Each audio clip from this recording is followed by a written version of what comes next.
very good morning wherever you may be watching on the live stream on YouTube, and to everyone here, a warm welcome to Champion Lakes for the Australian Masters Rowing Championships for 2026. A beautiful day here in Perth. It's great to have your company wherever you may be watching as the crowds start to build in for what will be a magnificent 4 days of rowing action. Now, when the job description came out for the rowing commentators, a big full head of hair was definitely not on the prerequisite list, but what was someone who absolutely knows rowing like the back of their hand and is absolutely elite in their knowledge of the rowers here today. It's a very good morning to Rob Glendenning. Oh, good morning, Travis, and what an introduction. I must say, I don't think I'm quite at that elite knowledge of rowing, but we'll give it a good shot over the next 4 days, and what a great 4 days it is. Yeah, we've got the wind in at the moment, just a little bit of a nor'wester happening there, 10 to 12 knots, which is going to make racing this morning a little bit spicy, but we'll head straight off with the early races, or mixed races, a few other, get into the championship races through the middle of the day, and end off with the Championship 8. Club Championship 8 this afternoon, Travis, so it's going to be a great day of racing. Now, Rob, you mentioned that Club 8 to be decided for the John Whiting Trophy later today. Melbourne Uni off the go button this year. They'll be looking to defend their title, with Melbourne also here looking to upgrade to the gold after their silver medal last year. That promises to be a great finale to the action here on day one. Rob, you rode here back in 2011. You know the area quite well. What can we expect with our conditions here on the water today? Yeah, well, always a crosswind, Travis, is always going to be tricky for the rowers. It does make steering down the course a little bit difficult. We can see up on the start at the moment that the crews are having trouble lining up, so that comes with this cross breeze. What happens is the breeze starts off probably a little bit on the nose here, so it'll tend to, as it moves further around to it more side onto the boats, will tend to push the stern of the boat around rather than the bow, turn to the stern of the boat. So it makes steering down this course a little bit tricky. These guys at this level should be able to encounter that with not too many problems. What they do have an umpire's boat that will follow them down the course, so you will sometimes see a crew stray off course in these conditions. In that instance, unless they're going to impede the crew that's in the adjoining lane, the umpires will not step in. They'll let them go on their merry lane-changing way, and only step in if they look like they're going to impede the crew. So it's going to be some interesting racing this morning with that, taking that wind into account, but otherwise the conditions are good out on the course. 640 competitors have made their way to these championships for the next 4 days. There was a great feeling around the venue this morning, wasn't there, Rob? There was a lot of excitement here on day one of the regatta, and everyone was doing their warm-ups early. The coffee was flowing. It's a great feel around, isn't it? And the national championships, it really is the highlight of the season. Yeah, absolutely. And I think a lot of the rowers out there, they just look forward to meeting up with people they haven't seen probably for 12 months and reacquainting themselves and rekindling those relationships. And you'll see a lot of composite cruise racing, and composite cruise simply means crews from different clubs racing.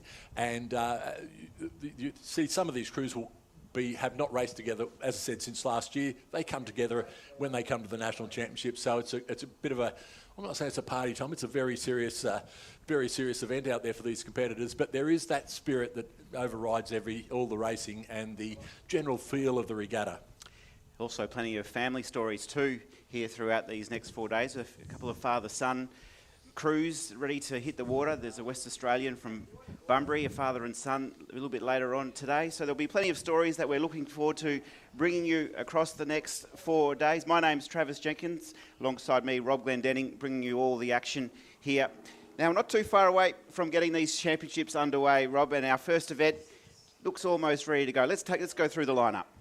Just before we do that, well, you mentioned that family combinations. In one of the boats in this race, we actually have Jack and Holly Hanley, husband and wife. So I noticed they've got Ben Homer sitting between them. So that might be worthwhile when Holly suggests to Jack that he's not trying hard enough. But anyway, in lane 3, we have Lower Clarence's Luke Ryan, Vanette McClellan, Candice Jago, and Liam Ryan. Their coach is Candice Jago. In lane 4, Newcastle University Composite, Jack Hanley, Ben Homer and Holly Hanley from Newcastle, and Kirsten Berry from Newcastle University. In lane 5, we have Carrum Composite, Angelique Everett from Carrum, Glenn Fishman from Yarra, Brent Lucadou Wells from Yarra, and Jess Fishman from Carrum Rowing Club. And in lane 6, we have Swan River's Kate Lennox, Melissa Pitch, Zach O'Brien, and Roberta Blasetta. And I think they're underway, Travis. Yes, so we're underway at the 2026 Australian Masters Rowing Championships. It is the first of many gold medals to be decided here at these championships, and Carrum Yarra have got away from the line really well. And then on the right of screen there, we can see the team from Lower Clarence. They're also pushing up nicely, and through the middle there, Newcastle University and Newcastle are also right there in the middle. So early stages pretty tight between Carrum and Lower Clarence. Yeah, now I didn't mention that this is an A and B mixed event, so there is a handicap applied. So the Newcastle University composite was off 1 second. At the moment, they're probably about a 2 second down, but it does look like they're coming through at the moment. We're just looking from the drone shots. Aren't they amazing, these drone shots of this course? And as we talked about earlier, the difficulty that can come with this crosswind, but no problem whatsoever for either of these three crews. And it is that Carrum composite holding a slight advantage, although it does look like the Lower Clarence crew now pushing through. But look how Newcastle are tracking at the moment. They have just had a big effort through the 500 there and have pulled, or they're coming through the 500 now. They're coming up to be level pegging with the Carrum composite, and they will be chasing down the Lower Clarence composite over on lane 3. And just as you mentioned that there, Lower Clarence were able just to hear your voice there, Rob, and they just said, I need to get a little bit more out of the crew. And they've just lifted a little bit there right of screen. But you can mention there, Newcastle just starting to build nicely, aren't they? They're just getting that execution night. The timing looks pretty good there, Rob, doesn't it? Yeah, absolutely. And of course, Jack Handley was a Penrith Cup, which is the lightweight 4 at the Australian Championship. He rode in that for a number of years and certainly knows how to bring it home. And I expect he's coming into what would I term as the Jack Handley or the grandstand zone at the moment. So I'm not sure that they're going to have enough space to haul back this Lower Clarence crew, but they certainly won't give up trying. And it's we're coming down to about 250 metres to go, and they are overhauling them, but just halted that progress there for a second. So it will be interesting to see what happens as we come down to the line. So Lower Clarence, they have about a boat length in front at the moment from the Newcastle composite team. Carrum Yarra, the defending champions from last year, won the gold in this event. They're back in the bronze at the medal. So in the race to the line, it's Lower Clarence just trying to stay composed. They're trying to kickstart their championships in a gold medal winning performance. They're holding this lead, but here comes Newcastle. They're starting to wind up to the line. They sense the moment. It's Lower Clarence just in front, 3/4 of a body length. Closing is Newcastle, but they won't be able to catch our leaders. And the first gold of the championships goes to Lower Clarence. They are the champions. Newcastle will take the silver, and the Carrum composite crew will be home for the bronze. But what a start for Lower Clarence there, Rob. I got to say, that was a cracker of a row. They have really dominated that race from start to finish, and I did really expect the Newcastle composite crew to come home and haul them in, but great work by Lower Clarence to hold them off and take away the first win of the 2026 Australian Masters Rowing Championship. And on screen now is the Swan River team. The West Australians are in front of their home crowd here all weekend, and they'll be looking to put on a bit of a show for the fans. They'll have plenty of family and friends wandering down here to Champion Lakes. But the team of Lennox, Pitch, O'Brien and Blasqueta can put the feather in their cap of an Australian Masters Rowing Championships regatta run. They've done very well. And then also doing well up here is yourself there, Rob, with the back surgery only a few weeks ago. Once the racing started, the loss of the limp, and you've stood up very quickly. It's the fastest I've seen you move. You've got the adrenaline running already there, Rob. It's a miracle. It's a miracle, Travis. There's no doubt about it. Certainly, no. I'll certainly pay for all this a little bit later on this afternoon, but feeling getting better by the day. So we're looking forward to, as I said, plenty of time up here over the next 4 days. So what a start it's been to these championships. We're live and free for the next 4 days across the YouTube platform.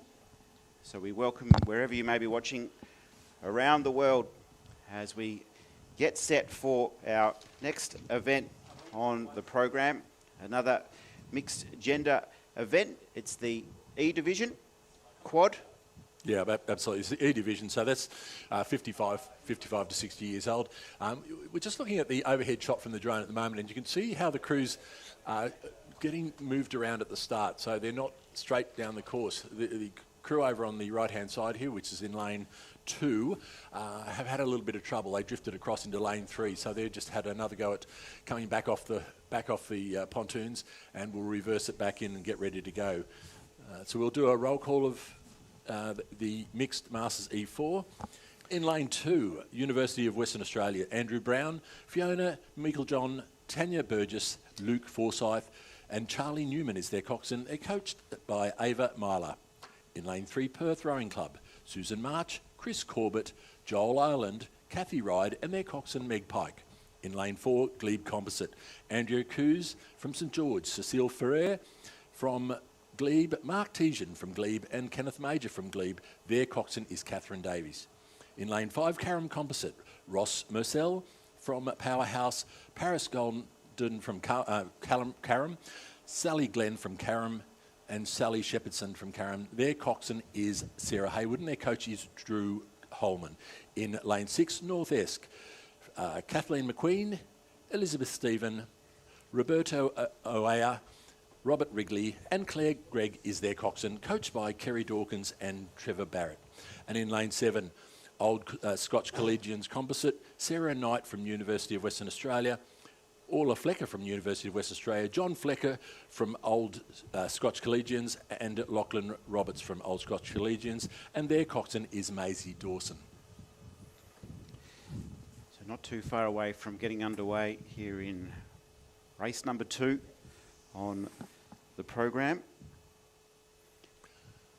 Yeah, and the clarity in these shots. So sitting at home watching on YouTube, you'd be appreciating, as said, the quality of the camera work out here today. It's sensational. And these drones, there's a bit of breeze about, so we've got some very skilled pilots up there. Well, at least we hope they're skilled, Travis. Otherwise, could end in the car park. And we could see that start there off, and straight away, that crew that had trouble getting into the starting blocks has gone into the other lane and have had to stop their progress, and that really has made their race very hard. And we can see, as once again from that drone shot, the difficulty these coxswains are facing. Now, the coxswains in most of these boats, are sitting in the stern, although there are a couple of bow steered. What that simply means is the coxswain in a bow steered boat lies down in the front of the boat and looks at the from the course down there. At the back of the boat, they sit up behind the stroke seat and steer from that point of view.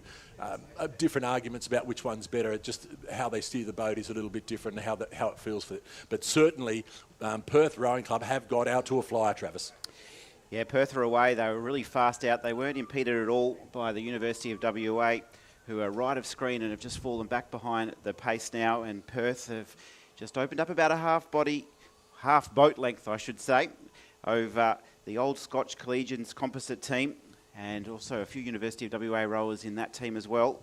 North Esk, they're fighting it out for third with the Glebe Composite team, and in the middle of the screen it's the Carrum Composite team, who have just moved a little bit to the right of the lane. You mentioned earlier, Rob, the width of the lane is 12 metres. The boat width with both of the oars doesn't allow much room for error. It does only a couple of metres either side. Yeah, it's about 12.5 metres for that lane width, so it only leaves about 2 metres either side, so they don't have to drift very much. If you think about the length of the boat, these boats are 7 or 8 odd metres long. They don't have to, probably longer than that, 10 metres, but they don't have to drift too much to the side to actually counter those buoys. And you really don't want to do that, because that can cause a lot of disruption if you start banging the buoys with the oars as you're coming down the course. Well, looking here at the moment with this Perth crew, and what we can see, which is very noticeable, is they're overrating the other crews by about 2 or 3 points. That simply means they're probably rating at about 30, 32 strokes a minute.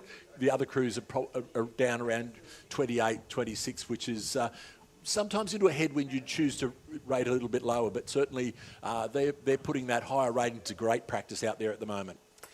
So Perth still in control of this race. Old Scotch Collegians were second at the halfway. North Esk not too far behind there. Glebe are starting to make a nice little run there. You can see Glebe going really nicely and starting to move up into contention. North Esk, though, now are into second. So North Esk into second. They've gone past the Old Scotch Collegians team. And they'll now just need to track in the race to catch Perth. The Coxswain at this stage, Rob, what's on their mind? What are they yelling out? Oh, look, they'd be from in the Perth crew. They've got the look over the other crews, so they'd be just going to their race plan. They'd be probably pointing out the fact that they have a good lead, but not overplaying that because they don't want them to let off at all. And certainly they don't look like they're letting off at all. So the Coxswain would be just focusing on that. In the other crews, it's very much looking across and seeing where they sit in relation to the other crews. When the other crews are going for efforts, trying to actually match that or catch them off guard and get the jump on them that will get them into a medal position. So Perth, they're well clear now. No signs of fatigue in that boat. They're absolutely charging towards the line. It's going to be really tight for the minor medals. North Esk have pushed up really nicely, along with the Glebe Composite. Glebe, they were fourth at the halfway, and they're about to come into a finish in about third. But they're going to have to watch our leaders claim the gold medal here. It's been an impressive row. They're going to win from gun to tape. It's Perth who will charge to the line here and take control and win the gold medal. The battle for second is really tight. Glebe and North Esk are going to come down stroke for stroke. The pace in the boat of North Esk, they're absolutely flying, and they will take home the silver medal. And Glebe will be our bronze medalists. Old Scotch not too far behind with the Carrum Composite. 3:58.89 the winning time for Perth. North Esk second and Glebe finished in third. Yeah, that was a sensational row by that Perth crew. They certainly, as you said, from the very start. And remember, they had that crew come across at them at the start. That's going to upset your rhythm from the very first stroke. They were able to overcome that, and maybe that extra bit of adrenaline might have kicked them out. And they jumped to an early lead of probably a length or two, and they held that to the 500. From the 500 on, it was just all over. They were just pulling away. So a great row by that Perth combination. And you can really see too, even at halfway where Glebe, they were back in about fourth position there, Rob. They didn't panic. They were able just to stay in the race. And I guess that's where that race plan comes in. And I guess the Coxswain really knows where the strengths and weaknesses lie in the boat. And you can burn through a bit too much energy, can't you, in that first 500? You absolutely can. And I think when they probably realised that the Perth crew was out and had the jump on everybody, that, you know, I mean, it's a hard reality, but the reality is then you're fighting for second and third position. So then you're back to your race plan. You're back to what you set out to do in the race, and try to go with that. You know, the fact you came up against a crew that streeted away, there's not much you can do about that. It's unlikely over this short distance that if they pull out 2 or 3 lengths at the start that you are going to be able to overhaul that. So just accept your position and work with what you've got. Beautiful scenes here from Champion Lakes. Great to have your company wherever you may be watching, and to everyone here too at Champion Lakes. It is great to see you down here. The Venues West team have been very busy organising the rowing centre down here in preparation for our visitors from around the country, and in fact around the world, because we have our first of our international crews competing here. We've got the Thailand team in lane 6 competing here, Rob, and we'll take that opportunity. We might introduce the field. Well, thank you, Travis. So in lane 2, we have Melbourne's Terry Phillips and Louise Phillips. In lane 3, the Melbourne Composite, Judy Walsh from Canberra Rowing Club and Peter McCartney from Melbourne. Now, on that Melbourne Composite crew, we have had, I think Peter McCartney has been rowing with, I'm just sorry, I've just lost her name, Julie from Exeter Rowing Club, but I see that she's not entered this week, so he's obviously got Judy Walsh in there for this regatta. In lane 4, Canning Bridge, Pauline Swan and Ian Winfield. In lane 5, we had Bunbury's Barbara Del Sale and Peter Bairstow. Their coach is Chris Iredale. And in lane 6, we have Team Thailand. We have Bundit Chakasangwan and Bunpong Remsurmaksak. And then we have in lane 7, Clifton Composite. So sorry if I've got those Thai names a little bit... are you fluent in Thai, Rob? No, I'm actually not fluent. Like I know what you're thinking. You know, no, that was seamless. But no, I get that. But sorry to those guys if I've got your pronunciation of your names a little bit askew. But certainly they've encountered less, and they've got to the start okay. So we were just, once again, just fighting with that, battling with the breeze. For those of you watching it at the moment, this is a good example. So the wind is coming from the right of the screen. Okay, so you'll notice the crews there have pointed their bows up into the screen. What they will do is when it gets right down to about the start is imminent, they will stop tapping on the left side. You can see they're just tapping on their left side to keep the bow up there. They'll stop tapping. Well, in fact, they didn't. They've started off without. Generally, they would stop tapping and it would come around. The boat will come around to straight just before they start. But they're off to a great start. And that Melbourne crew of Phillips and Phillips, so I'm assuming a husband-wife combination, are off to a great start. The crew that didn't get away was that team Thailand, and they got a little bit stuck up on that for that first stroke and the second and the third. But they've got going now. Certainly have got underway now. But very quick start from the Melbourne crew. The Melbourne Composite also out there, Travis. Yes, as you mentioned, Clifton Composite, they absolutely flew out of the starting gates, and that Thai team just were a little bit slow to react. They're on the water now and they've started their campaign. You can see them second from the left on the screen, but it's the bookends at the moment who are setting the pace. To right of screen, we've got that Melbourne team of Terry Phillips and Louise Phillips. So they've pushed up nicely on their inside. The Melbourne Composite of Judy Walsh and Peter McCartney. In Division 2 last year in this classification, they were able to win the gold medal. So they've come up to the Division 1 this year. That Melbourne Composite crew there in lane number 3, second from the right of screen. And they're just starting to push up nicely. Their leaders, though, probably right of screen is Melbourne. Don't discount Clifton Composite. DeLong and Dombrowski have got their boat moving nicely as we approach the halfway mark.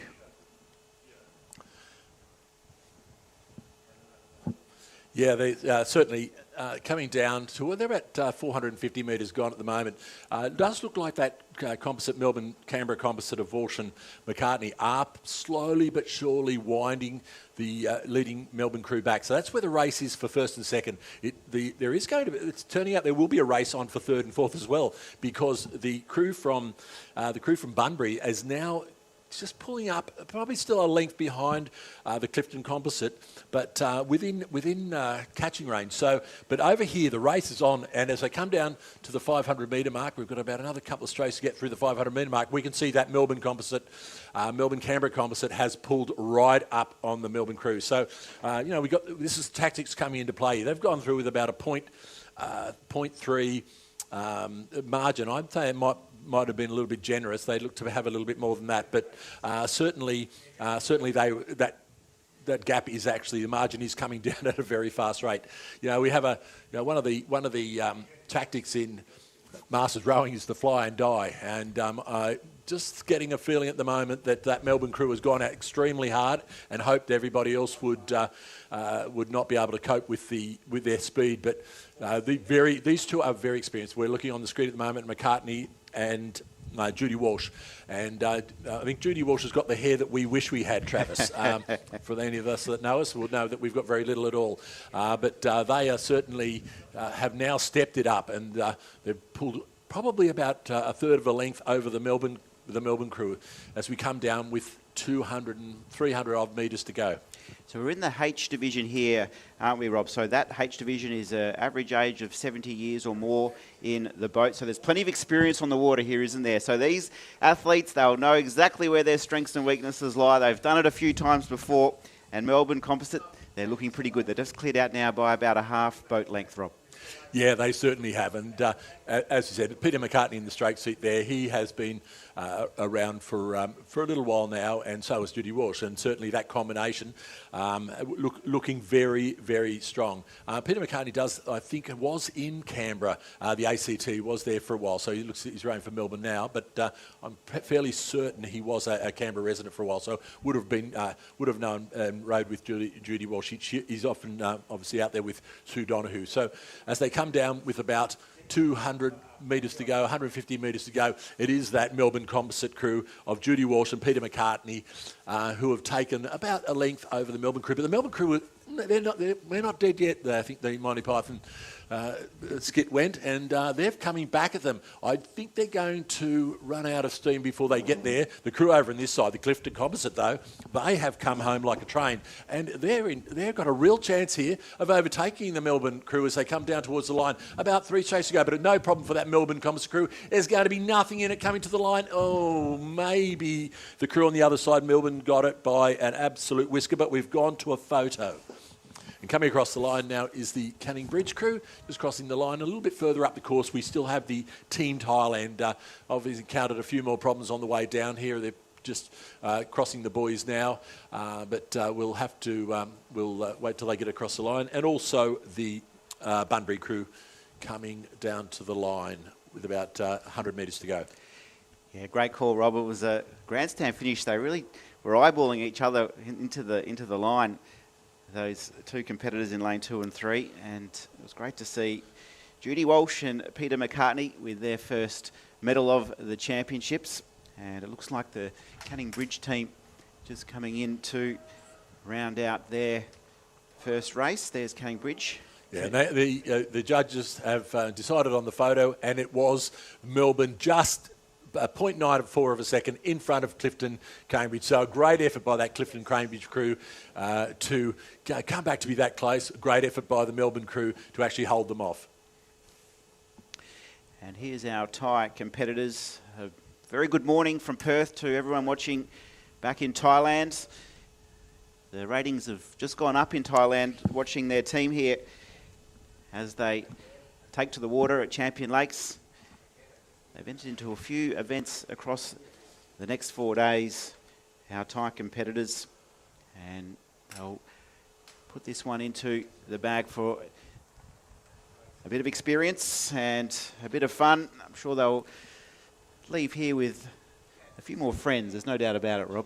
Yeah, absolutely. And I think there's nothing... I'm not sure that they would have been used to rowing on a buoyed course, and certainly this is obviously an experience thing for them, and they'll do better for this, and next race they come up here, they'll know so much more about what they need to be doing, particularly getting off the start with the other crews, and so just probably settles the nerves. That's probably as much nerves as it is anything, so they will have settled those nerves a little bit now, and augurs much better for them over the next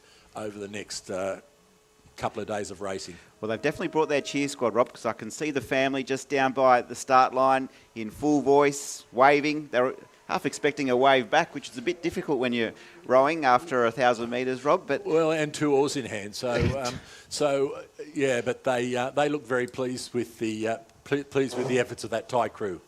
And and well done to them. It is a big effort, and it is an Australian championship. We move straight over, and once again we're on the start line, and you can see the crews that aren't pointing their nose up into the breeze. So the crew in lane 2, or 1 or 2 I think it is, lane 1, it's certainly struggling with the angle they're pushing, but away they go. So Travis, you want to do that roll call? Absolutely. So from right to left of screen, we have the Newcastle team of Susan Kemp and Peter Kemp from the Newcastle Rowing Club. Welcome to Perth, the Kemps. Alongside them in position 2 is Curtin University, Tim Marshall and Pam Nichols rowing today. Then in 3, Exeter Composite crew of Rod Stewart and Julia Wood. Now, Rod Stewart is an interesting competitor, isn't he? He was the champion male athlete last year at these championships, so it's great to see him here in Perth in action. It's great to see him get away well on this race. Then we have in 4, Buckingham Composite, Deb Cook and Tom Ottey representing Buckingham today. In 5, Manning River, Roy Halliday and Kay Pullen. Then in position 6, it's the Melbourne crew of Arena Benjamin and Michael Dakic. And then in 7, left of screen, Murrulimba Composite, Gail Pullen and Gary Betts looking to get the job done. In the Division 2, H Division Masters, we're away well, and that Rodney Stewart and Julia Wood team from Exeter Composite, they've started really well, haven't they, Rob? They have, and they have been dominating this event for a number of years now. We came off the recent New South Wales Rowing Championships with a number of wins, and I believe probably also the Victorian Championship. Julia Wood, you'll see from Exeter Rowing Club. Well, Exeter Rowing Club is in the UK, and Julia, I'm fairly certain, lives here, or they travel between the two, Rodney Stewart and Julia Wood. It's It's a club, I think, about midway off the west to the west of London. So they have proved themselves over a number of years, and we're looking at the drone shot now, and they're doing that again. The crew of the Manning River composite crew of Roy Halliday and Kay Pullen, they're also a very, very experienced crew, and I think they pushed the Stewart Wood combination at the New South Wales Rowing Championships a couple of weeks ago. Just off to their side there is the Arena Benjamin and Michael Dakic combination 2, and they're right up there. It's basically a line for the other 4 crews in the race. It's almost a straight line, so it's going to be very, very interesting as we come down to the wire. Rob, I just noticed here there's different divisions, Division 1, Division 2 and Division 3 for this particular classification. How does that work in terms of seeding our crews? Yeah, so what happens is that it's really the luck of the draw. I'm not sure there is any pre-qualifying times that they're taken into account. So that would normally be just, that's how the draw comes out. So in mixed events, we don't have heats and finals. So only the winner gets a prize.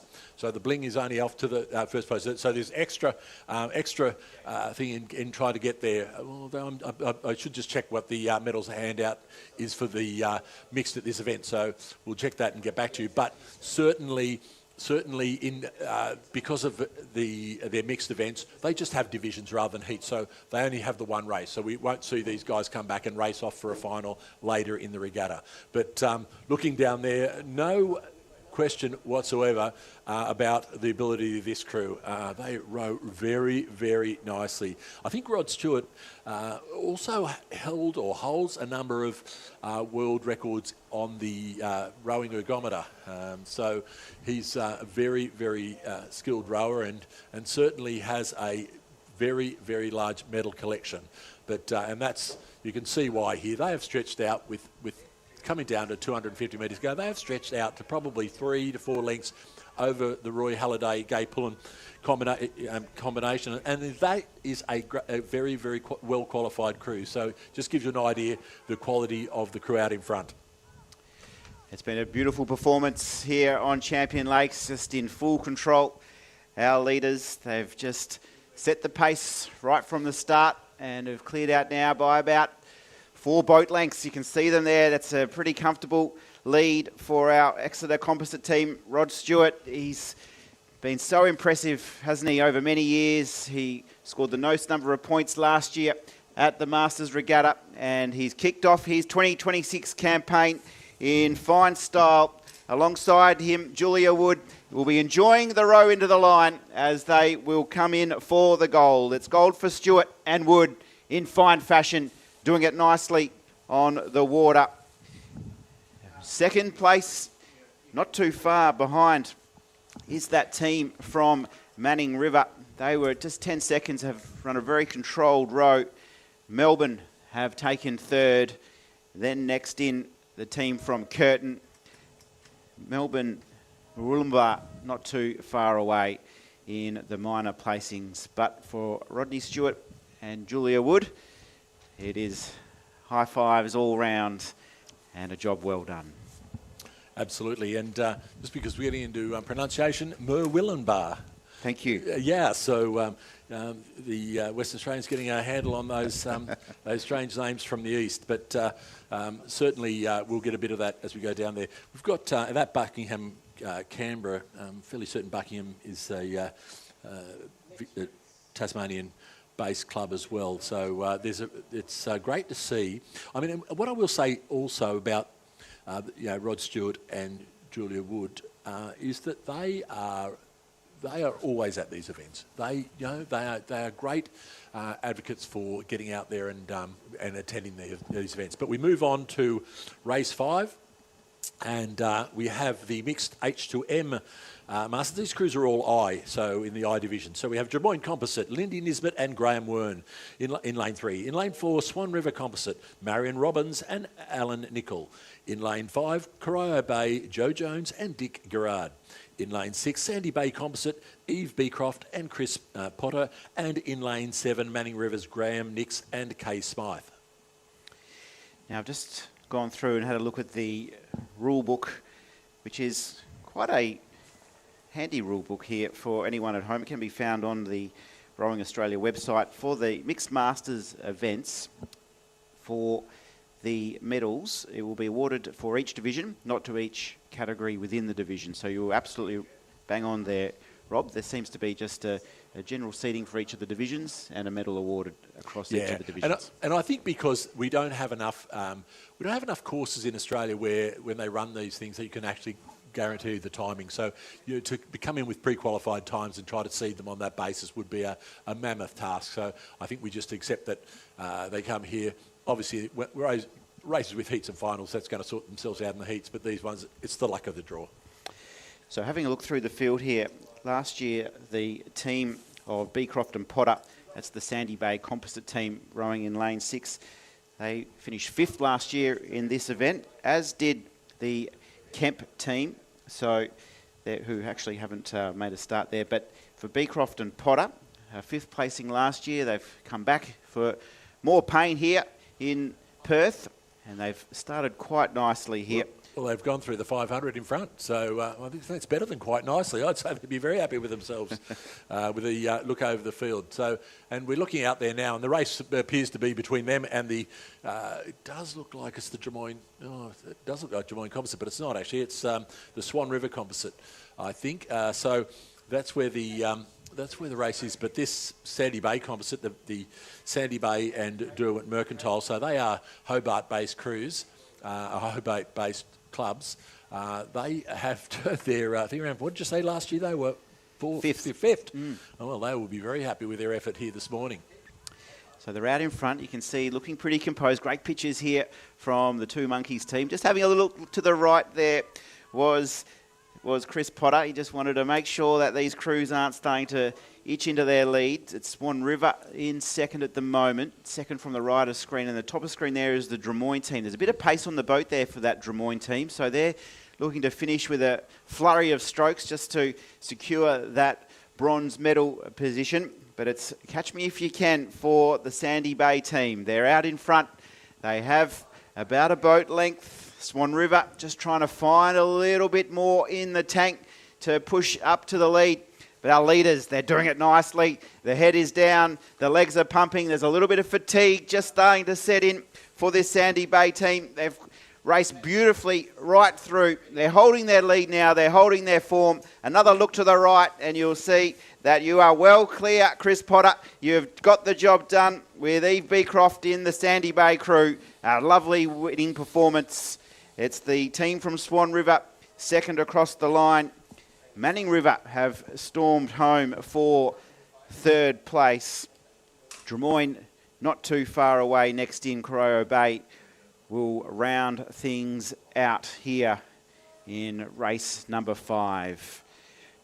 But for our Tasmanians, 5th last year, and this year it is the gold medal. Congratulations.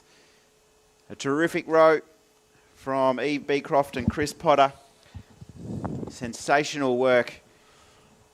Understandably, they're fairly happy with themselves out there, Travis. They're coming home with a bit of bling.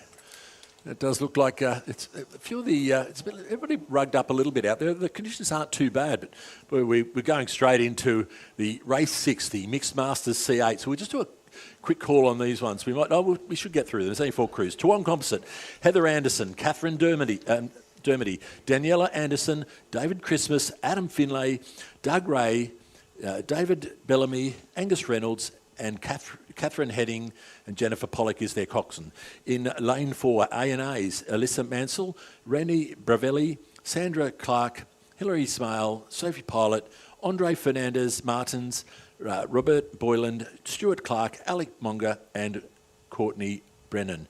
In lane 5, Torrens Composite, Natasha Vassos, Christina Bursell, Rob Ellis, Simone Ellis, Tom Sullivan, Belinda Jankowiak and Thomas Lubinas and Kevin Tankard with Jessica Lobban is their coxswain. And in lane 6, ADF rowing, Rachel Leon, Rachel Cope, Sarah Leon, Rachel Cope, Sam Goldspring, Daniel Watson, Jeffrey Squire, Roy J. Wardner, Sorrel Wood, Michelle Mason and Catherine Kessler is their coxswain. And they're through the 500 metre mark. And Travis. Torrens are absolutely flying down Champion Lakes at the moment. combined with a few of those Adelaide Uni competitors. Torrens were the gold medalists last year in this classification. ADF, they took home the bronze, and that second place is really tight. It's Toowong, ANA and ADF Rowing all battling it out here for the minor placings. But our leaders, they've been really impressive over the last few years, haven't they, Torrens? And once again, they've brought a strong team to Perth. Yeah, that's to go through a 500 metre mark with a length and a half, 2 lengths advantage is quite a phenomenal row, and they are looking very, very clean. Look at the blade work out there. So you can tell with a little bit of chop on the water. It's not too bad, but a little bit of chop on the water. But you wouldn't know. They could be rowing in flat water, and they look very, very composed. We're looking at their stroke 7 combination now. Back to the powerhouse, where the real power starts in the boat in the 6th seat, and moving through the crew. And that crew is looking every bit of quality crew as they come down with about 200 metres to go. They have cleared out. I think they may well have just backed it off a little bit, so no big grandstand finish, although, as I say that, they've just kicked up a point or two and just going to drive this home. The race is absolutely on for that second and third place, though, and it does look like the ANA composite, the ANA crew has got out to about 3/4 of a length lead over the Toowong composite, but the crew on this side, the ADF Rowing, they are coming home very fast, but no problems whatsoever as the Torrens composite cross that line with a great lead. The ANA looks like they're going to hold on for second place, but the race is on between these other two crews. It does look like the Toowong composite holding a slight advantage at the moment over the ADF crew on this side. It's going to go down to the wire, and it does look the Toowong composite will hold on and take out third place. ADF in fourth, but what a great race, and certainly a fantastic performance by the Torrens composite. Back-to-back victories for some of those crew members there from Torrens. There they are on screen. A big hello to all of the Torrens family and friends who are watching on YouTube, live and free, across the next 4 days. Rob Glendenning, Travis Jenkins taking you through all the action, and for this Torrens composite crew have saluted nicely and have taken back-to-back victories in the Mixed Masters 8s. Good crowd starting to build in here to Champion Lakes. Overcast conditions in Perth, bit of a breeze into the heads of our crews as they make their way down the 1,000 metre course here at Champion Lakes. Lovely shots here from our drones. Rob has been absolutely fantastic at just explaining to us all the techniques involved with the start. You can see they've just started to move their noses a little bit further to the north, just to make sure that they stay pretty safe on the start line. Yeah, and the trick is, the starter has, I think it's up to 4 seconds or 6 seconds from when they say attention to when they push the button. So it's a matter of just trying to guess when that's going to happen. But they'll point up into the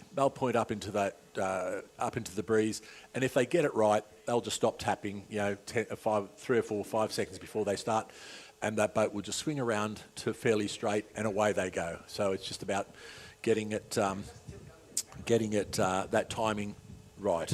But crews in this race, this is the F division. This is Division 1 of the F Mixed Masters Double Scull. We have the Fremantle composite of Daryl Salisbury and Michaela Main.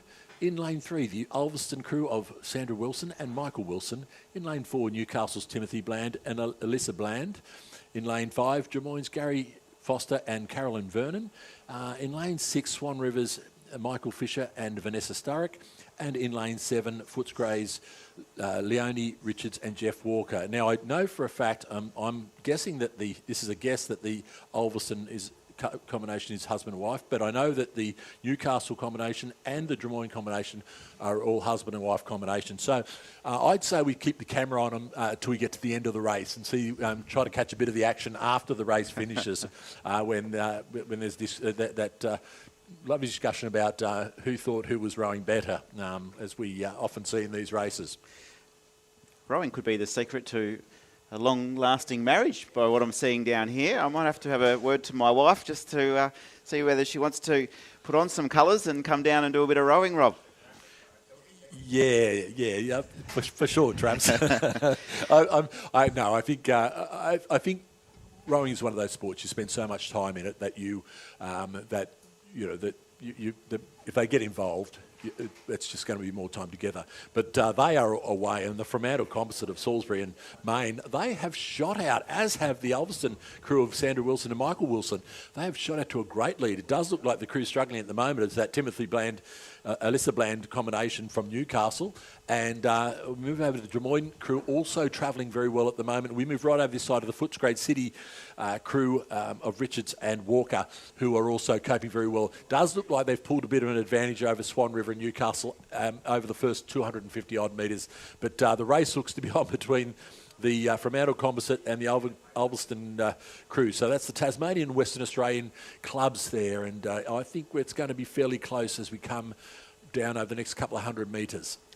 Well, the Ulverston crew of Wilson, Sandra Wilson and Michael Wilson, second from the right of screen there, fresh off their gold medal winning performance last year in the Division 3 of this event. So they'll be looking to go back to back. They're just staying within touch of our leaders from Fremantle with Daryl Salisbury and Michaela Main. They've just been able to edge that little half boat length you can see there, and it's just not getting any bigger though. So the Ulverston crew are doing well. Drummoyne there in third with Gary Foster and Caroline Vernon having a nice row. Back in about fourth place is the Swan River and Footscray City just a little bit further back. But it's a race in two at the moment, top of screen. Fremantle and Ulverstone doing a nice little battle. It's just staying at that half boat length, isn't it? It's not getting any bigger. I would, looking at the moment, I would say the Ulverston crew's just holding a little bit more length through the water than what the crew in the Fremantle Composite crew is doing.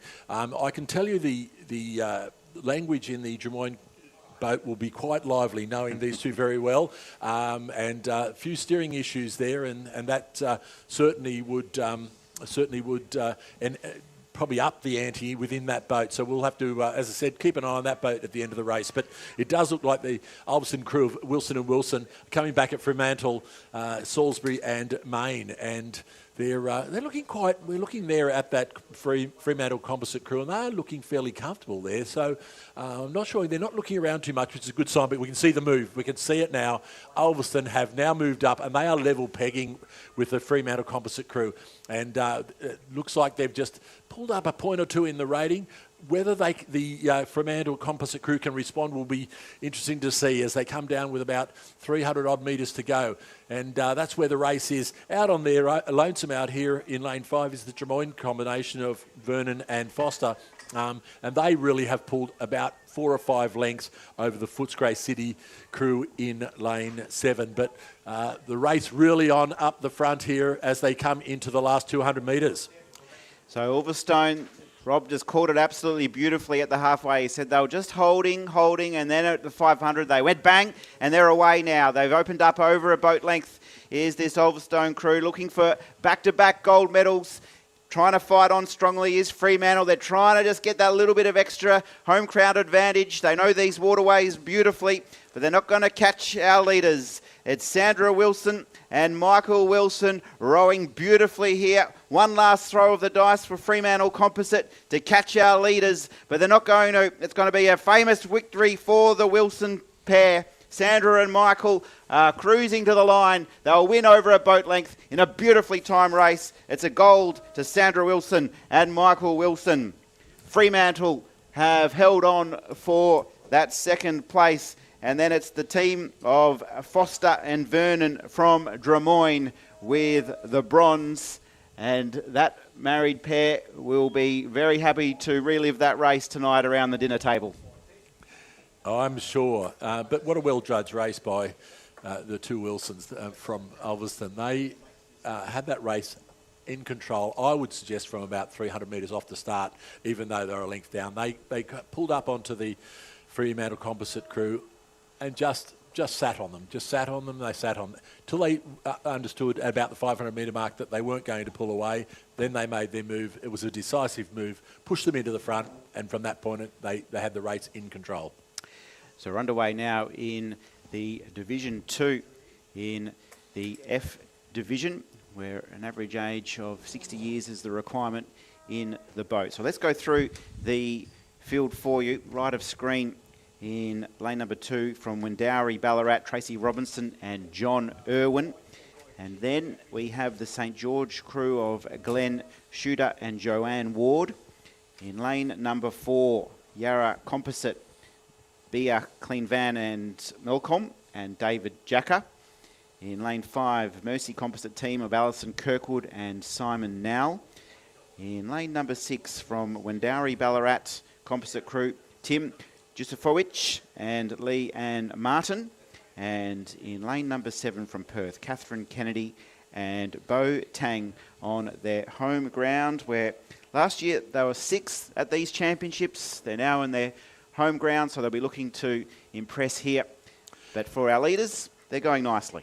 Absolutely, and as I probably would have expected, the Bia Clan Vine Mullicum and David Jacker combination, they're out to probably a lengths lead over does appear to be the Windaree Ballarat combination, or Windaree Ballarat Essendon combination of Jusufowicz and Martin, and that's where the race is. I mean, looking back there, the St George crew, I might have expected they might have been a bit closer to these leaders.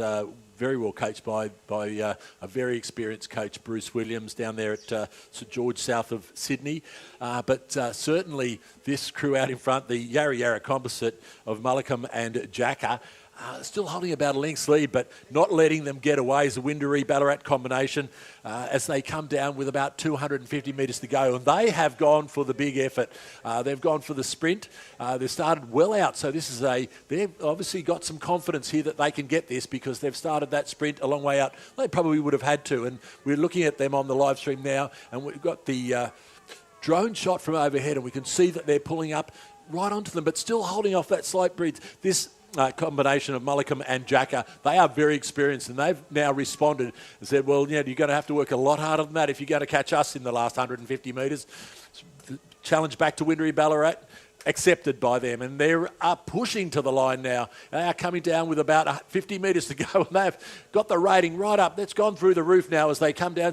It's the sprint is on. There is going to be nothing in it. They've still got a chance. They could still get there. Responding over on the other side, the crew from, and it will be the crew from Yarra Composite, getting across the line to take a great win in that race. It will be the Windaree Ballarat Essendon combination in second. Coming across the line now, it does appear to be the Mersey Composite, who will come across for third.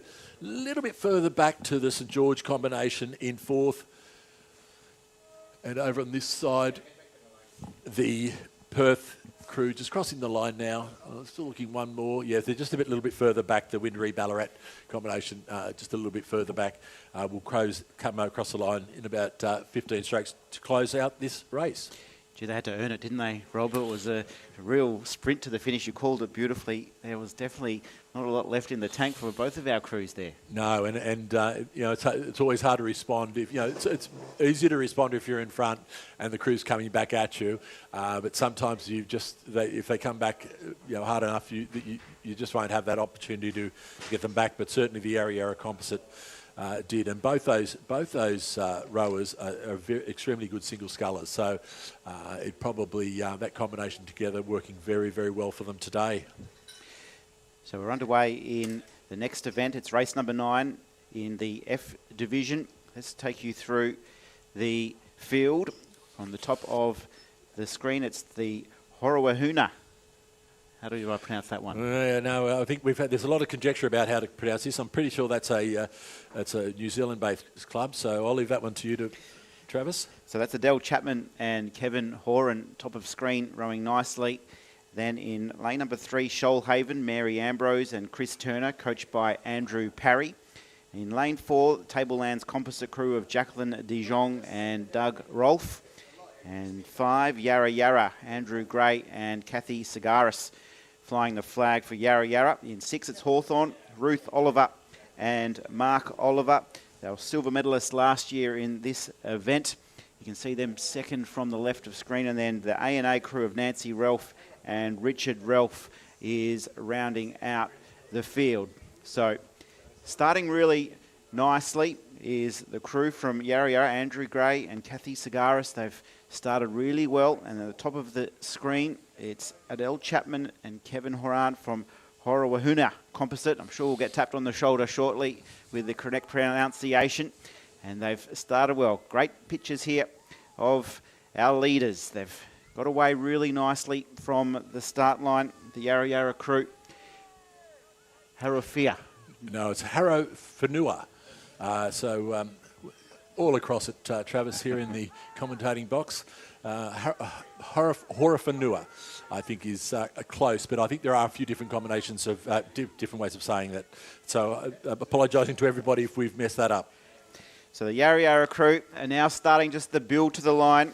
Harofenua Composite of Chapman and Horan on top of the screen, just trying to lift. And then moving up nicely is the Tablelands crew of Jacqueline de Jong and Doug Rolfe. They're in safe third at the moment and will try and press up for a few more seconds in the closing stages. But for Andrew Gray and Kathy Sagaris from Yarra Yarra, they've controlled the race. They're just trying to control the lactic, control the burn in those legs. There's a little bit of looking right and looking left just to make sure they've got enough fuel in the tank to get to the finish. They're holding strong into the line. Not too many rows to go. They will salute in gold. Yarra Yarra take it half boat length to Harofenua Composite crew of Chapman and Horan.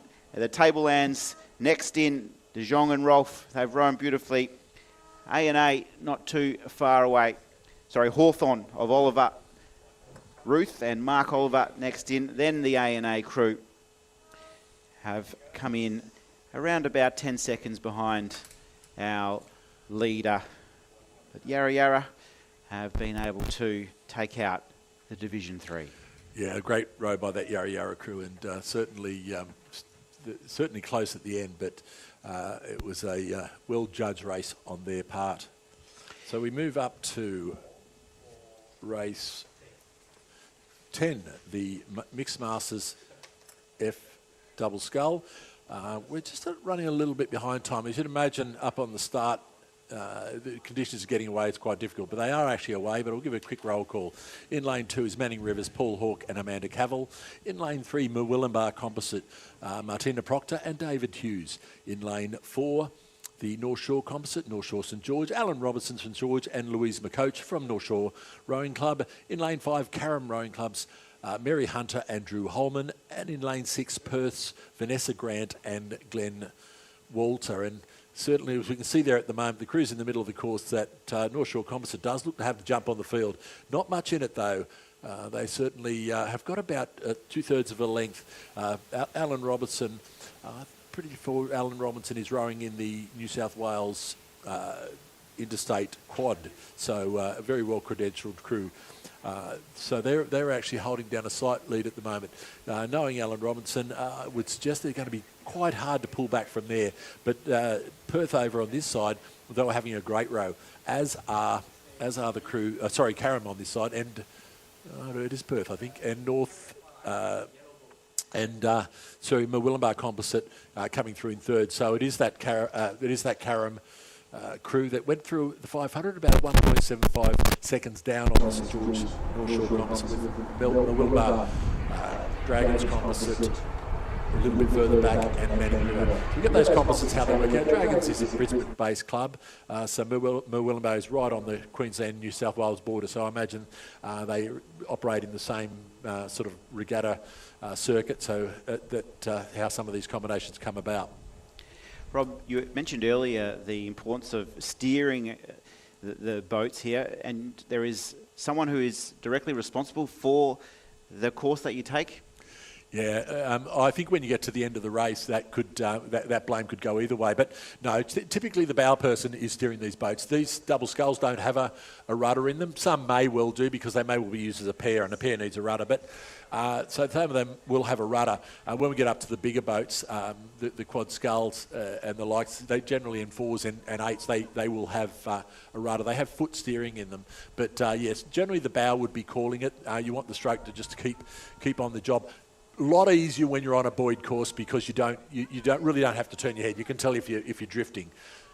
But this crew from North Shore and St George still holding down about a length's lead, but here come Carrum.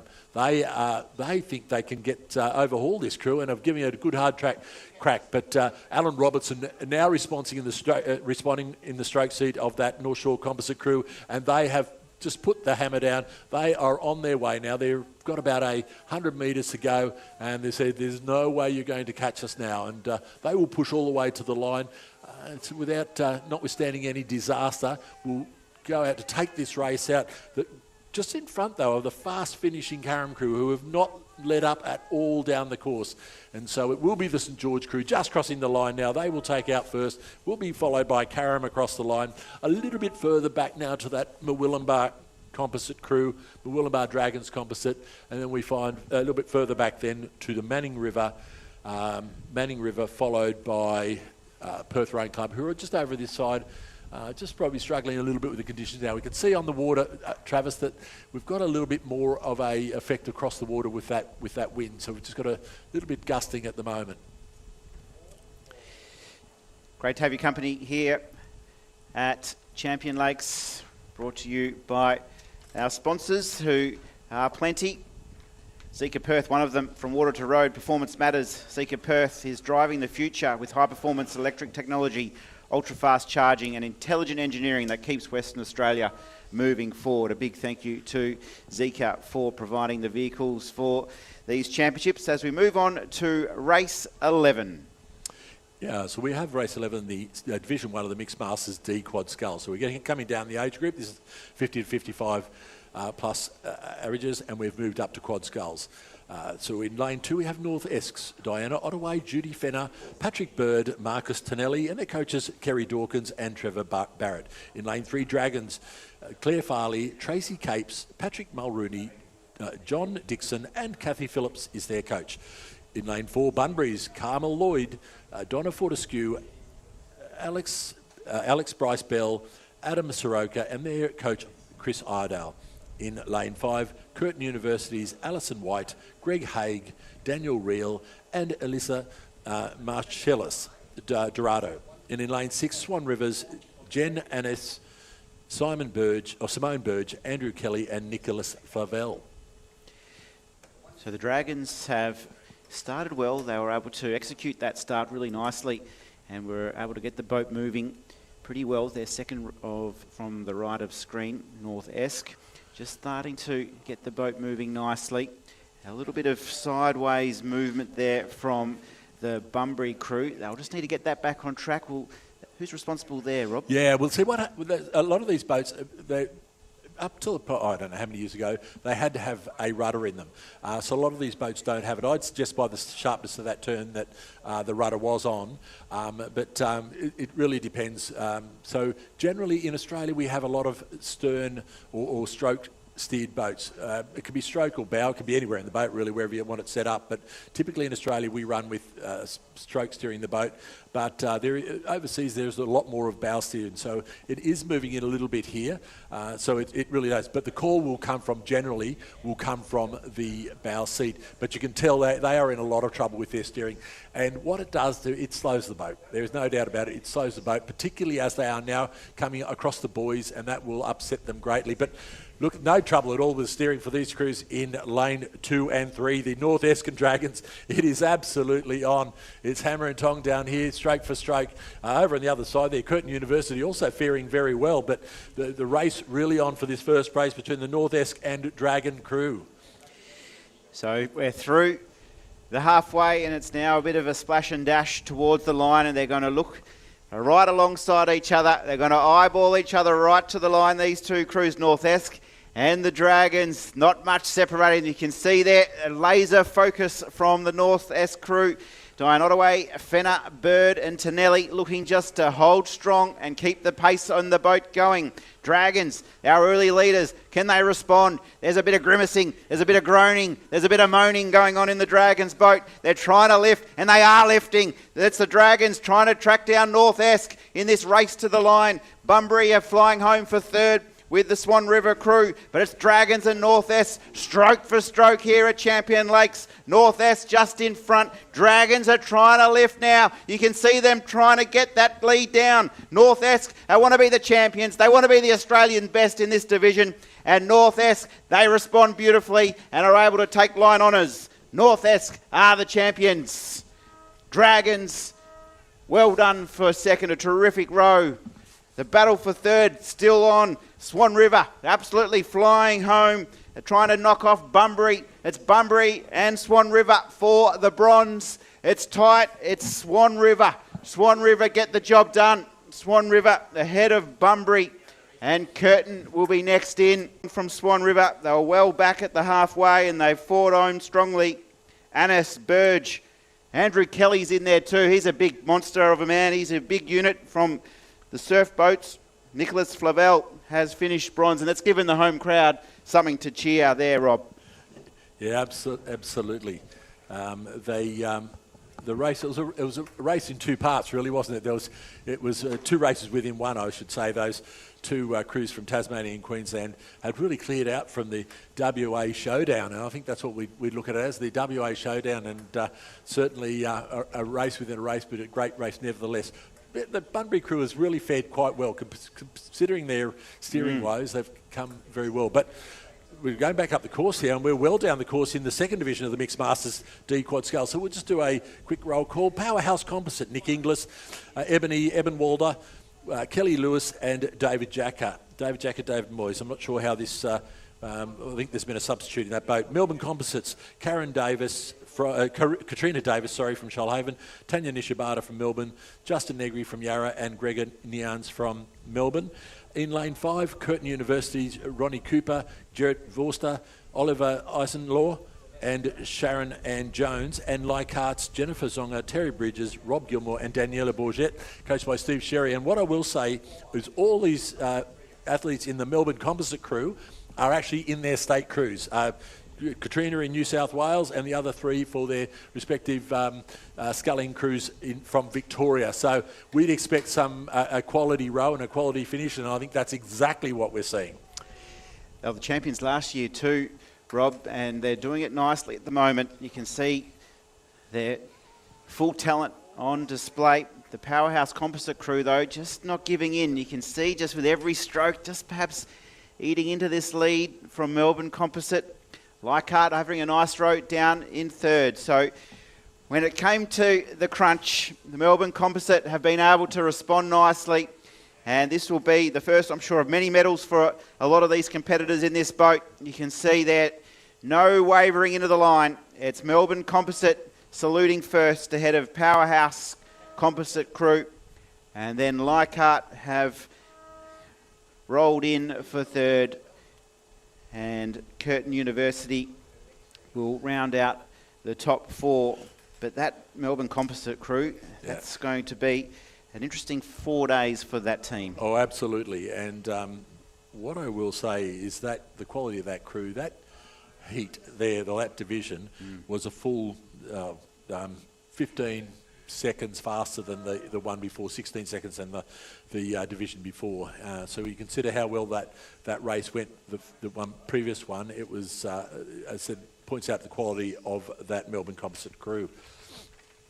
Just saying too, I had a look at those Zika cars this morning. They're a good-looking unit.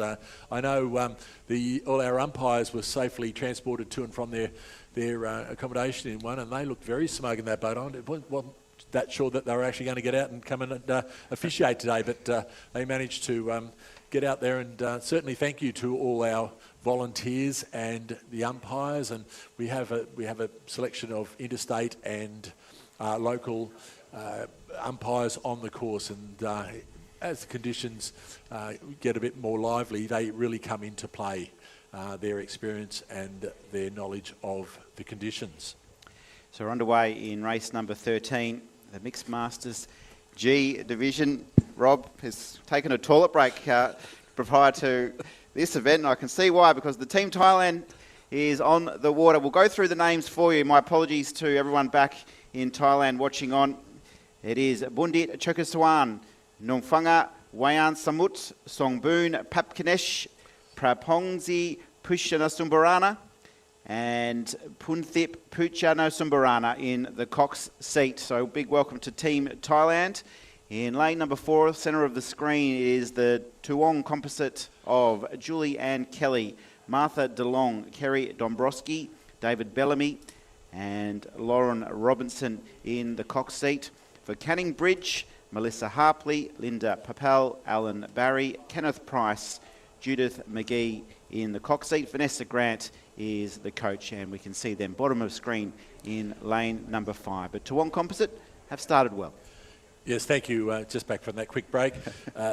The Tuong Composite have got out to a fly. This is, once again, a very, very experienced crew. These guys have multiple winners at national and state level, so we would expect them to be performing very well, and that they are doing. Looking for the drone shot now as they come down the 500 metre mark. They've got a good length, a length and a half lead over the chasing Canning Bridge crew. So it's going to be once again, the Thailand crew just trailed off a little bit. Once again, we're putting that down to just gaining experience, and they'll be all the better for this row. But this crew out in front now, they are extending their lead every single stroke. There was a few probably messy strokes coming out of that Canning Bridge crew as they came through the 500 metres marks, and that just can rattle the crew just a little bit. We can see there as we go to the vision from in front of the boat that the coxswain there is sitting in the front of the boat, and they can't actually see what is happening as far as the timing of the boat. They generally have it's all about their feel. Now you can see the coxswain just had to look over, just to check that their process check where they sit in the race. Their ratings down. They've just got the look on the other crew. A good crew too. They're not looking out. They're not having a look over at the other crew. They're keeping their heads in the boat, as we would call it, and that is paying off very well for them. And Rob, for a lot of our crews who have travelled in from over east, are they rowing in boats they're familiar with? Have these all been transported here to the west? Are they familiar with these boats? Some boats haven't, that one certainly has. It's got Tuong on the side of it, so they'd be familiar with that. But certainly it's a fairly expensive proposition, as we know, and a big logistical proposition to move boats, and as Western Australians would be well aware of, taking them to the east quite often. So there are a lot of boats that have been brought over. There are also a lot of share boats. So clubs over there have said, well, look, we're going to take a boat over, would you share it? Maybe you can charge us a little less on the transport over here, and that sort of arrangement going on. Plus there are some hire boats, and there's been a system set up which seems to be working very well, where you can hire boats for races or for the whole 4 days. And so there's a whole combination of that. So rowing in unfamiliar boats is not great. However, that's the reality of it, and you just got to get on with it. So, and certainly using their own boat to great advantage here is that Tuong Composite crew. They have out to about a 3-length advantage now over the Canning Bridge crew, and look to be well and truly in control. So that's how they will go. Now we've got the Thailand crew back up at about 300 metres to go, and they really have struggled with some steering issues, as we see the crews just coming across the line now in this race. Yes, I'm just watching the second crew coming across now. So Tuong had pulled a little bit more over the last 100 metres or so. So it is Tuong Composite first, Canning Bridge second. It will be Thailand, Team Thailand in third. And they're underway again now, and just motoring towards the line as they come down with that 250. A great shot of them, and that's a great one back to their families in Thailand. And I think they're going to be very, very pleased with their efforts. They're looking well committed. They're just playing with the boys there at the moment. They're banging at the boys, and that really will upset the boat. But nonetheless, they're going to push it all the way to the line. So well done. Although there was a bit of acknowledgement from one of them to the umpire's boat. I think if I was sitting in that boat, I might have had a bit of a word to say. But certainly they're having a lot of fun out there as well. So which is a great thing to see. Now, Rob, you come with plenty of experience in the coaching ranks. You've been around a long time.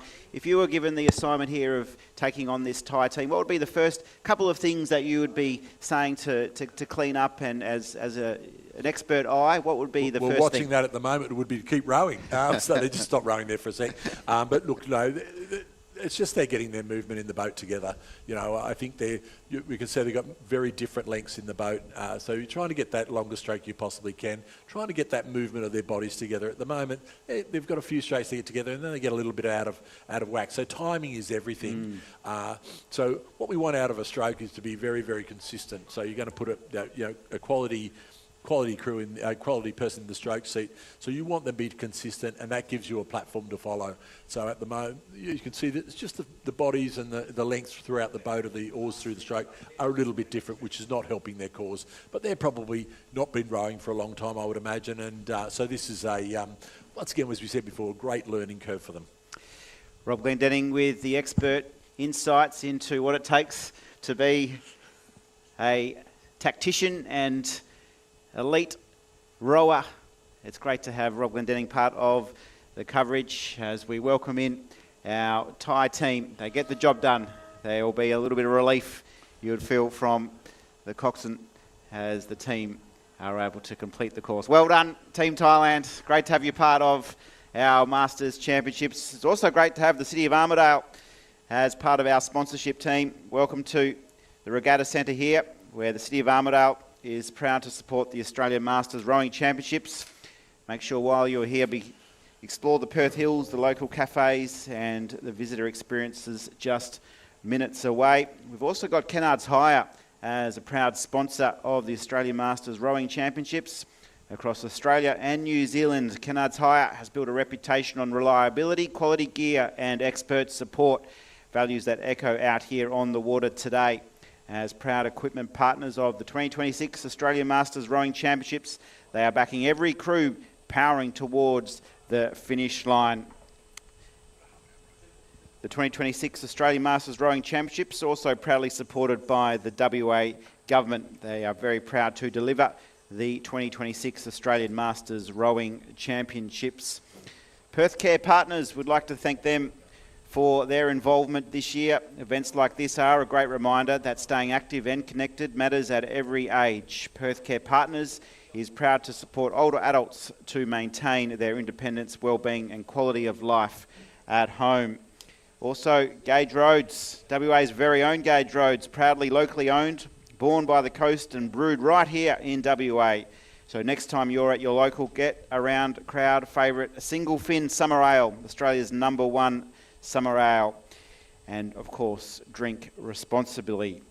Bont Rowing, today's racing proudly also supported by Bont Rowing, an Australian company dedicated to helping rowers perform at their best through innovative anatomically designed rowing footwear focused on comfort, efficiency and long-term performance. We'd like to acknowledge Bont Rowing for their support of the Australian Masters Rowing Championships.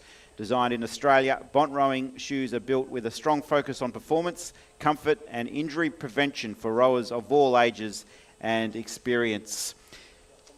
And McHenry and Honan family share a long connection with rowing in Western Australia at all levels, including founding the Margaret River Rowing Club in the 1970s. As the official wine sponsor of this regatta, McHenry Honan welcomes all competitors and supporters and invites them to explore the southwest during their stay here in WA.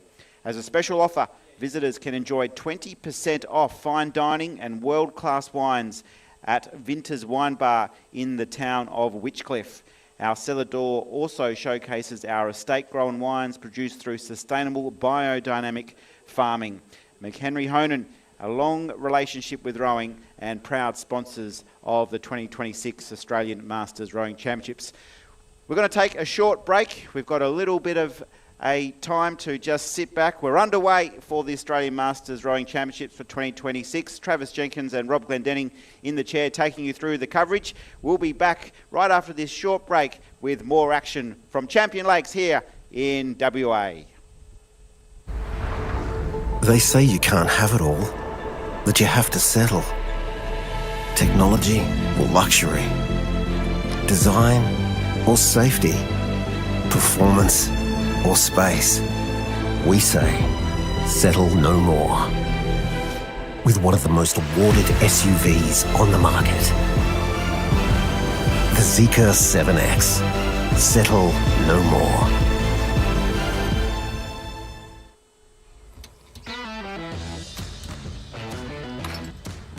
Looks good, eh? Yeah, I said, Ken Oath! Well done, girls. Happy? Ken Oath, all right. From big jobs to even bigger jobs, get the Ken Oath feeling. Kellogg's make your job easy.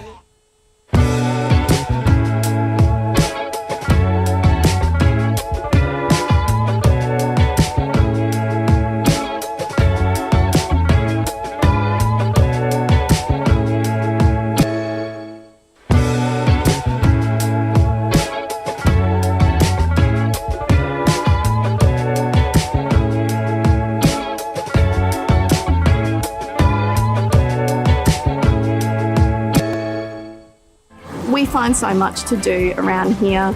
There's plenty of parks that the kids love to go to. Yeah, you forget that you're so close to the city because you're in your own mini world. There's so many places to go to. We've got this place here, obviously, our Reptile Centre. The interaction is just something they don't get at home normally.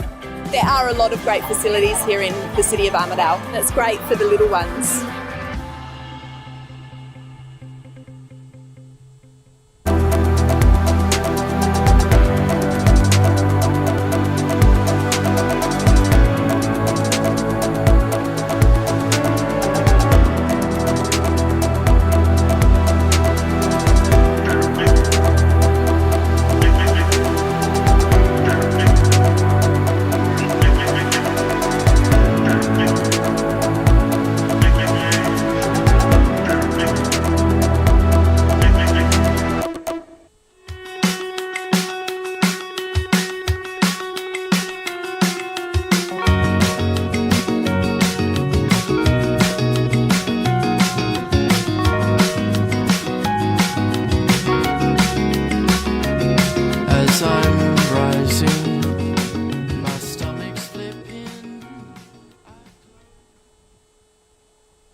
And welcome back to Champion Lakes for day one of the 2026 Australian Masters Rowing Championships. Live pictures once again from Champion Lakes, and we're underway in the next event. It's race number 14. We're into the J division. Average age in the boat, 80 years or more.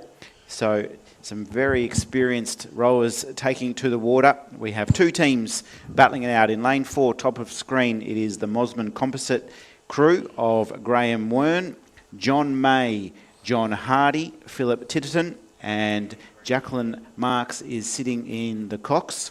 And in lane 5, it's Melbourne University, Jim Morrison, Richard Parker, Mike Kerrin, Tom Wood, and Alyssa Fidesz in the Cox seat. And through the early part of this race, not much separating. Only gold medal is up for grabs here. No minor medals when there's only two crews on the water. So it's gold, gold, gold. And how will it fall here? Because at the moment, not much separating our crews. No, nothing at all separating the crews at the moment as we come down towards the, probably about 400 metres gone. And this very experienced crew of the two Johns and Philip Titterton, and Jacqueline Marks with Graham Wern from Drummoyne. Graham Wern was an Australian lightweight for many years. John May, John Hardy and Philip Titterton have been multiple medal winners over many, many years. So I think they will be hard to beat. But the Melbourne Uni, I know Jim Morrison, Richard Parker, these guys are also have a lot of experience.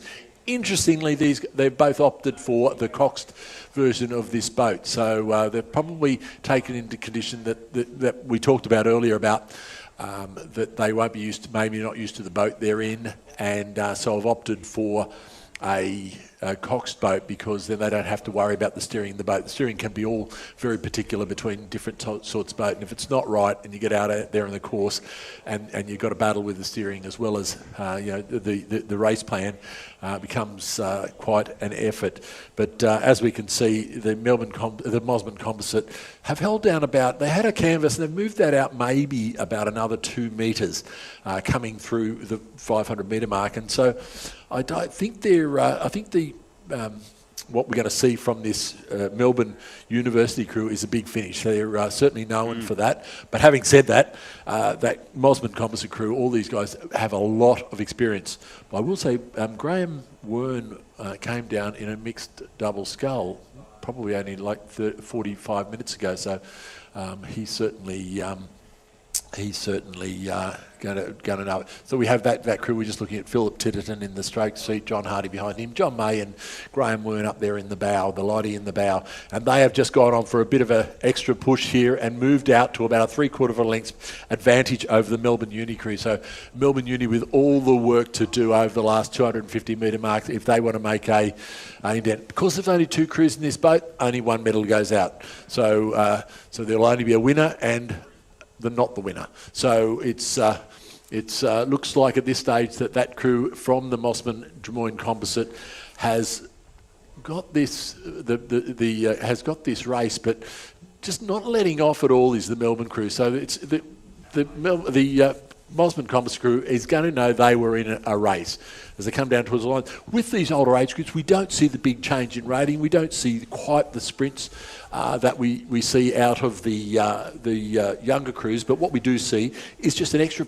bit of pressure through the water and just try to keep their length and hold it to the line. And they're coming back a little bit, the Melbourne University crew, but it is the Mosman Drummoyne Composite crew. They go across the line with about a 3/4 of a length advantage over Melbourne University, who will take out second place. Great head-to-head racing and well called, Rob. Always good to see New South Wales and Victoria go head-to-head. That Mosman crew, they almost had a smile on their face. They looked to be enjoying it. You just wonder after all these years whether the lactic acid cells have given up and there's none left. You just burnt through so much lactic acid through so many years, there's none left because they had a smile on their face the whole way down, that Mosman team, and they'll enjoy the gold. They certainly know how to row and know how to win. Just while we're there, we've got for those at the course, we have a Toyota, a white Toyota, that in the car park that have left their lights on. The number plate is 1IR0396. 1IR0396. So if you own a white Toyota and it's in the car park, I would suggest you make your way across there before you're needing to phone for help to get that thing started. All right, Rob, we're into race number 15. It's our first heat of the championships. We have 2 heats in the Men's Masters F division. So it's the quads who will be first to go. So we have a bit of qualification. Now, 2 heats. What will the qualification be to go through to the final here, Rob? Yeah, so it'll be the first, there's 4 from each. Normally they have, we're looking at our programs, and it's probably not the ones you're looking at, but the progression is normally the first, if they're 2 heats, first 4 to the final. And then it depends, there is a progression that we have here. If it's 3 heats, because we're only running 8 lanes on the course, generally if it's 3 heats, they'll take the first 2 and the next 2 fastest finishes, and up it goes from there. So generally, safest way to get in the final is win the race. I've got to say, the safest way with all these things is to be out the front of the race or be in, as I said, if there's only a couple of heats, make sure that you're in the top 4. So only 2 of these crews to miss out, although I'm looking at that and I can only see 5 crews, so we're missing a crew. Oh, we're missing 2 crews actually. So whether they're yet to come onto the course, we're just watching the line. Here they come now. So we got another one just coming in there now. So at the moment we've got lane 3, which is the Torrens Adelaide University. I'd say this crew now coming across looks like to be the Melbourne crew. Yes, and here's the other one coming in there. Once again, we'll go back there, just that reminder why they're facing at that angle there. There's a bit of a crosswind. It's just come down a little bit. The conditions start looking quite good at the moment. Just off to we've got the drone shots now, just off to the right of the picture there, you can see the boats coming up. They're coming up from the practice lake, or where they put their boats in the water, or they boat from. They come up here, follow that line of boys up there, come around to, and would have a holding area up near the start. They'll wait till the umpire or the starter calls them onto their blocks. So the way it works then is that you generally have to be in the start, ideally 5 minutes before your start. Well, it can't be 5 minutes because the other race will still be there. But you've got to be in that. You've got to be in the starter's, the starter or the marshal's hands about 5 minutes before the start. You need to be on to the start within 2 minutes of the start. The starter will call 2 minutes, and once he calls 2 minutes, if he has all crews there and it is okay with all the crews, he'll check with them. He can actually start that race any time from that 2 minute warning to the actual the time. So if they're making up time, this is a great opportunity for them to make up time. So these crews here, they're due to go at 11:05. So I can only guess there'd be some lively calls up there from the starter at the moment, who would be a little bit disappointed in some of these crews and their tardiness in getting to the line. But as we can see from the, just hope he doesn't hit the starting gun now, Travis. So a little bit of unsteadiness there at the start. Now, I've just consulted the Rowing Championships manual here, Rob, and as always, you've been bang on. So when we have 2 heats, we'll progress to 1 final. It'll be the first 3 in each heat, with 6 crews contesting the final. So that seems to be what we've got written down here. So top 3, you'll guarantee yourself a spot in the final. As we have a look here at the teams for heat number 1, and it's Melbourne rowing in lane number 2, Dollison, Stephen Reynolds, Craig Smith and Gregor O'Nions. In lane 3, Torrens team composite with Adelaide University, Rob Ellis, Dave McLeod, Bill Natt and Kevin Tankard rowing for Torrens composite. In lane number 4, Melbourne, Gregor Thienschnack, Gregory Hansen, Warwick Grant and Hugh McVicker. In lane 5, it is the West Australian A&A team of Phil Cockman, Nigel Lucas, Laurie Cranston and Richard Ralph. In 6, Yarra Yarra, Nick Inglis, David Jacker. Already had a busy program, hasn't he? Justin Negri and Jack Chatstiakumis. And in 7, the Essendon composite team of Tim Jusewicz, Michael Wilson, Stuart Alsop and Bill Nugent. And we are away and racing. And Torrens, they've absolutely flowing out of the blocks, Rob.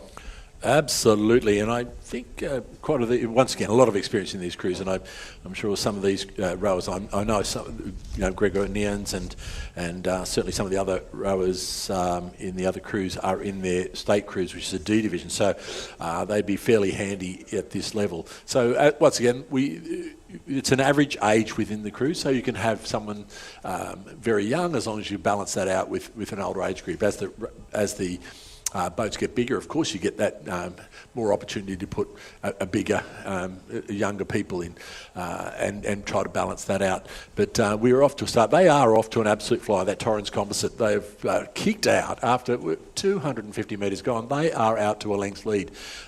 Very close race between the Yarra Yarra and Melbourne crews over here. That's certainly and the Essendon Composite. So certainly a big Victorian contingent in this one. And it does look like it's the ANA and the ANA and Melbourne crews that have just slipped off the back of this race at the moment. But here come the Melbourne crew in lane 2, and they are pushing back. The Dollison, Reynolds, Smith and O'Neill's crew are really pushing back now. Also going with them, Yarra Yarra, Nick English, Dave Jack and Negri and Chatsiakumis. They are looking good, so it's going to be a very good win. But as we've just discovered, it's only the first 3 to the final. So at the moment, it's the Essendon Composite, which is really looking like it's got some work to do if they are going to overtake Yarra Yarra and get into the final. And through that 500 metre mark, it was the Torrens Adelaide University with a full boat length over the Melbourne crew in lane 2. It was then Yarra Yarra, Essendon, Ulverstone, Melbourne and ANA. So you can see that battle left of screen there between Yarra Yarra and Essendon. That's the battle for third. And because they're just perhaps sensing the moment, they're just starting to draw a little bit closer to Melbourne. You can see top of screen. So it's quite an interesting little battle within the battle there. But 4 definitely doesn't go into 3. And the Essendon crew, bottom of screen, you can see what they have in front of them. They've got about 3/4 of a length to make up on Yarra Yarra. Melbourne at the top of screen have just responded nicely, but it's that Torrens crew out in front. The Silver Foxes are just gliding through the water here, looking very comfortable and just claiming their stake in this event. And right on cue now, that Essendon team have just started to sense the moment and have wanted to try and edge into this top 3. They're going to have to row down Yarra Yarra. There's Melbourne from the Melbourne Rowing Club. Dollison, Reynolds, Smith and O'Nions have responded nicely. They've had to respond a few times throughout this heat run and they've moved into second nicely. Torrens, there they are in front. They'll book their place into the final. Melbourne will also be there. Yarra Yarra just getting the better of Essendon for now. It might be a different in the next 20 or 30 metres. If it's going to change, it'll need to change pretty quickly. But there's the finishing boys for Torrens. They're into the final. Melbourne will also go through. Yarra Yarra were able to hold off that Essendon Composite team. They've done well, the Yarra Yarra team, and they will have another row in the final as our remaining crews come in. Melbourne, the second of the Melbourne rowing clubs, and ANA finish out as we take a look. But Torrens, they've set the mark there, Rob, and they look pretty impressive. They'll be hard to beat in the final. Absolutely, they'll be hard to beat. And if we had a look at that crew over the last 500 metres, what the thing that stood out to me was the length they were rowing. Once again, that movement within the boat, they had flow. They looked fairly effortless and holding off. They'd be working very hard, but certainly held their composure, held their form and length, and that paid off well for them. But we're straight into race 16, heat 2 of the men's Masters F Quad Scull. The Manning River Composite in lane 2, Mark Tejan from Glebe, Roy Halliday, Rhett Patterson and Nick Johnston from Manning. In lane 3, Swan River Composite, Michael McCormick and Gary March from Perth Rowing Club, and Andrew Halley and Anthony Battaglia from Swan River. In lane 4, Riverside Composite, Mark Johnson, Brian Glawson from Riverside, Graham Hunt from Murray Bridge, and Anthony Lee from Riverside. In lane 5, Melbourne Composite, Steve Mollard, Jonathan Mollard and Timothy Mollard from Melbourne, and Sam Mollard from Lindisfarne, and in lane 6, Melbourne University's Ferguson, Harbeck, Langford and Longden. And I'm just taking a wild guess that there might be some relatives in that Melbourne Composite boat. Absolutely. So, Riverside Composite, great to see the South Australians here. The South Australians, they were so impressive last year at the Masters, weren't they, in the state v state races, Rob? They were super impressive. I think they won almost 6 of the 8 big races here last year. So they've definitely have a quality team, and it's great to see them on the water here again. Yeah, for a relatively small, it's a compact sort of group of clubs, they certainly have a great deal of success, and I think they've won one of the 8s for last 5 or 6 years, I think. So, like a great effort. So the depth of their rowing is pretty amazing. Once again, you find that with Melbourne clubs as well. They're all very close together, so we have a lot of those composite arrangements going on there. So they're seeing each other every day and getting into it. But certainly the race here is on, and it does appear to be that Riverside Composite crew in the middle of the field there that has pulled away a handy lead over the Manning Composite. Once again, all these rowers I think early have been down already once or twice today, so they're going to be starting to feel it. If that's going to be their program for the rest of the day, they'll have about 48 races, so perhaps they're just cramming them early. But Riverside Composite looking very good here. They are well in control of this race. And well rugged up too, by the looks of it. So feeling the weather just a little bit. That front end from Manning River over in lane 2, they would a very experienced group rowing together, and they are easily holding down second place. The race is going to be on though, because we've only got first 3 to the final. So the race to be decided now is in this race coming up to the line as we speak. And at the moment, the Melbourne Composite crew holding down the very slightest of advantage, and coming home very fast is the Melbourne Uni as we come down towards the line, still holding on Melbourne Composite. It's got about 3 strokes to go. They will just hold on from Melbourne Uni. It will be the Swan River Composite coming in, following them across the line. So a great row by that crew to just hold on enough to get the place into the final. Yes, well done. Stephen Mollard, John Mollard, Sam Mollard and Tim Mollard. A family affair. They'll get another row in the final. They finished 3rd just. So we can see the winning time there, 3:45. A little bit slower than the first heat. That was a 3:34 that was rowed by that Torrens team. So they'll definitely be the team to beat for this final. Yep, absolutely they will. As we said, that was a great row. That first heat was a great row, and very, very quick time.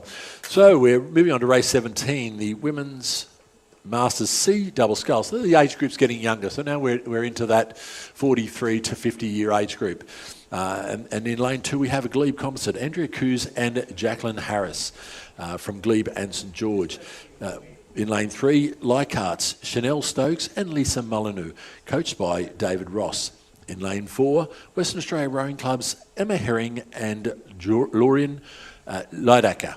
In lane 5, Lower Clarence's Vanette McLennan and Candice Drago, coached by Candice Drago. And in lane 6, Shoalhaven's Georgina Owens, Lorraine Haywood, and coached by Andrew Parry.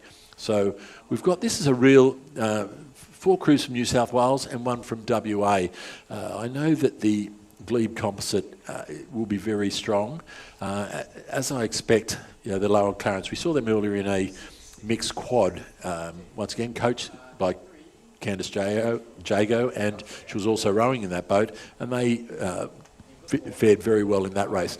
We're just going back up to the start now, so we're due to get this race underway at 11:15. Just a reminder to all crews to make sure you get up the start in time, so they're not hanging around waiting for it, because with these conditions it has it can slip with the timing, because it is quite difficult getting the crews lined up on the start, but it's even more difficult if they're waiting for crews to get to the start. So please make sure that you get out there with plenty of time to get onto the start at your allotted starting time. Now, the interesting thing here, Rob, is that the final will be held a little bit later on.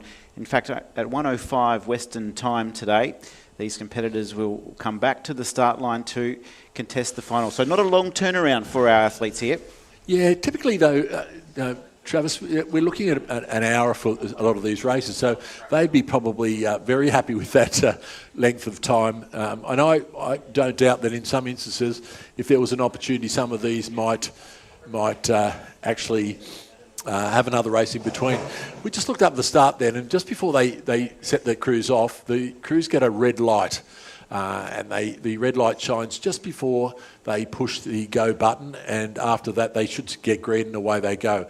The bit of steering issues with the Shoalhaven crew off the start. They were headed in across the course, and that really hasn't fared well for them. We're looking at the drone shot at the moment. You can also see the Lower Clarence crew now crossing the buoys. Now, once again, once you start hitting the buoys with your oars, it can actually throw the boat. So we've actually got a couple of crews. The crew off to their right. The Western Australian crew also struggling a little bit with their steering, but getting into the middle of the track at the moment. You can see, as we've talked about, that 12.5 odd metre width of those lanes, that in these smaller boats with the shorter oars, narrower boats, they are actually got a lot of room either side, or enough room that they can move about a little bit in the lane without hitting too much. But we're looking down that at the moment, and is that Lower Clarence crew of Annette McLennan and Candice Jago, as we might have thought, that have actually got a bit of a jump on the St George Glebe combination of Coos and Harris. And they are certainly holding well. I'm thinking that both those rowers, Coos and Harris, are in the New South Wales Interstate 8. So a bit of... so they're certainly going to have a bit of work over the next couple of days. But the Western Australian crew also in there does look fairly clear cut. If we're going through first three to the final, Travis, it does look fairly clear cut at this point in time. Probably these crews have no real big need to actually push all the way to the line. They may well just want to have a hit out if they haven't rowed earlier today. But otherwise, really, they could just back it off a bit. There's a come through the 500 metre mark. So this is a C division, so average age in the boat, 43 years or more in the C classifications as we get our 500 metre timing splits coming through, and it is Lower Clarence having quite a narrow lead over Glebe, and just working nicely is the West Australian Rowing Club pair of Herring and Lidecker. They've just had to maintain their stroke rate to stay in contention with our leaders, and then back in fourth place it is the team from Leichhardt of Stokes and Mullinoo. So they'll just have to continue to work away and hope that, they can get an opportunity at some point. But at the moment, it's our top three looking pretty comfortable as they make their way down the Champion Lakes arena here. Lower Clarence just in full control here. And with that final only a couple of hours away, Rob, there probably will just be that thought, okay, we've got this race won, let's just park the jets a little bit and save a little bit of energy for the final. Yeah, I put the guns back in the holsters, I think, and I think that this crew doesn't look to be letting off too much, so they're obviously trying to stamp their authority and just let them know. We can see back at the St George Glebe combination on the other side, they are very experienced, and they've said, well, you know what, actually this is pretty easy going here. We're in the final.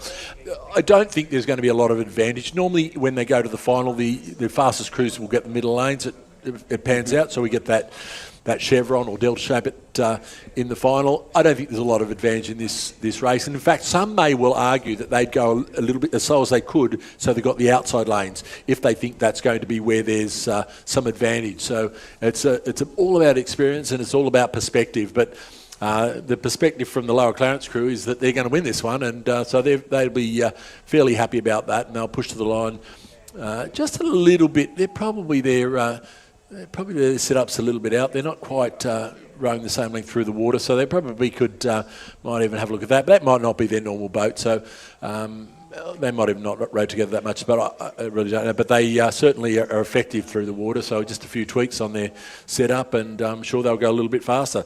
So they'll go across the line to take out first place. It will be the West Australia Rowing Club combination of Herring and Lidecker going across in second, and over to the Glebe St George composite of Coos and Harris coming across in third. A little bit further now back to Leichhardt, and then closing out the field will be Shoalhaven's, Owens and Hayward. So 4:16.96 the winning time, the time to beat for heat number 2, which is on the water. Having a look at the results from last year, Rob, and 3:52 was the winning time for this event. So they're going to need to be under that 4 minutes, you'd think, again, to win the title. But let's have a look here at the second of the heats. We'll run through the lineup for you quickly. On the right of screen, it is the North Shore pair of Hodgkinson and McCoach. Port Macquarie composite of Kirsten Berry and Emma Molinar are rowing in 4. And then our early leaders in lane 5 are from Sandy Bay, the Tasmanian club, Sarah Birch and Eliza Richardson. And then just below them in lane 6, it's the Murray Bridge composite crew of Ebony Ebenwaldner and Kelly Lewis. And it looks like they may have just pressed up a little bit on the lead, a bit of pressure on that Sandy Bay crew. 2:07, the halfway split, and it's... Yeah, so looking like they're on track to do a similar time to the first heat. Certainly the crew that's in trouble at the moment is that North Shore combination of Hodgkinson and McCoach. They are off the back by about 3 lengths at the moment.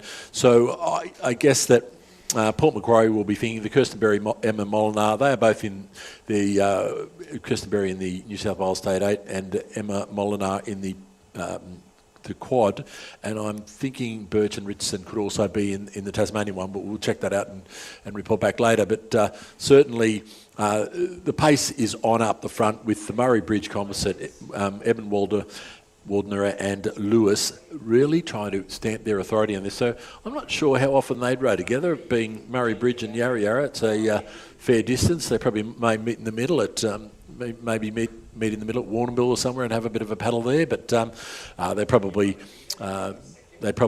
just use the opportunity, as we talked earlier, about getting to these type of regattas and rowing together. And I would suggest have rowed a fair bit together. I'm not sure if we've seen them in the cruise, but they look very comfortable in that boat. Certainly holding good form, really not having to push very hard. Stepped out to a bit over a length's lead. We've got 250 odd metres to go. They will go across untroubled. The crew over, we're looking at the Port Macquarie and Newcastle crew there, and they are certainly just having a bit of a look around. Yeah, how are we doing? Yeah, not too bad. So see there, Kirsten Berry in the bow seat. Just give me a little bit of direction. They've had a look across to check that they're safe. Have a look, keeping their movement and they're looking out of the boat to a minimum, and that's a sign of a good crew. Be confident where you are and that you actually know, and as soon as you start turning your head, the timing can go out and just get a little bit messed up. So keep your head in the boat, and certainly this Murray Bridge Yarra Yarra combination have done exactly that, and they are out to a very good lead in this race. A bit slow because they've taken the power right off. They go across the line to take out first with the Sandy Bay combination of Birch and Richardson in second, and then the Berry Molinar combination in third. Those 3 through to the final. The ones missing out will be North Shore Rowing Club's Hodgkinson and McCoach. We're well and truly underway here on day 1 of the 2026 Australian Masters Rowing Championships. Rob Glendenning and Travis Jenkins taking you through the racing here this morning. It's been a really enjoyable start to the morning. The conditions, our rowers have faced a few headwinds on the water, but the racing has been on in earnest and it's been in good spirits. And I'm looking forward to this final a little bit later on. It'll be 1:05 Western time. It's going to be a terrific final. Lower Clarence with a 4:16 in Heat 1, 4:23 taking it out in Heat 2 for Eben Waldner and Lewis. But as you mentioned, Rob, they saved a little bit in the tank. They'll just head around. They'll probably have a bite to eat and a little snack, and they'll come back and contest that final a little bit later. Yeah, I'd be going for that all-important coffee. You got a bit of caffeine in there. But look, the conditions are, it's going to be a bit conducive to slower times with that cross headwind, rowing conditions. It's enough to actually just unsettle the boat. So I think the times are probably reasonable times for the conditions, and they will go probably 10 or 15 seconds faster in the final, and in these conditions that would be a cracker of a time. Just lining up at the moment, we've got the crews coming onto the start for the Women's Masters E Quad. Now once again, this is a really well contested, we can tell by the size of the field, a really well contested event, and we have in lane 1 Dragons Composite, Rachel Foster, Katrina Reynolds is not there because she's Katrina Reynolds, or she isn't there. Christy Nash. I think there's some substitutions happening in that boat. Christine Gray, Martina Proctor, and their coach Kathy Phillips. In lane 2, Drummoyne Composite. We have Katrina Davis from Shoalhaven, then Rosalie Furness from Endeavour, Renata Ipmar from Drummoyne, and Kathleen Hextall from Drummoyne. Their coach, Robert Glendenning. There you go. And in lane 3, Glebe Composite, Anya Weaver, Wendy Roncolado from Drummoyne, Carolyn Vernon and Cecile Ferrer from Glebe. In lane 4, Curtin University Composite, Curtin University, Swan River and A&A.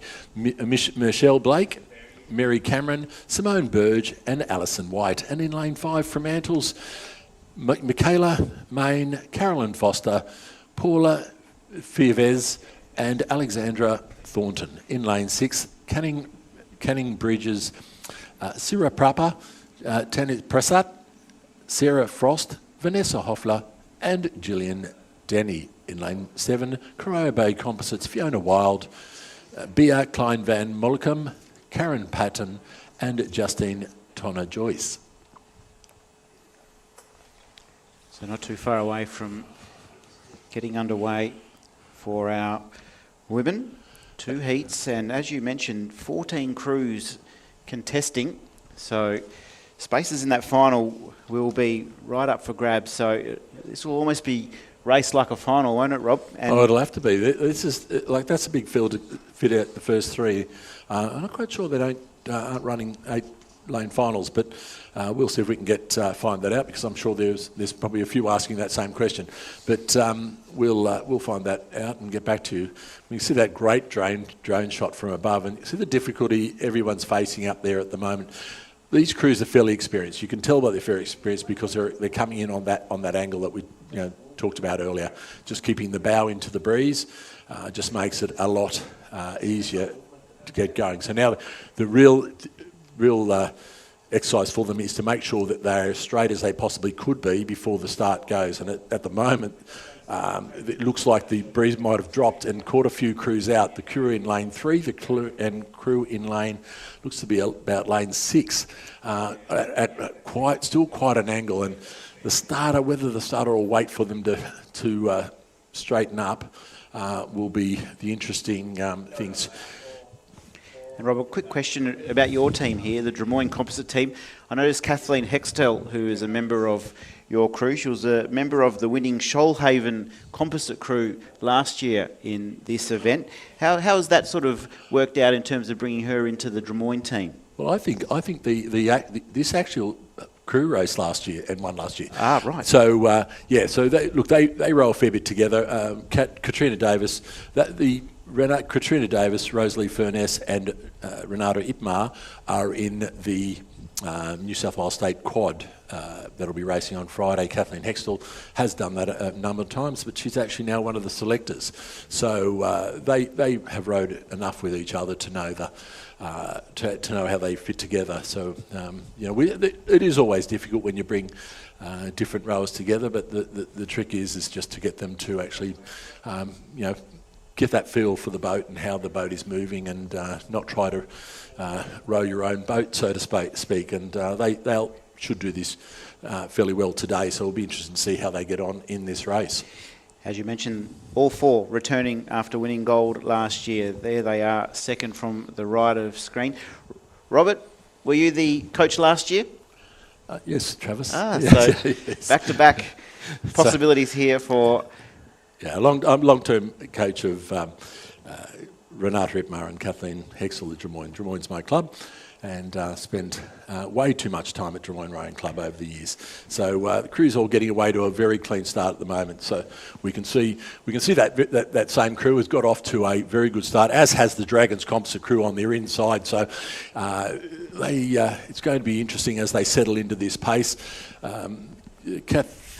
Kathleen Hextall also runs the Bont Rowing Shoe operation, and she is certainly on site today, as we've talked about, one of the sponsors of the event. So she's got a busy weekend, not only as in the rowing, but certainly as running the Bont operation on this weekend. And they have got out to a very good start, as has the Corio Bay Composite. And this crew is also a very, very good crew. Fiona Wild, Klein Van Mollekam, Karen Patton and Justine Tonner-Joyce. And I would say that they hold maybe the slightest of advantages. I know we'll see as we come down there. These crews are going to all have to race to the line. So there's no letting up. We look at that field there now and we look at, there's only 3 of those crews are going to get through. So at this point in time, any of those crews could still get up and win this race. The crew out in front, though, that Drummoyne Composite, looking like they might well have just had a bit of a push and have just moved away. That combination, that Hexel Ipmar combination, do a lot of rowing together. So we'd expect that they would be. If you look at their length through the boat and their setup, they are rowing a very, very similar setup. So it's just getting the others behind them to actually fit into that. But the Corio Bay crew, as I would have expected, are right up there. They are right with them. And they're coming through the 500 metre mark. It will be very, very close to see who goes through in that first position. So we cross there now and we see that it is the Drummoyne Composite by about 1.3 seconds, about a half a length over Corio Bay. But I'm looking there at the moment and it does look like already that the rating has already dropped in that Drummoyne crew. So they've got a reasonably comfortable at this point in time. So as long as they can keep that boat straight and just keep on their way to the final, and that's what their aim would have been. As I said, the race, though, is really on behind them. And it is the Glebe Composite crew that currently look like they may be the ones that will go through. They're holding about 3/4 of a length lead over the other crews behind them, which are the crew, the Dragons Composite, which had that really early start. In the Glebe Composite crew, we've got the Drummoyne, Balmain and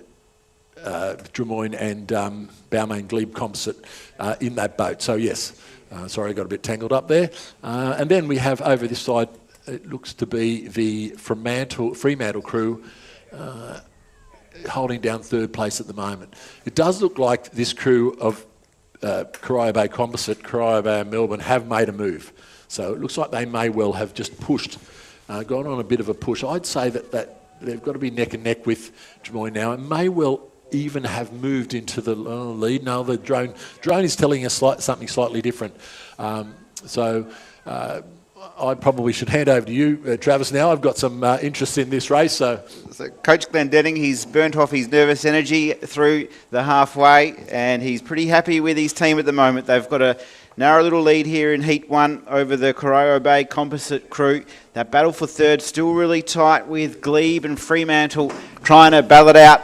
But the Drummoyne Composite crew, they've had to work pretty hard. They'll have to reset for the final because Corio Bay will no doubt be set to challenging them a little bit later on today. It's going to be a terrific final. The Drummoyne Composite crew will go through about a boat length in the end. They've been able to regroup nicely. Corio Bay will be in for 2nd. It looks like Glebe and Fremantle, not much separated them at halfway, but Glebe have been able to edge into the final ahead of Fremantle. Dragons Composite not too far away, and then Curtin will round things out here as Canning Bridge also just coming through the line to finish off heat number 1. But the Drummoyne Composite team, the defending champions, they're into the final. Coach Glendenning, he's just gives a little nod of approval. Ladies, he's pretty happy up here in the stands and he wishes you well for the big final a little bit later on. But a good solid hit out, and Corio Bay, they've got to make them earn it, aren't they? Yeah, and there's some quality sculling ability in that Corio Bay Composite crew, and I expect that that racing will be a lot harder in the final. Just a shout out, just so we keep the roll on. Wendy Roncolado and Carolyn Verno also coached by one Glendenning. So we're just that feel-good moment. But it is only a heat, and underway now is the heat number 2 of the Women's Masters E Quad. And look at the rate off the start. There is some serious racing happening over that first 100 metres. We have I'll do a quick call on this one because we're well underway. So we got North Esk, Melbourne Composite, Dragons, Leichhardt Composite and University of Western Australia. We'll give a bit more update on who's in each crew, but it is the Melbourne Composite, and it is Kirkwood, Anderson, Wilson and Nishibata. Tanya Nishibata has stroked the Victorian Interstate crew on many occasions, and is certainly a well accomplished and successful rower leading out that crew. And I'm thinking that a couple of the others there might be in that Victorian State crew. Off to their left is the Dragons crew and Leichhardt crews. And like the Dragons crews, Jane Mulrooney, Claire Farley, Swaz Cruikshank, Tracy Capes and their coach Kathy Phillips, and certainly faring very well at the moment. And just beside them is the Leichhardt, Sue Huggett, M. Barrick, Jennifer Zonga and Daniela Bourget, coached by Steve Sherry. And it does look like coming up to the 500 metre mark with about another 50, 100 metres to go, that these crews have just cleared out a little bit from the Leichhardt Composite crew of Bosco, Milne, Woodward and Brigham.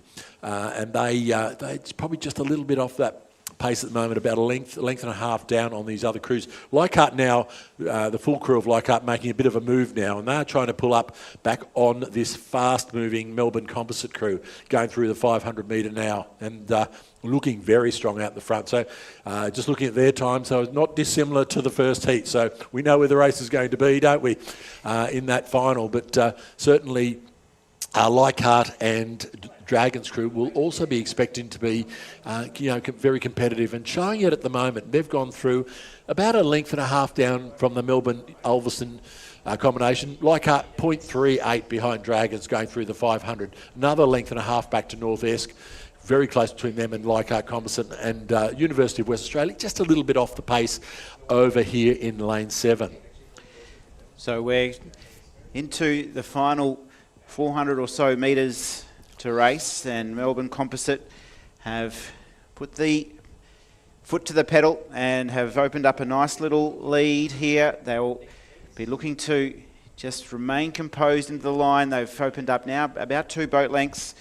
Dragons and Leichhardt, you can see them second and third, and then North Esk top of screen. They're in 4th position at the moment in the current standings, and then the Leichhardt Composite and University of WA a little bit further back. But great vision here of the bow of 5. That's Leichhardt, who are battling it out there with Dragons for that second and third spot. The Melbourne Composite team are still doing it nicely out in front. It's a good team of Kirkwood, Anderson, Wilson and Nishibata. It's a name I've seen in the results last year, figured quite prominently. So it's a strong crew who have come here to Perth to contest this Masters E Division quad. It's going to be a terrific final. Don't go anywhere at home, because that final is only less than a couple of hours away. It's going to be absolutely thrilling. And Melbourne Composite are here to row, and they're going to be hard to beat. They cruise into the line. They'll take out heat number 2 in about 4:02. So not dissimilar, maybe just a little bit quicker than heat 1. In fact, no, it'll be a little bit slower than heat number 1, a 4:05 as compared to a 4:03 from Drummoyne that we saw in heat number 1. The Dragons, well, they've got in for second. They've rowed over the top of Leichhardt. 4th in North Esk. 5th will be the Leichhardt Composite with the Australian Defence Force, Phoenix and Newcastle University. And the University of WA will round things out. But the final, only a couple of seconds separating the heats. It's going to be a terrific final. I think that's going to be an absolute cracker of a final. Nothing between those times, 3 seconds. We don't know how hard, from up here, we don't know how hard they've gone. I would suggest both have rowed fairly well within themselves. So it's, I would say that's a pretty good time for the conditions as well. So some quality out there. I might have mentioned earlier that in the Melbourne Composite, well, of course, the 3 from Ulverston are unlikely to be in the Victorian crew because Ulverston's in Tasmania, but still, I'm fairly certain some of them are in their state crew. But we're moving now to... Sorry, Rob, just one last point. So last year, it was your team, the Drummoyne Composite, who won the gold. That Melbourne Composite, they finished second, and they've brought Nishibata into the crew this year to try and knock you off. So it's going to be, once again, the gold and silver medalists from last year are here once again to do battle. Yeah, well, thank you for reminding me of that. Travis. That makes me look. It is what it is. You know, I think, you know, when we get to Masters rowing, it's all about, you know, just improving the quality of Masters rowing, and I think that, you know, if we can race, we can have improvement. We can race and be tight racing, and everybody's getting faster. You know, we've done our job, and it makes it all the better for the sport as a whole. We move now on to the men's Masters D double scull, Heat 1. With that progression, we expect that first 3 to the final. Swan Rivers, Blasqueta and Battaglia. Yarra Composite, that's Yarra Hawthorn, O'Connor Smith and Lucadoo Wells from Yarra. In lane 4, Essendon Footscray City Composite of Walker and Siritic, coached by Jeff Walker. In lane 5, Yarra's Nick Inglis and Justin Negri. In lane 6, North Shore Composite, North Shore St George, Alan Robinson, St George and Andrew Simpson, North Shore. And in lane 7, Newcastle's McCready and Hansel. And can I say that this crew of Inglis and Negri dominated at the recent New South Wales Rowing Championships. And from where we sit at the moment, I would suggest they are showing us just why that happened. So I was just reading off the paper then. I've just looked up and had a look at the field, and we can see that certainly in action now. These two are in the state quad.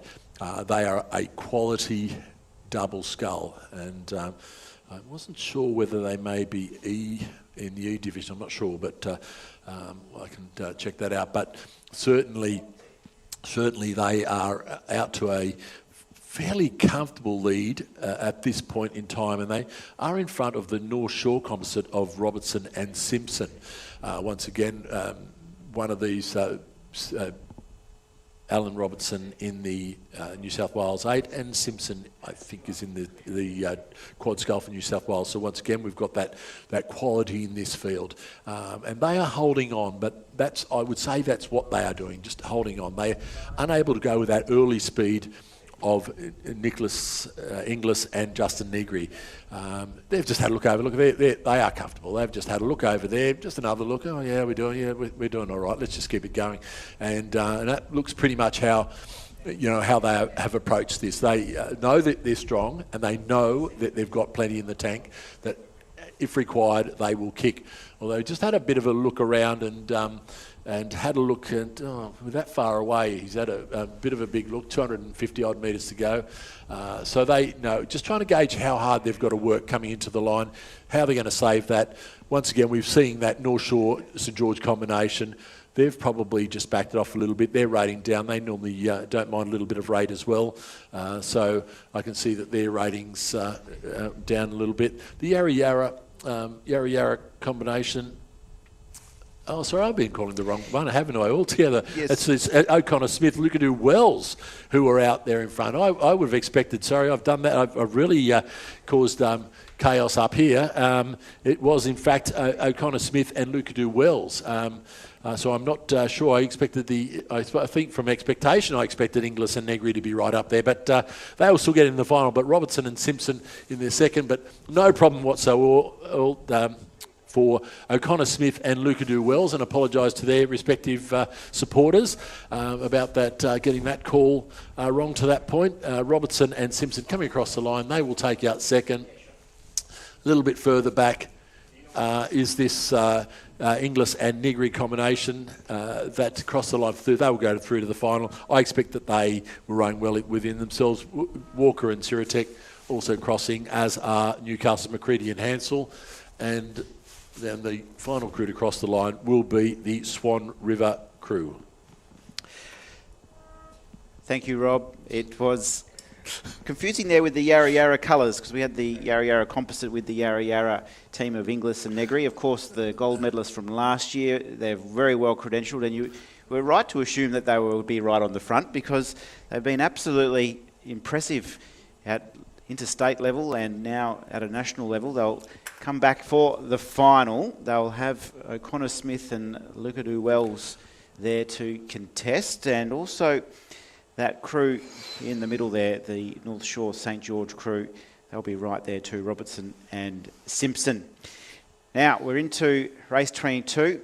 Great story here for the Bunbury team. It's a father-son combination. John Soroka, he's a life member down there at the Bunbury Rowing Club. He's been rowing for over 50 years, and this is his 7th national championships, I believe. There was a great story on Channel 7 during the week here in WA on the Soroka family and that father-son combination. It's the son who's now responsible for the coaching. John's handed the reins over to him with a bit of trepidation, so we'll see how they can kickstart their campaign. They're in lane 2, top of screen. You can see them up there. They've got away well. They had a goal of making the final in this event, so it's all before them right now. The WA Rowing Club is in lane 3 with Steve Parks and Simon Wall. The St George composite crew of Brad Smith and Cromwell Olivier rowing nicely. And then in 5, it's Corio Bay, Richard Axe and Dave Kelly. In 6, North S composite with the A&A combination of Dale Hawkins and Pat Bird. And then down the bottom of the screen, Lindsay Farn composite combined with Shoalhaven, Mark Whitaker and Tom Wilcox. So early stages, it's the North S composite crew of Hawkins and Bird, the early leaders. Whitaker and Wilcox just below them in second. And then it's the West Australians, Soroka, John and Greg, looking to make a big final here. The father-son combination from Bunbury. They've been working very hard over the last few months to get to the starting line, and they'll be pretty happy. They're in about 3rd at the moment. Corio Bay in 4th, the West Australian Rowing Club 5th, and St George not too far off the pace in 6th position. But for North S composite, they've just got the early lead and are just holding on nicely here. I bet this is going to be quite the race here between these crews over on this side, North S composite and Lindisfarne. Tommy Wilcox from Lindisfarne and Patrick Bird from North S, both in their state quad, so there will be a bit of there'll be something to play for here. Yeah, way back when, Travis, I had a race with my son, and I can safely say we had one and only race, and decided that we'd pull up stumps there. And not to say I don't think we won the race, but out of his decision, not mine, never to get in a boat with me again. So sometimes it works, sometimes it doesn't. What happened that day? Oh, no. Well, obviously it went well, but we both had different opinion about how it should have gone. But needless to say, let's move on. And just throwing out to Bunbury, I'm just Chris Iredale. I'm just wondering, it's a name that rings a bell. I'm just wondering if Chris Iredale may well have coached at St Ignatius Review in Sydney at some point. If somebody from Bunbury can let me know, they'd be really interested. But certainly North S composite and the Lindisfarne composite now are having their race within the race. I know that they will be particularly competitive, these two, and knowing Tommy Wilcox very well from having spent some time at Drummoyne with him, he doesn't like to be beaten in any race, and it doesn't matter whether it's rowing or any other one. So I can imagine he would be weighing up the situation at the moment and thinking, well, we're still here. But the Hawkins-Bird combination, though, they've just pushed away. I think they're thinking that the Corio Bay of Axe and Kelly, crew of Axe and Kelly, will be a little bit close and be in danger of pushing one of these crews out. The father and son combination, the Soroka family boat, we might call it, over on the other side, it's still faring very, very well. So it is going to come down the wire. The fast finishing Corio Bay crew, they have other plans for this, the shape of this final cruise going into the final. And I'm not quite sure the reaction is quite enough in the other boats as the Corio crew almost sneaks up on them. No trouble whatsoever for Hawkins and Bird, this crew out in front. Lindisfarne composite of Whitaker and Wilcox now just putting on a little bit of effort there, and they're going to just do a little bit of a sprint. The Soroka combination over on the other side, they will go through to the final. They will hold out the Corio Bay crew, so it will be the North S. The Lindisfarne and Shoalhaven combination going across in second, and the Bunbury combination going across in third. And those are the three crews that will go through to the final. So a great moment here for the Bunbury locals. The Bunbury fans will be pretty happy with the father-son combination Getting through to the final, they had to battle hard with Corio Bay, but were able to finish really strongly. Almost were able to sneak into second there with the Lindisfarne Shoalhaven crew. And North Esk, though, they were able to control it. 3:56, a little bit slower than heat number 1, 3:53. The Yarra Yarra Composite crew taking out heat 1. But nonetheless, it's going to be an exciting final. A little bit later on today as well, we've got some terrific finals action after these heats. And for these two men on screen, they will be well and truly there when the whips are cracking. That's our Heat 2 winners right there from North Esk and ANA, Dale Hawkins and Patrick Bird.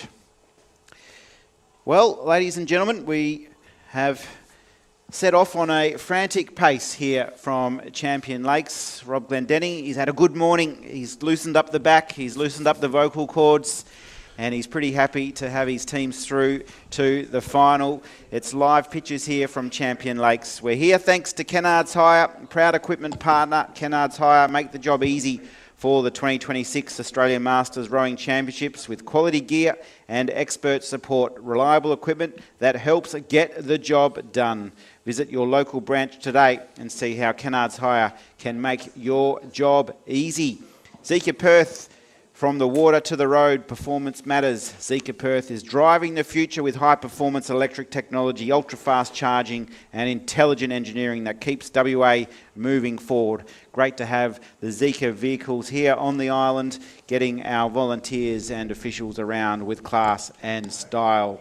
The City of Armidale, that's where these championships are held. Proud sponsors. While you're up in this region, explore the Perth Hills, local cafes and visitor experiences just minutes away. The WA State Government also proudly supporting the Australian Masters Rowing Championships, and they are very happy to have our interstate visitors here. The Perth Care Partners, events like this are a great reminder that staying active and connected matters at every age. Perth Care Partners is proud to support older adults to maintain their independence, well-being and quality of life at home. We're also here thanks to Bont Rowing.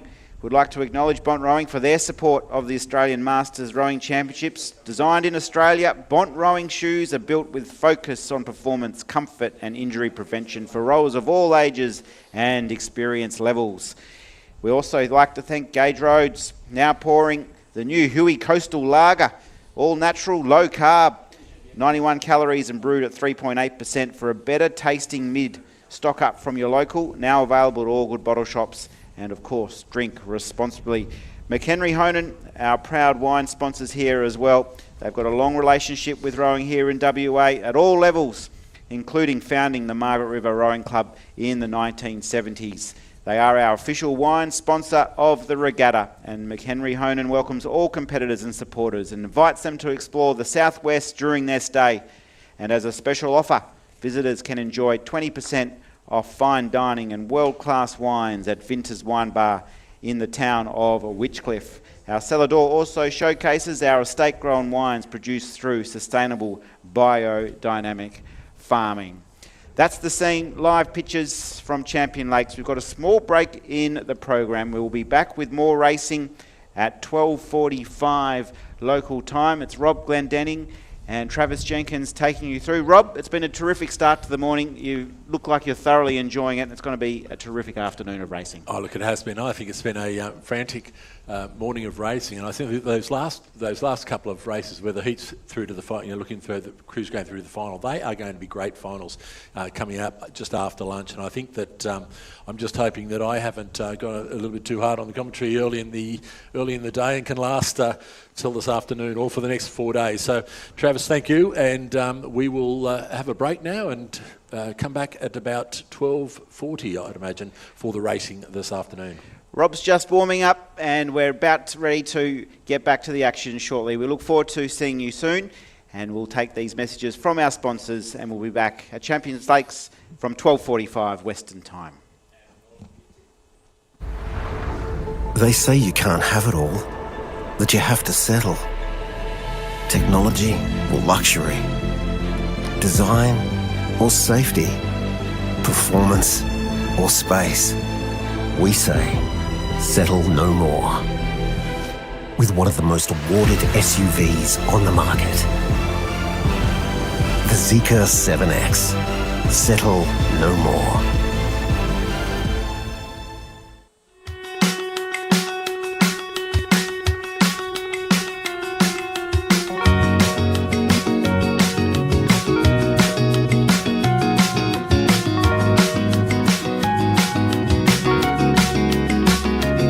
As I'm rising, my stomach's flipping.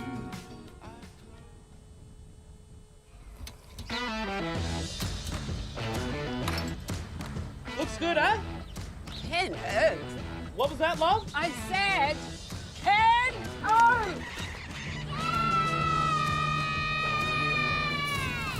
All done, girls. Happy? Ken Oath, all right. From big jobs to even bigger jobs, get the Ken Oath feeling.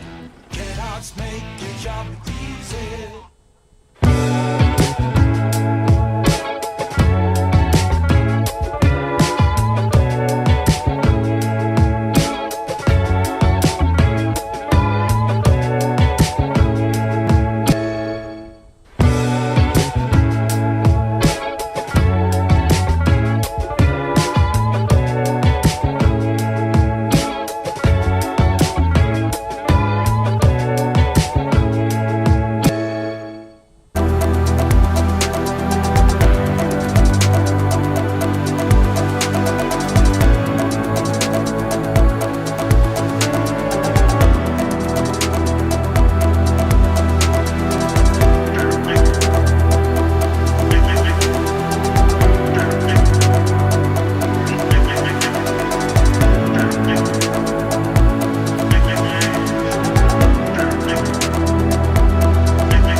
It used to be a choice. It used to be design or luxury.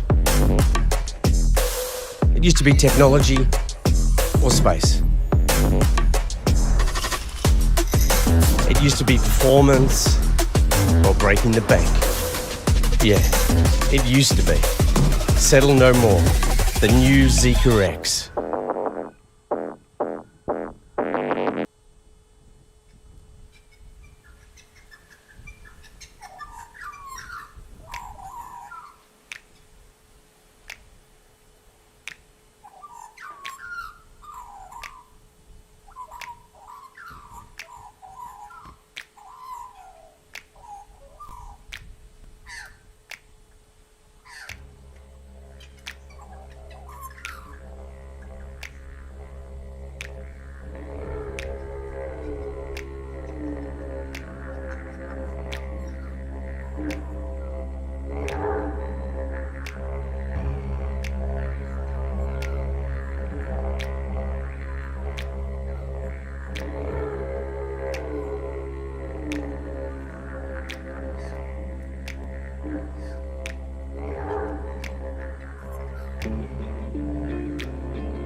Looking good, eh? Ken Oath. What do you think, Nonna? Giramento de K. Hey, boss. Kenneth sorted it. All good? Kenneth. From big jobs to even bigger jobs. Get the Ken Oath feeling. Ken Oath. Kellogg's make your job easy. Coming out to the hills of Armidale, it lets you experience nature and lets you experience that harmony in a different way. Being surrounded by the really old eucalypts, the jarrah, the marri, really vivid leaves and the chirping of the birds, it's very serene, very tranquil. Armidale's beautiful hills are the perfect place to escape the loudness of the city. The hills are the perfect place to find some peace and quiet on the weekend, and it's a great place to find some nice local produce. Naked Apple is predominantly an outdoor venue. It's a beautiful area to sit out in nature. We also have a lot of natural places around as well. So we've got Stinton Cascades, Rowley Pools in the immediate area. Araluen Botanic Park just down the road. Coming into spring, everything is super green, lots of flowers. We've also got a lot of hiking areas out towards Mount Dale. The nature of Armidale Hills offer a place of tranquility, which really makes it special to reconnect with yourself.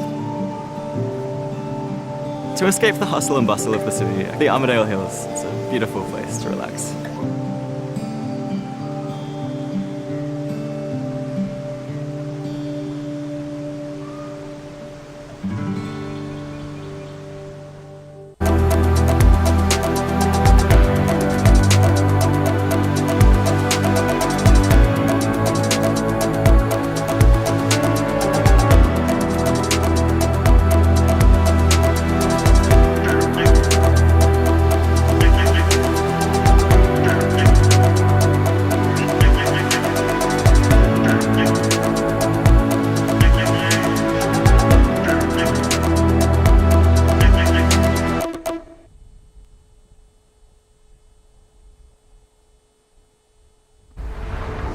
They say you can't have it all, that you have to settle. Technology or luxury, design or safety, performance or space. We say, settle no more. With one of the most awarded SUVs on the market, the Zeekr 7X. Settle no more.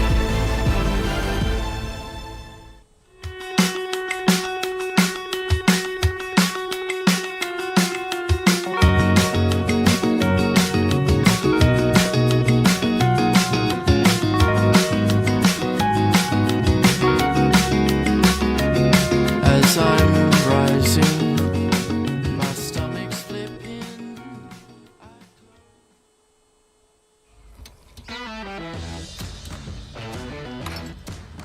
Looks good, eh? Ken Oath. What was that, love? I said Ken Oath. All done, girls. Happy? Ken Oath, all right. From big jobs to even bigger jobs. Get the Ken Oath feeling. Kellogg's make your job easy.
It used to be a choice. It used to be design or luxury. It used to be technology or space. It used to be performance or breaking the bank. Yeah, it used to be. Settle no more. The new Zeekr X.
Looking good, eh?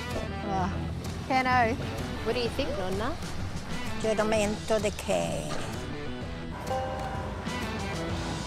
Hey, boss. Kenneth sorted it. All good? Kenneth. From big jobs to even bigger jobs. Get the Kenneth feeling. Kenneth. Kenneth's make your job easy. Coming out to the hills of Armadale, it lets you experience nature and lets you experience that harmony in a different way. Being surrounded by the really old eucalypts, the jarrah, the marri, really vivid leaves and the chirping of the birds, it's very serene, very tranquil. Armadale's beautiful hills are the perfect place to escape the loudness of the city. The hills are the perfect place to find some peace and quiet on the weekend, and it's a great place to find some nice local produce. Naked Apple is predominantly an outdoor venue. It's a beautiful area to sit out in nature. We also have a lot of natural places around as well. So we've got Stinton Cascades, Rowley Pools in the immediate area. Araluen Botanic Park just down the road. Coming into spring, everything is super green, lots of flowers. We've also got a lot of hiking areas out towards Mount Dale. The nature of Armadale Hills offer a place of tranquility, which really makes it special to reconnect with yourself. To escape the hustle and bustle of the city, the Armadale Hills is a beautiful place to relax.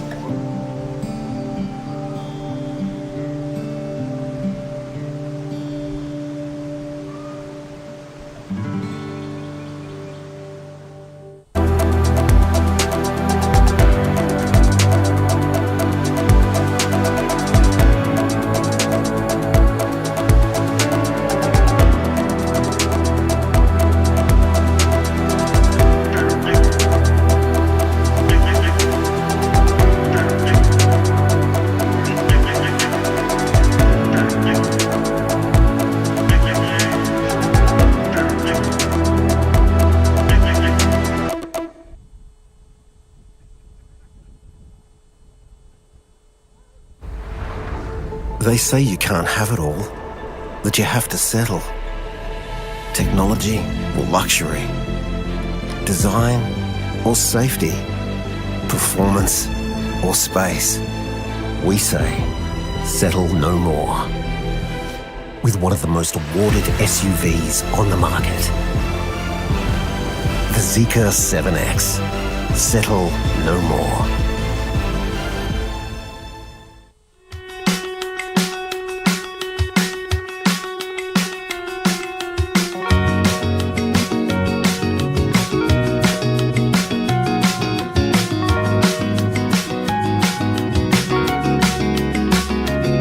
As I'm rising, my stomach's flipping.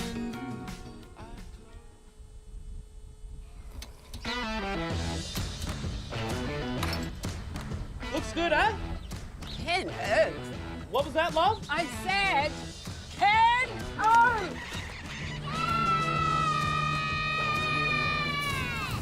All done, girls. Happy? Ken Oath, all right. From big jobs to even bigger jobs, get the Ken Oath feeling. Kellogg's make your job easy.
It used to be a choice.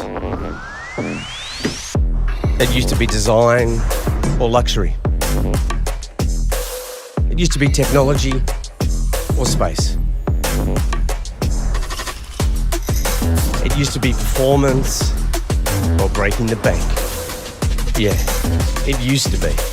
Settle no more. The new Zeekr X.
Looking good, eh? Cano, what do you think, Nonna? Giramento de che. Hey boss, Kenneth sorted it. All good? Kenneth. From big jobs to even bigger jobs, get the Keno feeling. Kenneth. Kennards make your job easy. Coming out to the hills of Armidale, it lets you experience nature and lets you experience that harmony in a different way. Being surrounded by the really old eucalypts, the jarrah, the marri, really vivid leaves and the chirping of the birds, it's very serene, very tranquil. Armidale's beautiful hills are the perfect place to escape the loudness of the city. The hills are the perfect place to find some peace and quiet on the weekend, and it's a great place to find some nice local produce. Naked Apple is predominantly an outdoor venue. It's a beautiful area to sit out in nature. We also have a lot of natural places around as well. So we've got Stinton Cascades, Rolly Pools in the immediate area. Araluen Botanic Park just down the road. Coming into spring, everything is super green, lots of flowers. We've also got a lot of hiking areas out towards Mount Dale. The nature of Armidale Hills offer a place of tranquility, which really makes it special to reconnect with yourself. To escape the hustle and bustle of the city, the Armidale Hills is a beautiful place to relax.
Testing 1, 2. Test. Sure. Testing. They've turned it down a bit, I think.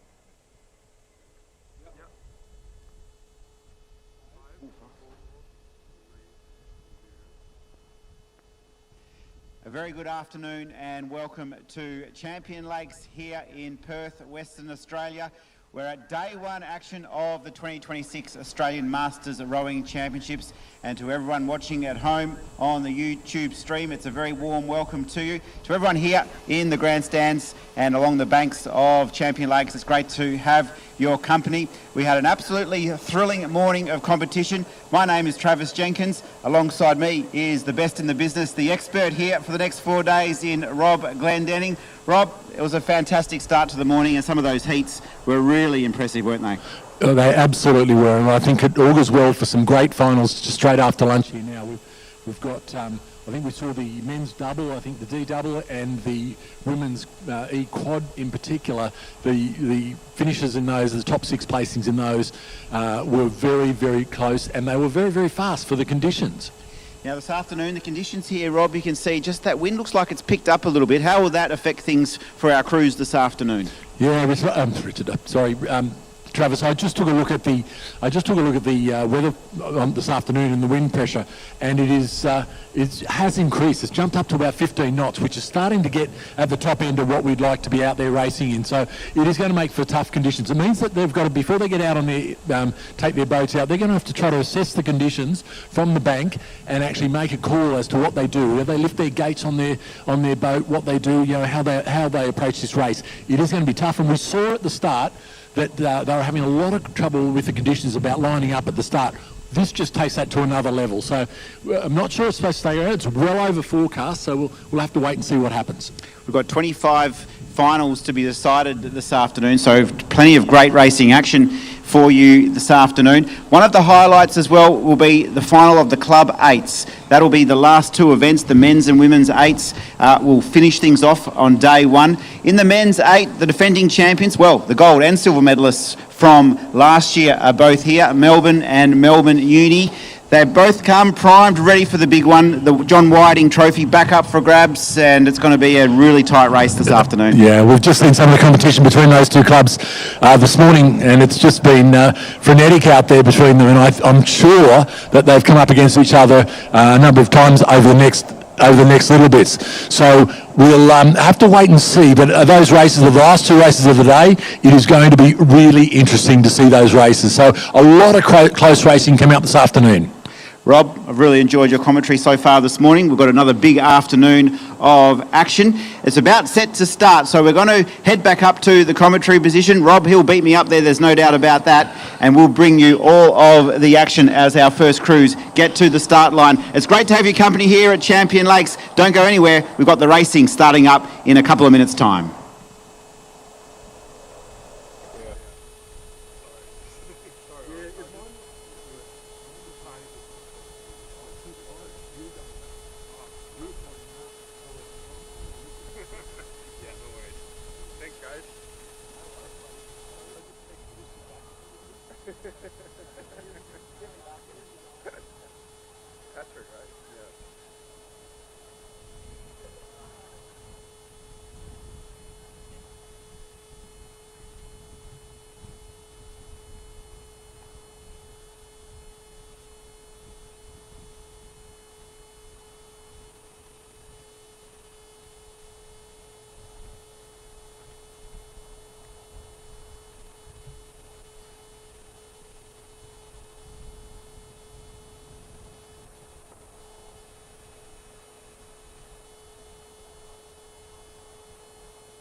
And welcome back to wherever you may be watching on the YouTube live feed here from Champion Lakes, the 2026 Australian Masters Rowing Championships. We're ready for our afternoon session of action, and to kick things off in race 23, it is in lane number 4, the crew from Manning River, comprised of Kay Smythe and Kay Pullen. And then in lane 5 from Perth, Vanessa Grant and Nikki Cato. And just like that, in a flurry of strokes, we are underway in the I classification, which is an average age of 75 years or more in the boat. So plenty of experience for our WA crews. Kay Smythe, Kay Pullen, they're right of screen in 4. They've started well. And then Vanessa Grant and Nikki Cato on the left of screen, or the lower part of the screen there, doing battle. Now, just with 2 competitors here, it'll just be a gold medal up for grabs. And as we've seen in the previous racing, when with these head-to-head battles, Rob, it's been really exciting right till the very end. Absolutely, it has. And I think what we're going to see here, it'll be interesting to see how they handle these conditions. The conditions have certainly changed from before lunch. And it doesn't look too bad out there at the moment, Travis, and they are going head for head at the moment, but it does, like the wind does look a bit stronger at this end of the course, so it'll be interesting to see that change as we get further through the race.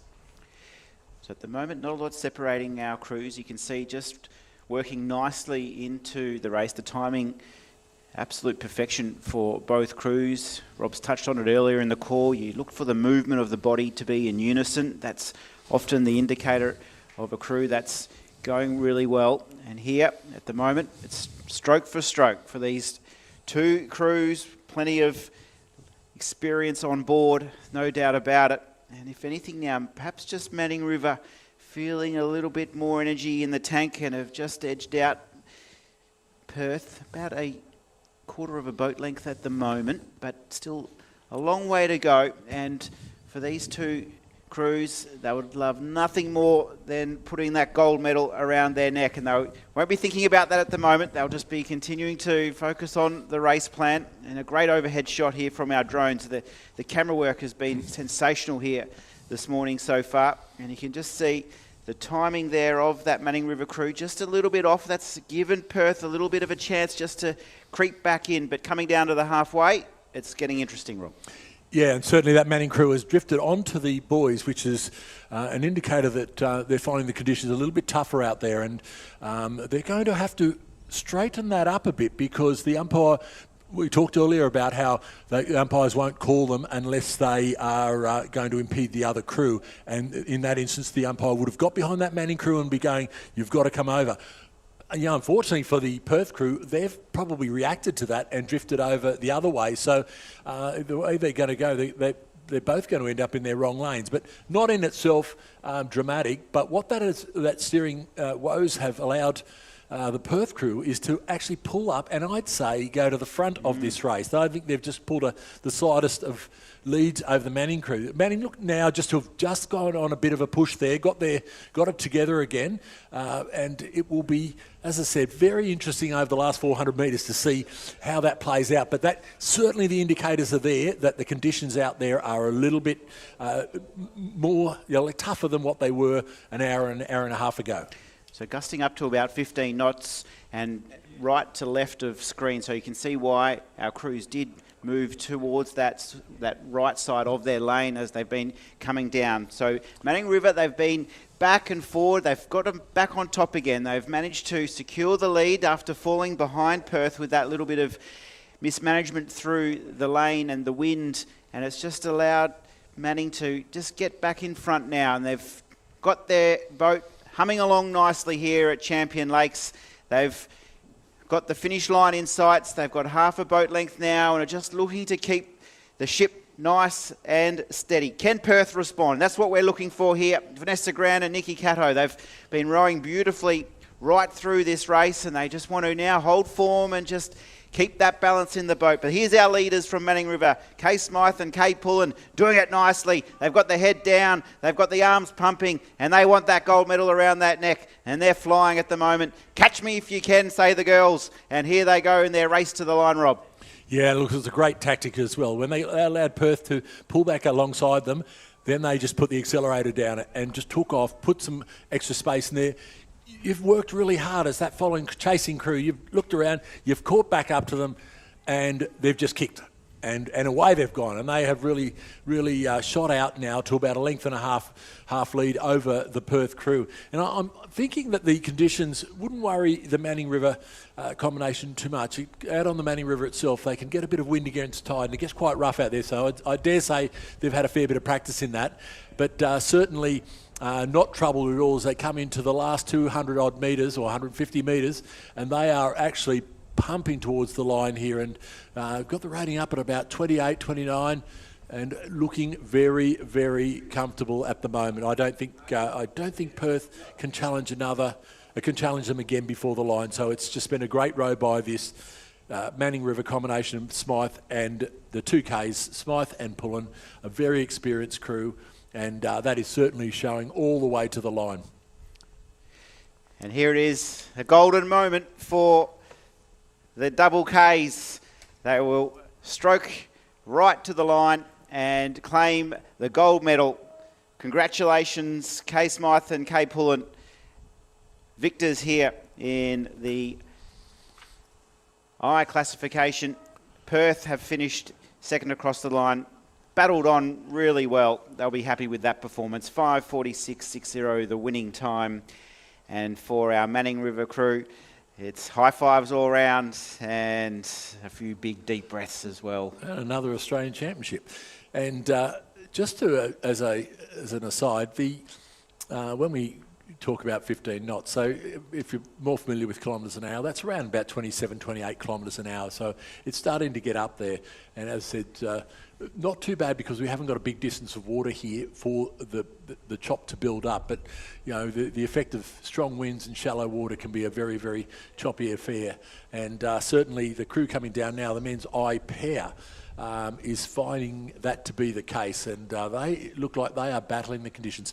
Of course, a pair will be much more difficult to manoeuvre and row in these conditions. They're a little bit more tender in their balance. They don't have that oars out either side. So in a double, if the oars hit the water either side, well, you're going to stay fairly flat. If a pair hits hard on one side, it's going to throw that boat right over and cause a bit of drama with inside the boat. So they have had a few wobbly strokes there. And we can see a fair bit of water now coming up off their finishes, which is a good indicator of the winds getting up out there in the middle of the course. But this race is a race of one, effectively what we would call in rowing a row over. I'm not quite sure what the medal presentation looks like for this one, but I'm sure that the officials will have that in hand. But it does appear that the crews are finding this end of the course a little bit more comfortable to row in, and we're looking at this crew coming down here now, and they are still, even though they're the only crew on the course, they are still putting in a bit of an effort down to the line, and we can see them. We've got the side-on view, and certainly they are still working. Now you can see in this boat, could be something else happening in the boat, but generally what's going to happen, that wind is going to push the boat over and it's going to sit down on bow side, which is this side of the boat. So generally in a strong crosswind, you want the stroke side to actually be pushing out a little bit more, be a bit more aware of keeping that boat balanced. So otherwise it becomes a very, very difficult task for the bow siders as that boat pushes over onto that side in the stronger winds. But they seem to have got it together now, and they've got into the red buoys, so they've got about 100 odd metres to go, and they will come into, well, obviously take out this wind, but putting in some good strokes now as we come down to the line. And just once again just a congratulations on the feed, the live feed here, the camera feed from here in the drones. I think we all agree it's spectacular, and it just makes life in the commentary box so much easier. But you get a much better feel of what's happening out there as a as a spectator, and they're crossing the line now to close out this thing in a time of 4:09.77. So that's a pretty reasonable time for an eye pair at in these sort of conditions. So congratulations to Kenneth Price and Chris Potter. Well done, gentlemen. Congratulations. There's Chris Potter just raising his arm up, saluting his legion of fans who will no doubt be watching on. And also Kenneth Price looking very relaxed. They can now head in for a well-deserved lunch break as we move our attention to race 25. We've got some 8s about to take to the waters. It is the Women's Masters F. 8s about to get underway. Yeah, just looking at that start now, and you can see the crew over in lane 6. They are pointed totally in the wrong direction for this start. So I'm hoping the starter just holds out a little bit more until they get a little bit straighter. Very difficult. They'll probably have to see. You can see now that the bow seat has passed had passed their all forward, and as I thought, they're going back out off the start. They were going to find it very difficult to straighten up, so they're moving out off the start. Sometimes you can get the bow seat, the one at the pointy end of the boat, to pass their oar back and tap it around the 2-seat.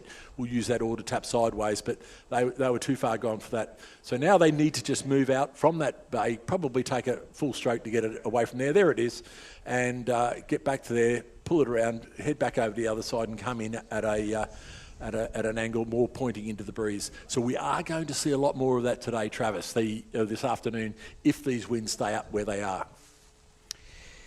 So the Perth crew will just reset themselves and make their way back to the starting position.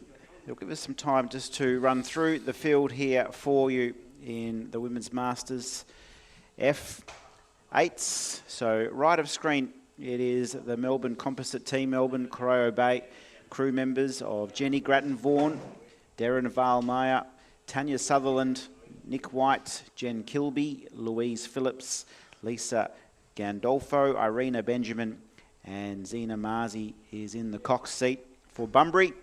In lane number 3, Carmel Lloyd, Donna Fortescue, Jennifer Coote, Nola Chigalev, Brenda Bartholomew, Lisa Munro, Barbara Delasale, Pina Barbara, Chris Ardale is the Cox and also the coach.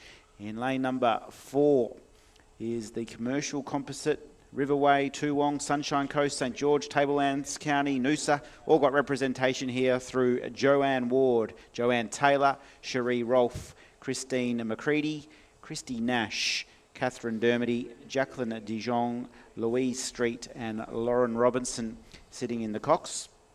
For Carrum Composite in lane 5, Anthea Amos, Robin Blake, Ruth Oliver, Julie Cotchin, Frances Graham, Sally Glenn, Sally Shepherdson, Helen Kelly and Angelique Everett is the Cox. And rounding out the field, you can see them coming into position now in lane number 6, the Perth Rowing Club, Adele Chapman, Megan Wellbeloved, Meg Pike, Deb Barry, Edwina Forster, Catherine Kennedy, Susan March, Kathy Ride and Jennifer Pollock in the seat. So just about set here. Big moment for our Women's Masters F8s. About to take to the water. A big final.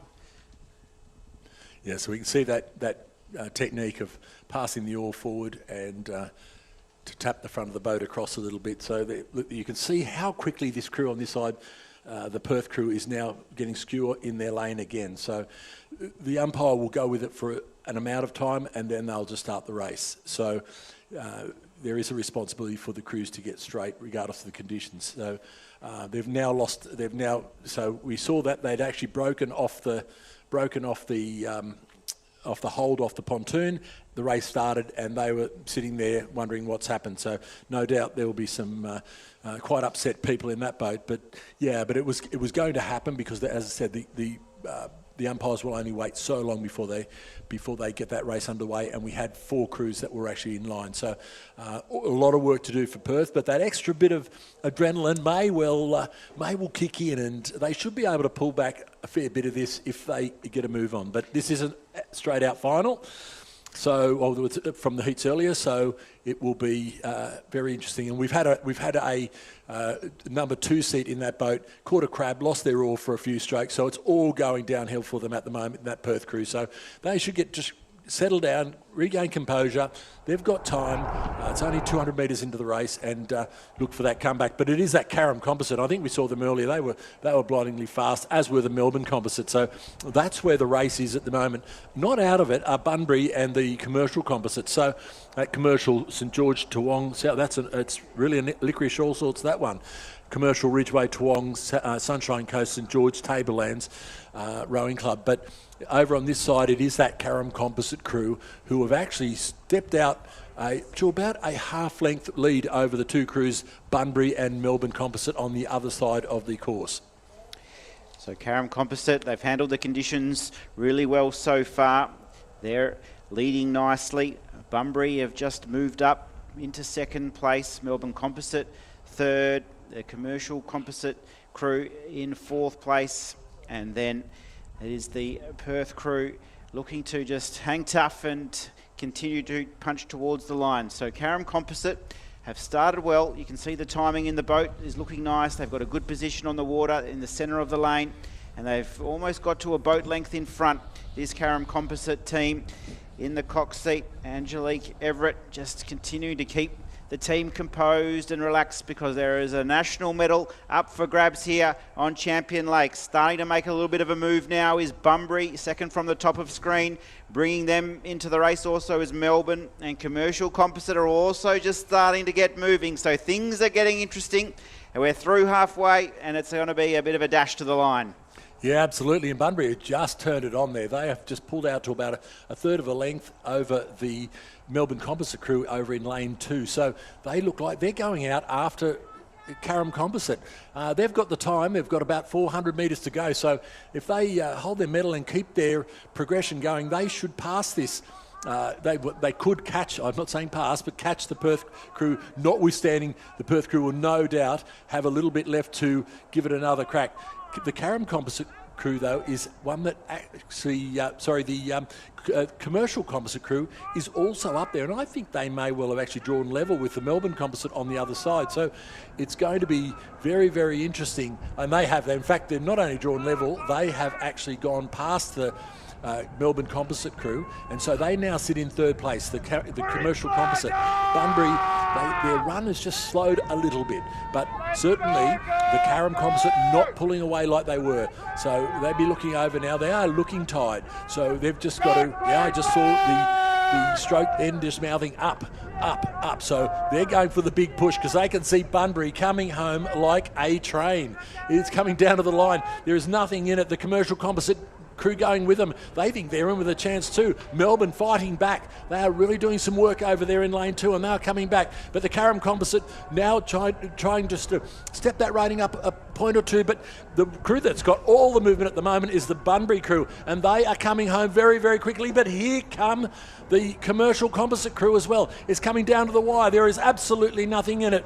Bunbury, it is Perth, Carrum Composite, Bunbury, Commercial Composite coming down to the line, only a couple of strokes to go. It does look like, and yes, the Carrum Composite will hold on. It will just be in front of the Bunbury crew, followed by Commercial Composite. What a race, Travis. Carrum Composite, 5th last year. They've upgraded to the gold. A lot of the members of this crew today, they rode for 5th last year, and today they will be the Australian champions. A fantastic row under pressure, because it was coming thick and fast. Bunbury, Commercial Composite were right there. You can see less than a second has separated the first 3 crews in what was an absolute grandstand finish. And there they are. The Carrum Composite crew have come over here to Perth, travelled a long way. 5th last year, as I mentioned, a lot of the competitors there. And now they are the Australian champions. And gee whiz, there will be some tired bodies in those boats tonight, Rob, because there was nothing left in the tank. Absolutely, and I can just see there that the Perth coxswain has their hand up, which indicates that they have a question of the umpires, if not a protest. But they will be upset about what happened at the start. But I think I don't know. I'm not an umpire, but I suggest that will probably be a difficult one for them to argue, being that they had trouble getting on there the first time. So certainly some disappointment, but it just goes to show, get on the blocks early, get in the right position, so that you can actually sit there with a minimum of fuss. But it's interesting. They're umpire writing a few notes down. We'll see what comes of that. We now move on to race 26, the Men's Masters F Quad Scull final. So in lane 2 we have Yarra Yarra, Nick Inglis, David Jacka, Justin Negri, and Jack Chatsakumis. In lane 3, Manning River Composite, Mark Tejan, Roy Halliday, Rhett Patterson, Nick Johnson. In lane 4, Torrens Composite, Rob Ellis, David McLeod, Bill Natt, and Kevin Tankard. In lane 5, Riverside Composite, Mark Johnson, Brian Glawson, Graham Hunt, and Anthony Lee. In lane 6, Melbourne's John Dollison, Stephen Reynolds, Craig Smith, and Gregor O'Neans. And in lane 7, Melbourne Composites, Stephen Mollard, Jonathan Mollard, Sam Mollard, and Timothy Mollard. So the Torrens crew here in lane number 4, super impressive. We had the heats a little bit earlier this morning, and that Torrens crew, they looked like the team to catch, but it was also a good performance from the Riverside team. They're there in lane 5. So start all important, and all teams have got away from the line well. Probably fastest away was Torrens. They've opened up a nice little buffer in the early stage. Look at that timing in the boat. There's plenty of power in those legs there, Rob. They're absolutely flying off the start, this Torrens team. They've wanted to set it up early, and they're already up by about a half boat length, aren't they? Yeah, absolutely. They've really shot out of the gates. Just drifted across in the lane a little bit, so getting a bit close to the boys there, but probably on the right side of it. So they're countering that crosswind at the moment. The crew that's just getting wound up now is that Yarra Yarra crew, and they'll be worrying the fact that they let that crew from Torrens get out so fast, so they'll be just wishing that they had reacted to that a little bit quicker. But certainly good starts by all the crews. Probably the crew that's struggling a bit is that Melbourne Composite crew, the Mollard crew, as it turns out, over in lane 7. They just tailed out the back a little bit. That was a very frantic start, though. So to be up there. And mixed in that was going to be a very, very fast crew. So we now have a race between Yarra Yarra and Torrens Composite. There's a straight line almost between the Manning River Composite, Riverside and Melbourne crews. Probably the one that's just losing out a little bit at the moment is the Manning River Composite. It's a Manning River and Glebe. And they have slipped back to about 3/4 of a length behind. But it looks like that the Torrens Composite crew has kicked again, and they have pulled out to a length now.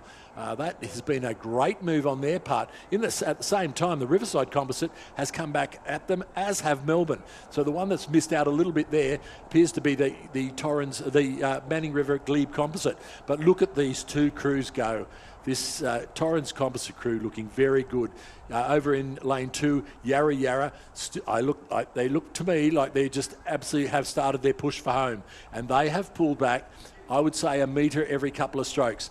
They will be level pegging. If they keep this push together, they could be level pegging by the 250 metre mark, and that looks like that could be a great race ahead. The crew coming back a little bit is Manning River Composite. They let it slip a little bit, but they've come back up to Melbourne. Riverside Composite at the moment look like they were fairly comfortable in third, but Melbourne now challenging them, as is the Manning River Composite. It does look like excuse me, the Riverside Composite crew has actually pushed again, and here they go. So they've had a look across. The bowman making the calls here. He's had a look to the left, look to the right, and he will make a call very soon about what their strategy is over the last 250 metres. But I'd say whatever their strategy is, it looks pretty good at the moment to me, because we were talking crew back there. The Riverside Composite, the Torrens Composite has now led out all the way.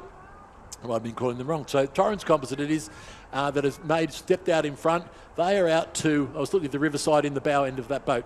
And certainly they are pushing ahead now. But the Yarra Yarra coming back at them, coming back fast. The race over here is going to be for third and fourth. It will be crew crossing the line now. That is the Torrens Composite crew. They're following across the line by Yarra Yarra over in lane 1. It will be just holding out the Riverside Composite on this side, and followed by Melbourne a little bit further back to the Manning River Glebe Composite, and then back to the Melbourne Composite. So the Torrens team are impressive in the heats and have got the job done. The Silver Foxes, Australian champions, there they are on screen, taking in the big breaths. Once that fatigue leaves the body, they will enjoy the moment. They were very impressive. Ellis, McLeod, Nat and Tankard, the Australian champions, they were able to just continue that terrific heat form from earlier today into the final and have managed to secure a terrific victory.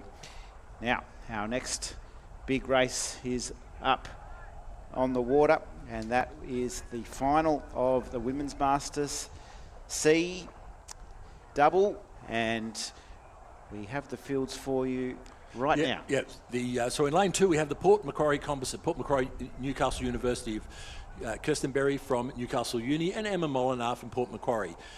Western Australian Rowing Club's Emma Herring and Dorian Ledecker in lane 3. In lane 4, Murray Bridge Composite, Murray Bridge Yarra Yarra, that's the Ebony Eben-Waldner and Kelly Lewis. In lane 5, Lower Clarence, Vanette McLennan and Candice Jago, coached by Candice Jago. In lane 6, Sandy Bay's Sarah Birch and Eliza Richardson.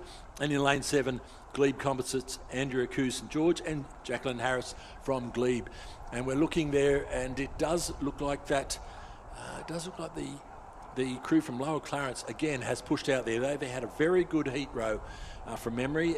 Going with them though is the Murray Bridge Composite, and the one with a big push at the moment is the West Australia. They have just put on an effort there that has seen them pull out about 2 or 3 metres. They were just behind these two crews and have just moved up to them. They need to get off the boys.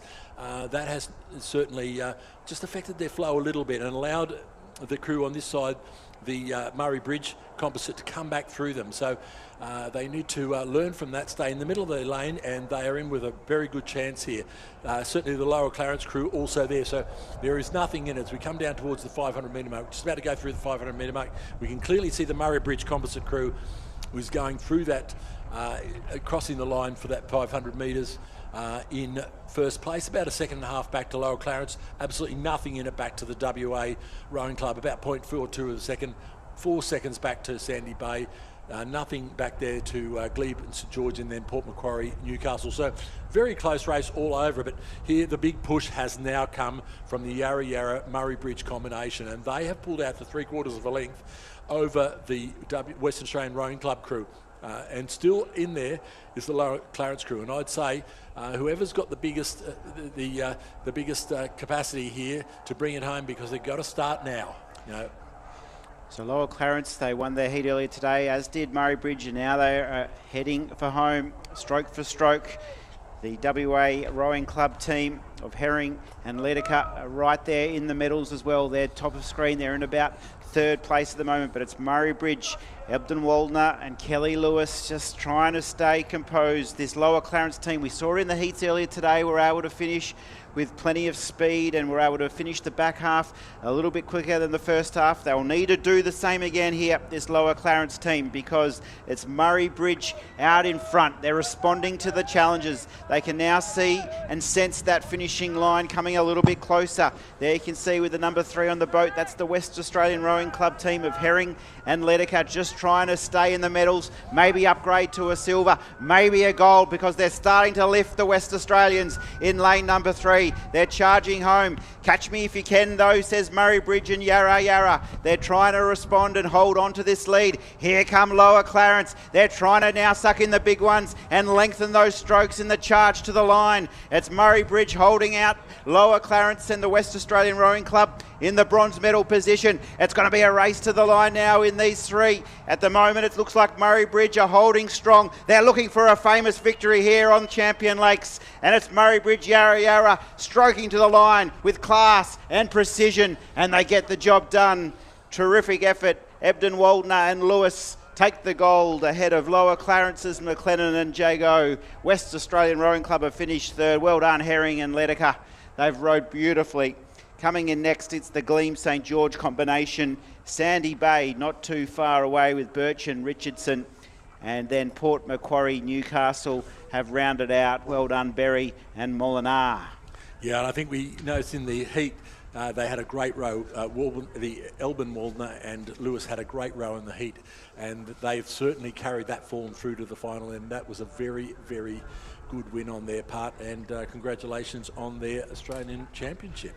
4:11, faster than the heat time with a much increased head breeze. So that just shows you that those ladies there were able just to wind back the clock a little bit and increase their speed for the final. So congratulations to our ladies on the water there. Oh, it's thick and fast, isn't it, Travis? Absolutely. So we go to race 28, the men's C4 final. And so we go over to some more of the Coxus races now. And they are underway. So we've got A&A in lane 2, Andre Fernandez Martins, Robert Boyland, Stuart Clark and Alec Monga. In lane 3, Torrens Composite, Torrens Adelaide University in Sydney. That's Damien Deleek, Christopher Morgan, Alistair Walsh and Thomas Lubinis. In lane 4, Old Scots Collegian, Alex Hatch, Alex Forrest, Fraser Stewart and William Johnson. In lane 5, Carrum Composite, David Moyes, Shane O'Connor-Smith, Drew Holman, Stuart Gilbert. And in lane 6, Lindisfarne Composite, Chris Turner, Harry Davis, Mark Thurl and Tom Wilcox. And can I just say, we noticed that in that Torrens Composite crew, we have Christopher Morgan. Christopher Morgan grew up rowing at, I believe, at Adelaide University.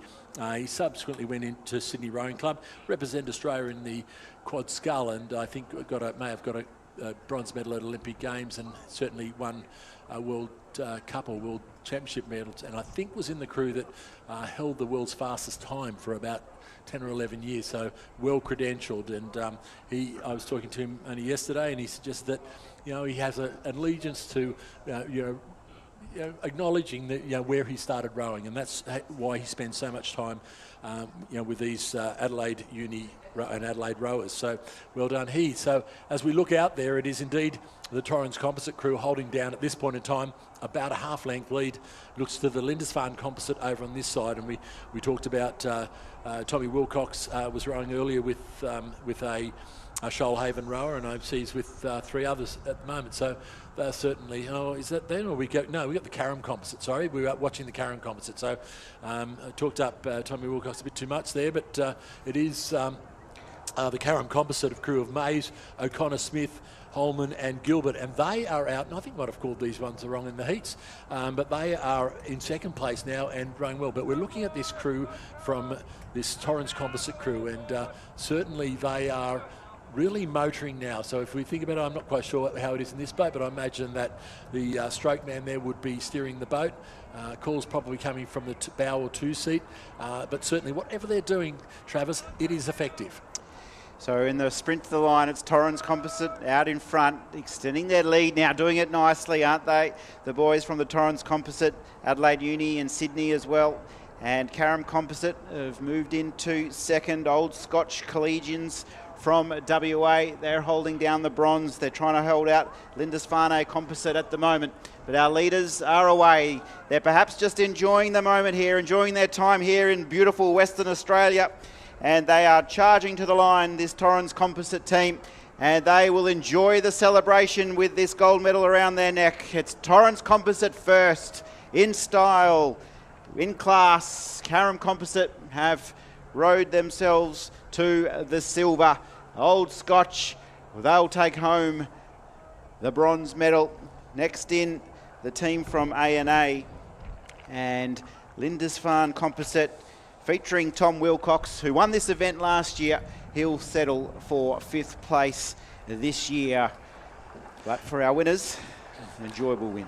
Yeah, and just looking at that crew, I mean, considering that Chris Morgan lives in Sydney, they won't have spent too much time together. He said he has been flying down there to do some training, so I imagine they've got together in a 4 or a quad there at some stage. So it just goes to show, when you're when you're a quality crew, you can come together after not spending a lot of time rowing together. So we move straight on to the coxed 4. So in this thing, the C coxed 4, and that means that each one of those, of course, is carrying a coxswain. We can see that 2 of these boats are carrying a stern mount coxswain, and the crew on this side with the bow mounted coxswain. In lane 3, we have the ADF rowing composite. Daniel Watson, Sam Goldspring, Bill Todd, and Rowan Joe Wardener. Their coxswain is Catherine Kessler. In lane 4, University of New South Wales composite. Rob Gilmore, Rob Koskar from Leichhardt, James Halliday and Andrew McEncrow from University of New South Wales. Catherine Davies is their coxswain.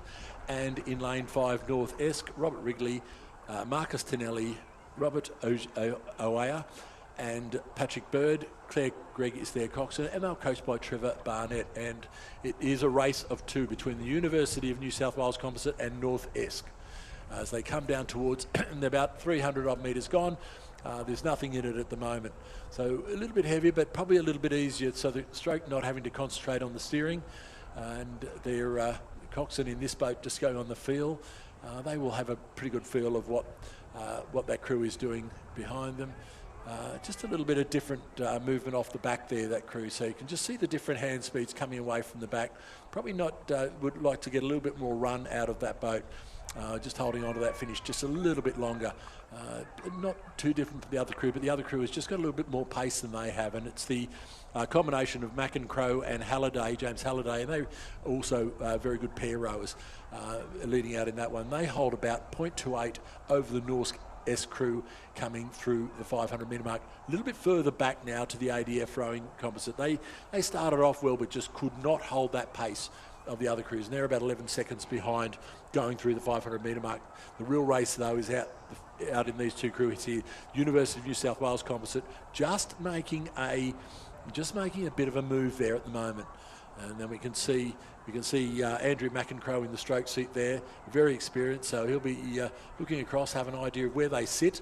The North Esk crew, though, still looking very strong, and coxswain there certainly barking out some instructions. I shouldn't say so, caressing their verbal instructions to the rowers, or barking out instructions, as we would say, as rowers. But certainly Claire Gregg there driving this crew hard, and yes, just telling them they are really in with a chance here if they pick this up, and they have reacted well to that. So Claire, you've done a great job there in getting them motivated, and here they come. So I don't know what whether the University of New South Wales crew has quite kept up with that one, as the crew from North Esk is absolutely flying now and pulling back with every stroke, pulling back time over the University of New South Wales composite crew, and it is neck and neck. I would actually hazard to say that the crew from North Esk has now got in front of the University of New South Wales composite, and going now towards the line, they have pulled about a metre in front. Now they're responding in the University of New South Wales composite crew, but well, too much too late, and it is the North Esk composite crew who are going to come across the line and take out first and the Australian Championship, and a great race by them. Coming in second will be University of New South Wales composite, followed by ADF rowing composite, who will cross the line to close out this field. What a race. North Esk just timing their finish to absolute perfection. They were a couple of strokes behind at the halfway, weren't they? And were able to just time it to perfectly. Claire Gregg in the cox seat, you mentioned it in the call, Rob. You just saw it just with a little bit of chaos and a bit of confidence in her, yelling at the team. She was able to just get that lift out, and you can see what it means to that North Esk team. They were super excited with the way that it finished. Robert Wrigley, Marcus Tonelli, Roberto Ojeda and Pat Bird. They will talk about that race for many years to come, because it was a fantastically timed performance. And gee whiz, there were some big shoulders in that crew. Yeah, there were, but we did call it. We could see Claire Gregg in the coxswain seat, and she was frantic with her calls. She was motivating them to do more, and more they did, and responded fantastically. So I'm saying this crew will owe their coxswain a drink tonight, because she has brought that crew home with vigour. Well, big thanks to our sponsors, Cage Roads. On that note, they've got our sponsorship drinking looked after, as to McHenry Honan. A big thank you to our two major sponsors here. They will be enjoyed after that one as we move along to our next event.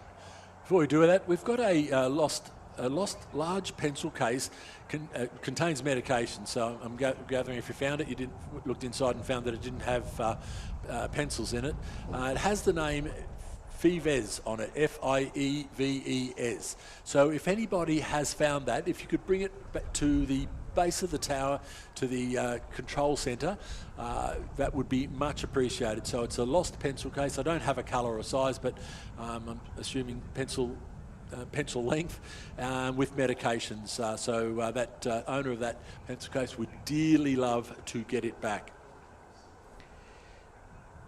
So we've got a combination here of race number 30 and 31 in the Women's Masters H classification in the 4. So we'll go through the field for you quickly now. The top in lane number 2, it's the Perth Rowing Club, Vanessa Grant, Nikki Cato, Elizabeth Aman and Celia Cornwell. And then you'll see in our next 4 crews, the coxswains are in position. In lane number 3, Corio Bay, Diane Pearce, Joe Jones, Tracy Holding, Pam Westendorf and Caitlin Murphy in the coxswain seat. In 4, it's Manning River, Kay Smythe, Kay Pullen, Amanda Cavill, Jess Loban is the cox. In lane 5, Cambridge Composite, Julianne Kelly, Ronnie Cooper, Barbara Hall, Martha DeLong, Sarah Sedgwick the cox. And in lane number 6, left of screen, Judy Walsh, Deb Cook, Kath Wellman, Leslie Chiosarelli and Vanessa Grant. And they're in probably about 3rd position at the moment, Canberra.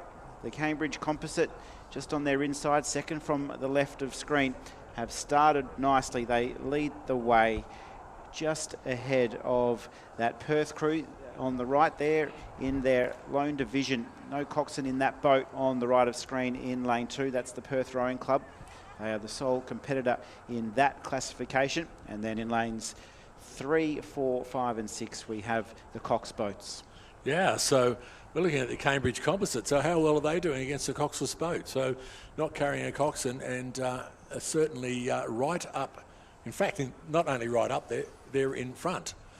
So we're looking now across there and we can see that Perth crew, the Cox crew against the, sorry, I got that the wrong way around, the Canberra crew. So the Canberra crew certainly is the Cox crew and it is in front, just in front of the Perth crew over on the other side. So, oh, we got very confused here. Perth crew, yeah, so the Canberra crew is in front of the Perth crew, or the Moolumbar Composite.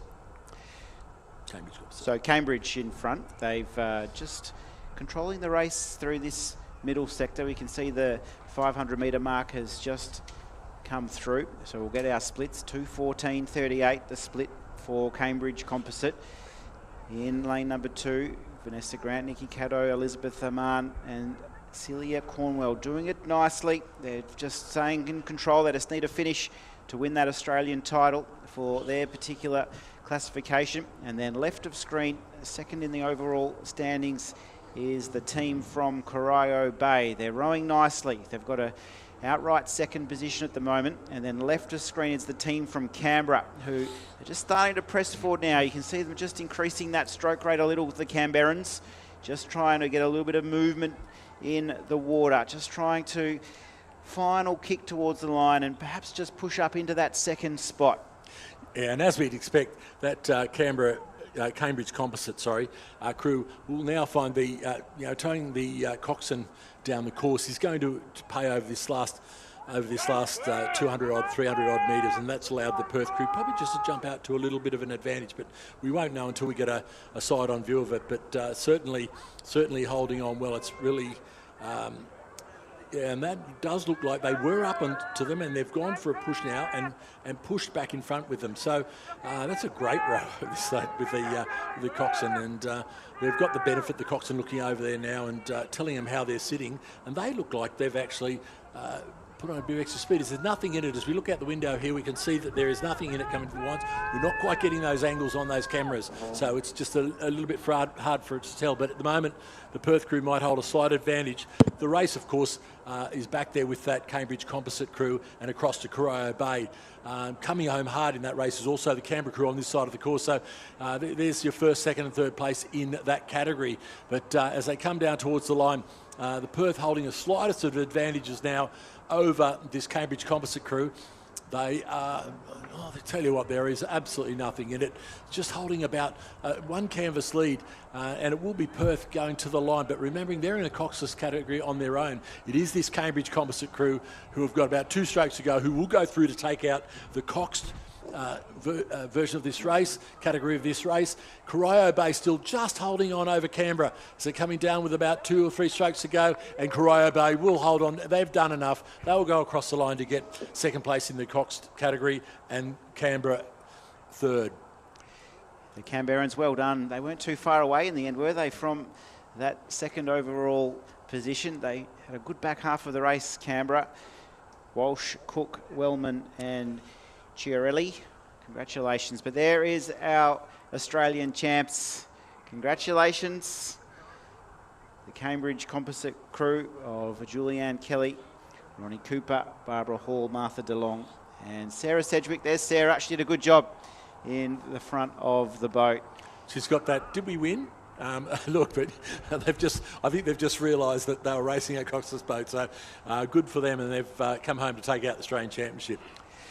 So back to the action, race 32. We're in the H category, which is for an average age of 670, I should say. So the H classification with our very, very well-revered rowers in the boat. So let's go through the field for you here. In lane number 2, it is Melbourne with Rodney Stewart and Peter McCartney. Looks like lane 3 is absent. In 4, we have Drummoyne with Graham Wern and Gabrielle Haythornthwaite. In 5, Sandy Bay, Peter Walker and Chris Potter. In 6, it's Corio Bay, Ian Bridgeland and Peter Aberley, coached by Jeff Sykes. And in lane number 7, I'll get it right by the end, Rob, Wollumbar Composite, Robert Gunningham and Gary Betts doing them proud. But right of screen, it's the team of Rodney Stewart and Peter McCartney. Of course, Rodney Stewart was athlete of the meet last year here and was crowned the champion with the most number of points across the regatta at the Australian Rowing Championships. And he's started really well here earlier this morning, and he might be in for another gold medal here. Yeah, look at them go. This is that well-credentialed crew. We did watch them earlier, and this is pretty much what they did in the heat. They are streeted out in front of the rest of the field here. There's nobody going with them at the moment. It does appear that the Sandy Bay combination of Walker and Potter look like they're trying to go with them. They look like they're out doing a comfortable weekend row, and certainly just moving it along. That's Rodney Stewart in the bow and Peter McCartney in the stroke seat of that boat, and they are just tapping that boat along, looking really, really comfortable. From the drone, the conditions look really good, and that's because the wind has absolutely dropped here. The conditions out here are absolutely fantastic. So we can't really keep track of these conditions, but certainly hope it stays like this. But McCartney and Stewart, look at the style in these guys. They are pulled out now to probably 3 or 4 lengths. As Travis said, Rodney Stewart trying to eye up another athlete of the meet from the men's category for this championship regatta, and certainly has started off with vigour in that pursuit of that crown. Sandy Bay's Peter Walker and Chris Potter looking quite comfortably there in second. They've had it probably kick the rating up a point or two now to keep the fast finishing Corio Bay from overtaking them a little bit further back to Murwillumbah. We just got to get Travis working on that one. He's got a few more letters in there than are actually in there, but it will be the Melbourne crew of Stewart and McCartney crossing the line to take out first place, followed by Sandy Bay's Walker and Potter.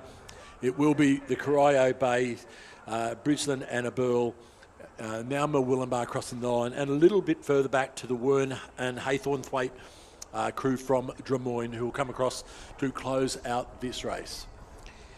What I love there, Rob, was just Rodney Stewart and Peter McCartney. You mentioned they just looked like they were out on a Saturday morning, lovely, relaxing row. But, you know, they were really working quite hard, but it was just that the length of those strokes were just absolutely superior to anyone else in the field. They just had a beautiful technique.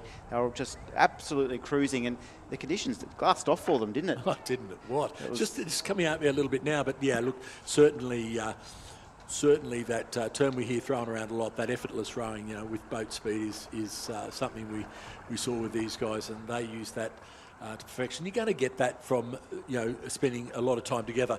Now here's a big race now. It's the Women's Masters E Quad Scull, and we saw some great times in the heat in this one. We've got the Glebe Composite of Anya Weaver, Wendy Roncolado, Carolyn Vernon and Cecile Ferrer in lane 2. In lane 3, Dragons, Jane Mulroney, Claire Farley, Soiree Crookshank, Tracy Capes and Kathy Phillips there, Coxon. In lane 4, the Drummoyne Composite of Katrina Davis, Rosalie Furness, Renata Itmar and Kathleen Hextall. In lane 5, Melbourne Composites, Alison Kirkwood, Gina Anderson, Sandra Wilson and Tanya Nishibata. In lane 6, the Corio Bay Composite of Fiona Wild, Bea Klein Van Mullicum, in Karen Patton and Justine Tonner-Joyce, and in lane 7, Leichhardt, Susan Huggett, M. Barrick, Jennifer Zonga and Daniel Bourget. And the crew from Corio Bay is the one that's come out hard, Travis. Corio Bay absolutely flew out of the box, Rob, and they've really put the pressure on the other crews. Earlier today we saw Melbourne Composite and Drummoyne Composite both win their heats. You can see them there in the middle of the screen. They're going stroke for stroke, nothing separating them. Corio Bay, they did show this early speed in the heat and they just weakened a little bit. Have they got a little bit more in the tank? The Corio Bay team will be one to catch here. They're looking really impressive. Drummoyne Composite, our very own Rob Glendenning, he's watching on eagerly for his team just to edge up the defending champs from last year. They've started well and they're just coming into their race now, aren't they, Rob? I hope so, Travis. I hope so. Yeah, certainly that probably has thrown them off a little bit. That Corio Bay, the speed of that Corio Bay effort over there, they would have been watching out for the crew beside them on their outside on their left, which is the Melbourne and Ulverston Composite crew, and certainly that would have been their one they would have been chasing. But it does look like they got the momentum now, so we're very hopeful that continues on. They've come through the 500 metre mark. They've got about 350 metres to go, but the Corio Bay have just kicked again. They have just put about another metre or two on this combination from Drummoyne and Shoalhaven, and it's going to be an absolute crack of a race to the line. The momentum now again back on with this Drummoyne Composite crew, and I'll pass over to you, Travis, to finish this one to get us to the end. So Corio Bay, they're in front. They're looking for that gold medal here on Champion Lakes here in the West. It's been fantastic racing from all these crews all morning today. Have Drummoyne Composite got one last throw of the dice to try and move up into that gold medal position? Melbourne Composite are also starting to lift in the middle. They're trying to separate through and come barnstorming home. But here come Drummoyne. They're lifting this crew. They've been well coached. They're well drilled. And this is what it's come down to here in the final few hundred metres. It's Drummoyne trying to chase down Corio Bay. They got the better of them in the heats a little bit earlier, and now they need to do it again. They need one last effort, one last push. Here they come, Drummoyne. They're charging towards Corio. It's going to be stroke for stroke to the line. It's Drummoyne and Corio going stroke for stroke. Who's got the better finish? Corio Bay just in front. Drummoyne are coming with a lunge to the line. They're lifting Drummoyne. Corio Bay in the race of the day so far. They hit the line. Corio Bay, Drummoyne, Corio Bay perhaps just. What a finish. What a race. What a moment. Terrific rowing from our teams. I think Corio Bay in a photo have got it. They have 3:05.97 by half a second. That is all. Drummoyne, they were coming, but they just couldn't quite get the job done. Corio Bay are the Australian champions. Yeah, and it comes down to that fast start. The Corio Bay went out they had a cracker of a start. They got out to about a length lead. They are spent, and they certainly used their bickies early in that race and then held on. And in fact, as they came back, there was not a lot they could do as the Drummoyne were coming back towards them, but Drummoyne just ran out of room. And they've learned a great lesson here too. Get out with the other crews off the start. But also a great row from that Melbourne Composite crew. So that was a very, very good race. But we move now on to race number 34, Rob. Sorry, yeah. Flying through the day. The men's E8, Toowong Composite, David Christmas, Doug Ray, Adam Finlay, David Bellamy, Scott Austin, Jason Nissen, David Hughes, John King, Lauren Robinson, and their coach is Michael Hawke. In lane 4, Melbourne's Craig Smith, Stephen Reynolds, Brian Nuttall, Dave McPherson, Angus McReynolds, Gregor O'Neans, Roger Tobler, Matthew Harrison, and their coxswain Justin Rhodes. And in lane 5, Adelaide Composite, University Composite, Andrew Tideman, Hugh Dombrowski, Brian Glawson, Bill Natt, Greg Walters, David McLeod, Tom Sullivan, Alistair Walsh, their coxswain Bonnie White, and coached by Rob Cheeseman and John Bentley. And the race is on, it's a race of 2 at the moment, going through that 500 metre mark. There will be nothing in it between Adelaide University and Melbourne. And in fact, half a second there was between those 2 crews, with the Adelaide University Composite holding that very, very slight advantage coming into the second 500 of this race. They're into the championship quarter of the race, the third quarter of the race, which is always the toughest and which defines how they will finish. And but there is nothing. They look like they're both going to carry their boat speed through this 250 metres as they come down towards that 250 metre mark. Certainly nothing in it. Adelaide University, they were able to win this event last year. They beat Melbourne by 2 seconds, so there was nothing in it last year. A lot of these crew members have returned here to Western Australia to battle it out once again, and it was Adelaide University who won last year. Melbourne looking to return fire today. They would love nothing more than to get over this Adelaide crew.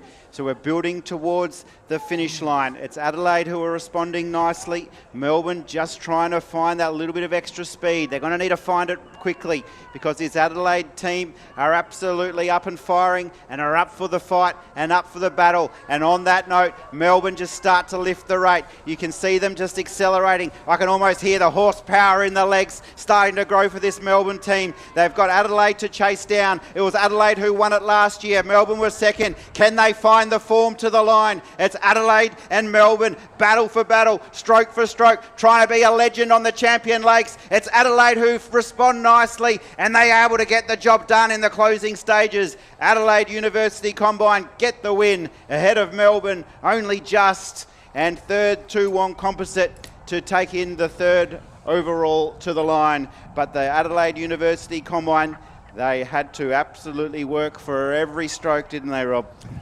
Absolutely. That was a race. There was nothing in it. Half a second at the halfway mark, and I'm fathoming it was like about 0.3 of a second by the time they crossed the line. So there was no change in those positions. They responded. You could see each one kick. You could see the response from the other crew. So great for both crews to keep their head. You know, Melbourne just couldn't get there in the end. I mean, we've got a bit, the times are a little bit mixed up here, but I'd say, as I said, about half a second advantage through the 500 metre mark, about 0.2, 0.3 second by the time they got to the finish line. But congratulations, Adelaide University Composite. That was an absolute great row, and a great row by the Melbourne crew who almost got there.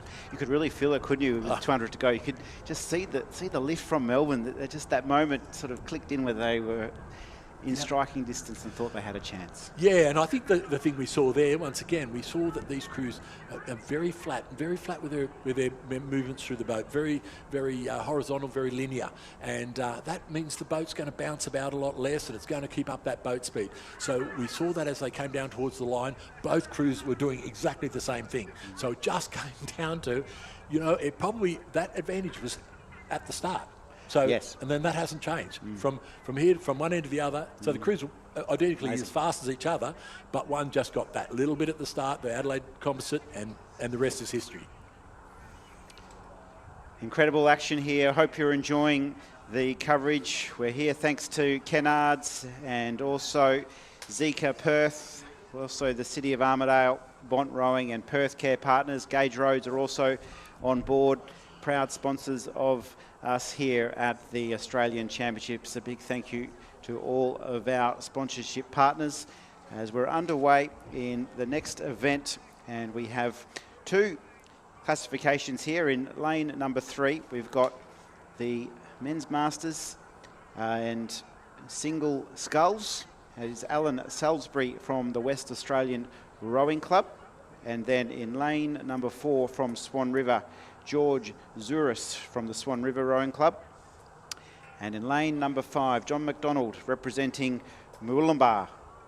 And he has gotten off pretty well. He sits in about 2nd spot at the moment. George Zuris from Swan, he is leading the way. It is the K classification, which is for competitors that are of a lot of experience, and I'll just pull up here the classification exactly for the K. You probably know, Rob. No, just off, and I'm guessing it's about 75 plus, 75, 80 plus. So, and what I can say is that the Murwillumbah sculler got off the line about as good as your improvement in saying Murwillumbah is, and it was sensational. But George Zuris is a legend in this category of racing. George Zuris has been around for quite a while, and for those that know George is famous for throwing his skull on top of a car and arriving at a regatta on the East Coast. You go, so where did you come from? Oh, he'll go, Swan River. And so he's nothing seems to faze George, I got to tell you that. And he's certainly a sculler, a good sculler, and showing that at the moment. Probably the M classification sculler, Alan Salisbury. So we're just getting that average age of 89, and with only one in the boat, you'd have to assume 89 or more. Yep. Alan Salisbury, we can safely say, is 89 or more, and the K1 is 83 years old or more. So George Zuris and John McDonald fitting into that category. As we can see, George Zuris now has pulled out to a substantial lead. Now on Saturday afternoon, the last races of the day is the Champion of Champions Sculls. And I'm putting it out here now that George Zuris will be a very, very strong competitor in that race. In that race there, they start off with their category scullers, and if they all turn up, we'll get 7 or 8 scullers starting off on their category. So the first sculler is going to go off with about a minute and a half or a couple of minutes over the faster sculler, the A scullers. But George typically fronts up very well, compares very well in that category, and I'm sure you'll have the result of last year there somewhere. Now that's the pressure now, isn't it? We've thrown there. So the Champion of Champions. Champion of Champions. I'll have to come back to you on that one. Yeah, okay. Well, I'll come back to you on that. Just sorry, I threw pressure to Travis without notice. So, look, but it is George Zuris out here with a great row out in front. We're looking up the course. We've got wind in the flags at this end. We're almost looking at reflections of the power lines at the other end of the course. So not quite sure what's going on out there, but certainly there is more breeze at this end of the course than there is up there, but it is substantially less than the 15 knots we were seeing straight after lunch. So that is a good outcome. We were due to get some rain this afternoon. That doesn't seem like it's going to eventuate yet. There was a call of about 3 or 4 millimetres of rain, and that certainly can't see anything that looks like there might be rain coming soon. So George Zuris now enjoying these very good conditions. He's about to come into this little channel of breeze that's across the course, but we're looking at the view here, and that dead flat conditions out on the course. And beautiful. And George is certainly that very compact technique, totally unflustered. Keeps the power on, has a look around, nothing is happening quickly. Everything is in control and not making any rash moves in that boat, and certainly he is just moving that boat. My thing to Masters rowers, as you get older, you don't get stronger. So you've got to row, you've got to rely on technique, and we're out there seeing an 89 plus rower. Or 70, 83, 85-year-old rower here, showing us how it's done.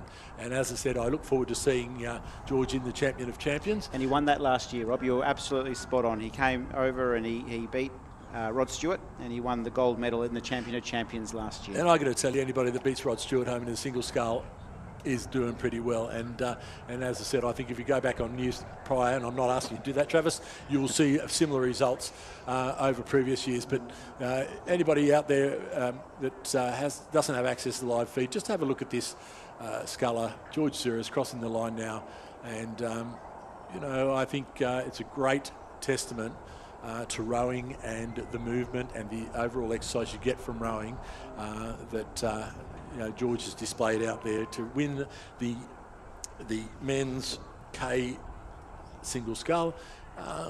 We're looking back up the track. It's a little way back now to our M grade sculler, and I'm having a little bit of a panic attack because we're seeing the Masters B pair, coming down very fast. They're about 600 or 700 metres behind, and we have Alan Salisbury has about 250 metres to go. So things will get interesting in a little while.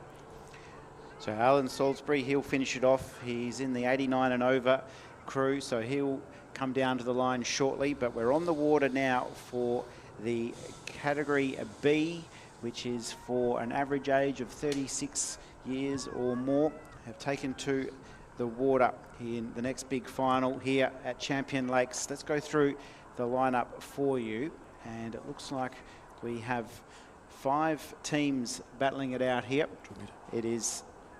We'll get Rob to introduce the field here.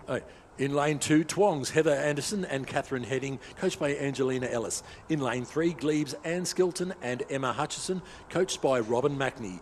In lane 4, Carram's Jackie Diebel and Jess Fishman, coached by Drew Holman. In lane 5, Riverside's Samantha Jersman and Melanie Innes. And in lane 6, Riverside's Laria Pagani and Erin Sterling. So as Alan Salisbury just has the final few strokes to the line, we can see on screen the Women's Masters B category into the water. It's Carram rowing nicely. They're leading the way. Tu Wong holding down second, Riverside third, Glebe back in fourth position, and then the second of the Riverside crews is rounding out the field. So there's a great shot overhead. Thank to Kelvin Haar and the Two Monkeys team bringing us these pictures here from Champion Lakes in Perth, Western Australia. And Jackie Diebel and Jess Fishman are doing it really nicely at the moment. They've got the proud Carram colours on their back as they start to work towards the line. Tu Wong still holding down second position, and then Riverside not too far away. But for Carram, they're doing it comfortably at the moment. Alan Salisbury's crossed the line, thankfully, and now we can watch and enjoy this Women's Masters B category finish off. So it's Carram out in front. They've continued that beautiful coordination. You can see the movement of the heads almost in perfect synergy. They're holding the stroke really nicely, and they've got good speed on the boat. Tu Wong are just starting to wind up a little bit on the far side in lane number 2. They've moved into outright second. There they are. And then in third, it is the team of Riverside, Jersman and Melanie Innes. But here is our leaders. An Australian title is almost around their neck. They'll be able to enjoy the final few strokes into the line. The Carram team of Jackie Diebel and Jess Fishman, coached by Drew Holman. He'll be pretty happy with the performance here in Perth. It is a gold medal winning performance for our Carram Downs team. Congratulations, Australian champions 2026. Tu Wong have held on nicely to finish in second place. Riverside, Samantha Jersman and Melanie Innes have finished third into the finish line. Glebe next in, and Riverside will round things out in the Women's Masters B. And Travis, I'm just impressed by the depth in this Carram club. They have certainly figured in a lot of medals in this morning's rowing, and now moving into this afternoon. And certainly, I'm not sure how many members they got, but they appear to me to be batting well above their average as far as performances go. So well done, those coordinating the program at Carram Rowing Club. Where would they do most of their rowing, Rob? Well, I'm assuming there is a water course at Carram, so I'm assuming it's there. But happy to be corrected if anybody has that information. But moving into, now we talked about Fast and Furious, now we move into that. We've got the final of the men's Masters B Quad Scull. In lane 2, Newcastle's Jack Hanley, Ben Homer, Balaz Hansel and David McCready. In lane 3, Adelaide University Composites, Rob Ellis, Kevin Tankard, Christopher Morgan and Damien Dulick. In lane 4, the West Australia Rowing Clubs, Will Hagger, Tom Platts, Travis Harding and Oliver Starr. In lane 5, ADF Rowing Composites, Sam Goldspring, Rod Kaplick, Bill Todd and Joel Collins. And in lane 6, WA Rowing Clubs Composite, Steve Parks, Simon Wall, Dale Hawkins and Darryl Salisbury. I hazard a guess to say that this crew, Adelaide University Composite crew, is their state crew, their state D crew. So they might have one change in. I'm not quite sure. If that is a sensational effort, because they currently, looks to me like they might be leading this race. It does look like they are holding the lead in this race. We've got the Newcastle crew over in lane 2, which I thought they might have had a little bit of a problem there, because I thought they would be up a little bit closer to the front than they currently are. But the race certainly on is there, that the Adelaide University Composite crew, the Western Australian Rowing Club, are coming through the 500 metre mark. And over on this side, it's the West Australian Rowing Club Composite. So going through the 500 metre mark, very, very snappy time through the 500 metre mark. It was the Adelaide University Composite holding a length over West Australian A&A Composite over here in lane 6. And then a little bit further back, West Australian Rowing Club Composite, Rowing Club crew, only 0.61 behind, a little bit further back, length back to Newcastle, and about 2 more lengths back to the ADF Composite. So the race is on out the front of this field. So the two chasing Western Australian crews trying to track down the Adelaide University Composite crew. It does look like they may have kicked. They've got into about 400 metres to go, and it does look like they've wound the wick up somewhat. Going with them now is Western Australian Rowing Club crew, and over on this side the composite crew from Western Australia Rowing Club and A&A, and it is going to be very close. How much can they hold on? We're looking now at the Torrens Adelaide University Composite, Sydney Composite coming down, and they still hold about a length's lead. It does look like they may well have just increased that. We're not seeing any overlap on the side on vision. Although we look over on this side and we can see this composite crew from WA Rowing Club and A&A have made a bit of a move. But I'm not sure they're going to have the space before the end of this race. They're into the last 100 metres now, and holding down a really commanding lead is this Adelaide University composite crew. They are coming down with about 7 or 8 strokes to go, holding a great lead over these two WA Rowing Club A&A crews, and it does look like they're going to race all the way to the line. The crew in lane 6, the WA Rowing Club A&A crew, holding the slightest advantage as they come down with about a stroke to go, and they will take the spoils over the Western Australian Rowing Club crew. So what a fantastic row from that Adelaide University composite boat. And can I say that in these conditions, that is a very good time. They would be punching the air with that one, so they'd be very happy. So beautiful conditions for our rowers here. Congratulations to the Adelaide University Composite crew. They are the Australian champions, and great to see the West Australian A&A crew. Darryl Salisbury, he was in that team that just finished second, no doubt. He would be related to Alan somewhere across the line, I'm sure. Yeah, I imagine so. But great, once again, the depth in the WA Rowing Club seem to have 2 crews out there. But a great effort from that Adelaide University Composite crew, because as I said, I'm fairly certain they are a D crew. So that would be a great effort on their part. We move straight on now to the race 39, the women's G single scull final. So we've had 2 scratchings. We've had the lanes 2 and 3 scratch. So we only have 4 scullers in this race. So we have Cromwell Rowing Club, New Zealand, Maud O'Connell. We have Canberra's Leslie Ciccarelli. We have lane 6, we have Riverway's Jacqueline De Jong. And in lane 7, Perth's Carolyn Fennell. And looking at that now, it does look like the Jacqueline De Jong from the Riverway Rowing Club in Queensland as out to about a length's lead over Cromwell's Maud O'Connell.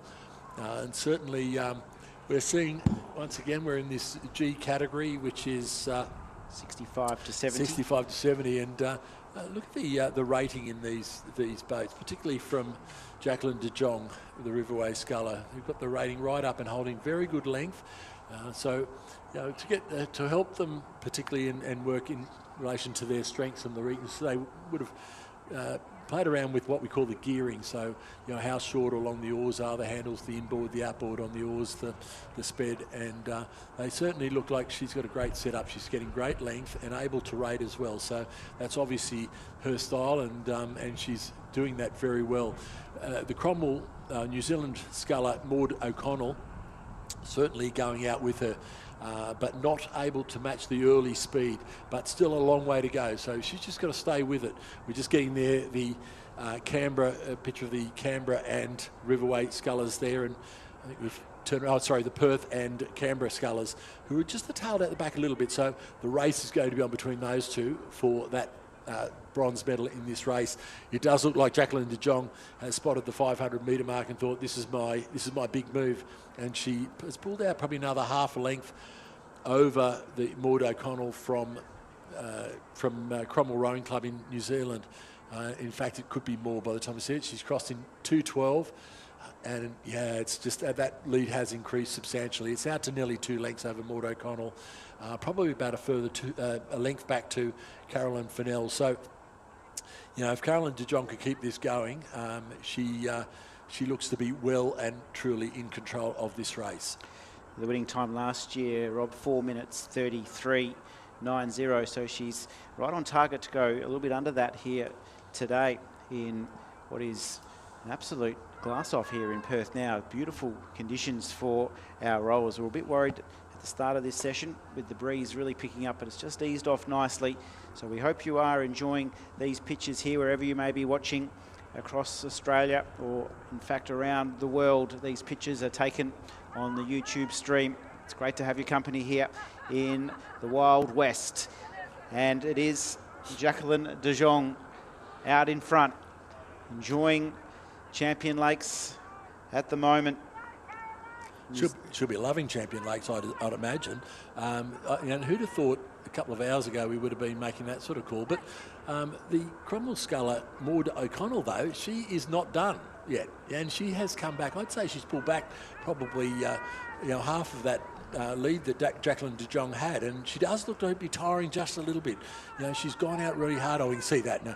It is a big gap there now. We're looking across, getting a better picture of that as she's coming down to about 150 metres to go. Jacqueline de Jong absolutely well in control here. She has done enough early on in this race to carry down to the finish. The rate she's going, though, she will do a very good time if she chooses to keep on going, and that's more it is than rather can she keep going.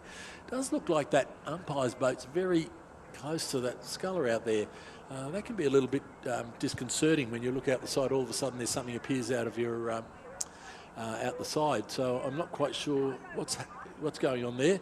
But anyway, we'll get some answers later, no doubt. So it is Jacqueline de Jong from Riverway Rowing Club. She goes across the line in a unofficial time 4:26 for a great row, and she will be probably 4 or 5 lengths now in front of Maud O'Connell from Cromwell Rowing Club. It will be Perth's Caroline Fennell coming across the line in third place, so she will be the bronze medal winner, and a little bit further back to Leslie Ciccarelli from Canberra Rowing Club. Well done to our Women's Masters G. They've done very well out here on the water. Good time all round for our competitors. A little bit faster than the winning time last year for Jacqueline de Jong. And she'll no doubt enjoy the cool down and the gold medal that will be coming her way. We continue with the racing with the Women's Masters. Lightweight G single, yes. So in the sculling categories at the Nationals, we have a lightweight division of the single scull, which is I think we'd like obviously to see a few more lightweight events, but we get this event. The winners of the single sculls go into the Champion of Champions or get invited to race in the Champion of Champions. The winners of the lightweight sculling events get to row a mixed double with a winner of the men's lightweight championship. So it's a little bit of different aspect to it, but certainly it is a good way to keep them involved in sport. So the reason Julia Wood, of course, has pulled out of that race, and Evelyn Bowen, is because they're racing the lightweight events. We have in lane 3, Footscray Cities, Leonie Richards, coached by Jeff Walker. In lane 4, Exeter's Julia Wood. In lane 5, University of West Australia's Evelyn Bowen, coached by Ava Myler. And in lane 6, Endeavour's Lindy Nisbet. And it does look like Julia Wood has the lead at the moment. Probably not much in it between her and Evelyn Bowen. So they probably looked at their chances in the final of the G and thought, probably with the way that Jacqueline de Jong was rowing, that their chances are higher in this one, and they're lightweight, so it's a legitimate call on their part. And but certainly they have a race of 2 at the moment, with Nisbet and Richards from Footscray and Endeavour just off the pace a little bit compared to these two. So come through the 500 metre marks. It does look like the University of West Australia sculler Evelyn Bowen holding a slight advantage. She has drifted slightly out of a lane, but looking to correct that. Now, the wise thing she's doing, is, if we're looking from that overhead drone shot, is she's not trying to do it in a hurry. So she's just drifting her way back into lane. She's just clipped the buoy then, and that has upset her progress. So she's got to get off those buoys. Particularly with scullers, you don't tend to carry your oars quite as high off the water. The conditions are down, so they're going to carry the oars closer to the water than they probably would have otherwise if the conditions had been a bit bouncy. So the chances of hitting the buoys, the marker buoys on the side of the lane, are much higher, and they will throw the boat around a fair bit. But she's recovered well from that slight diversion she had into the ropes, and she is now moved away slightly. We're looking at Julia Wood there from Exeter Rowing Club. But yeah, look, this is a great row from this Western Australian sculler, Evelyn Bowen. She's coming down to 150 metres to go. Julia Wood now winding it up for the finish, and she too looks like she might have moved in that lane a little bit, but she's spinning for the line, but she's being counted every step of the way by Evelyn Bowen. This is a very, very good quality row from Evelyn Bowen. Anytime you're in front of Julia Wood in a single scull, you know you have rowed very well, and she's about to set the new benchmark for lightweight women's Masters G sculling as she comes down to the line, a couple of strokes to go. And the Western Australian, University of West Australian Rowing Club sculler, Evelyn Bowen, goes across the line to take first place. It will be Exeter's Julia Wood in second. The race on now for third for the bronze medal, and Lindy Nisbet has got a slight advantage now over the Footscray sculler Leonie Richards, and it looks like she will come down to the line with about 4 or 5 strokes to go and take the bronze medal in the lightweight women's G single scull, followed by Footscray's Leonie Richards. Congratulations to all of our competitors in the lightweight women's single sculls. Evelyn Bowen confirmed 4:32.31 her winning time, and as Rob mentioned, you always know you're in a race when Julia Wood is on the water, because she leaves nothing to chance. So we're rolling through nicely here at Champion Lakes on day 1 action of the Australian Masters Rowing Championships, brought to you proudly by Kennards Hire. Great to have Kennards Hire on board, and their sponsorship of the event here in Perth is greatly appreciated. We also would like to thank Zika for their provision of the cars for the event here across the 4 days, as our next event just move into position. It is the G category. The average age in the boat, 65 years or more, and we've got a good lineup here of rowers, Rob. Absolutely, we have just the 4 crews in this race, and you can see at the start how they're not struggling with that start anymore. They're able to go into the blocks dead straight onto the course, so making life so much easier without that breeze. In lane 3, we have the Manning River Composite crew of Graham Nix, John McCallum, Mark Couchman, Paul Hawke, Mark Tejan, Roy Halliday, Rhett Patterson, Nick Johnson, and their coxswain, Bonnie White. In lane 4, Newcastle Composites, Alan Barry, Ian Winfield, Ian Hilton, John Walters, Peter Bairstow, Adam Ramshaw, Anthony Stanley, and Timothy Bland, their coxswain, Courtney Brennan. In lane 5, Clifton Composite, Murray Stewart, Craig Hay, Alan Cleaver, Thomas Warner, Kevin Horan, Bruce Tate, Gus Bergen, Kerry Dombrowski, and Joanne Craigu is their coxswain. In lane 6, Melbourne's Warwick Grant, Jonathan Mollard, Gregory Hansen, Philip Wright, Stephen Mollard, Michael Dakic, Trigger Thansnack, Hugh McVicker, and their coxswain Zena Marcy, and they are away, and a very fast start by the Manning River Composite and the Clifton Composite in lanes 2, 3 and 5, and they have got out to a very, very quick start. We've gone probably only about 200, 300 metres now, and they have really piled it on with the Manning Composite crew nearly holding a length over Newcastle and the Melbourne crew. It does look like the Clifton Composite now is refining their speed. They've slowed down a little bit there, but they have got they've got it back together again now, and they are moving back up, and I'd say they're at least level pegging. We'll wait for the overhead drone shot on that one, but it does look like it's a race of 2 at the moment. Yeah, there's the overhead drone shot, and it is extremely close, Travis. Absolutely, almost neck and neck as we fly down here at Champion Lakes. Clifton Composite, there they are in lane number 5. They were very fast away from the line, just through Manning River a little. They were able to just respond in this second 250. We're through the halfway now, and we'll get our first look at the splits as they come through. And it's Clifton just holding a narrow lead. Manning River just trying to wind up the big turbo and to see if they can bring a little bit of extra power home. Newcastle have just merged up into 3rd place ahead of the Melbourne crew. So there we have the split. It was only half a second in it at the halfway, and this Clifton Composite crew, they're going to feel every stroke towards the line, because coming to their right is the Manning River Composite crew. They're just holding that little lead at the moment, but it feels a little bit fragile, Rob.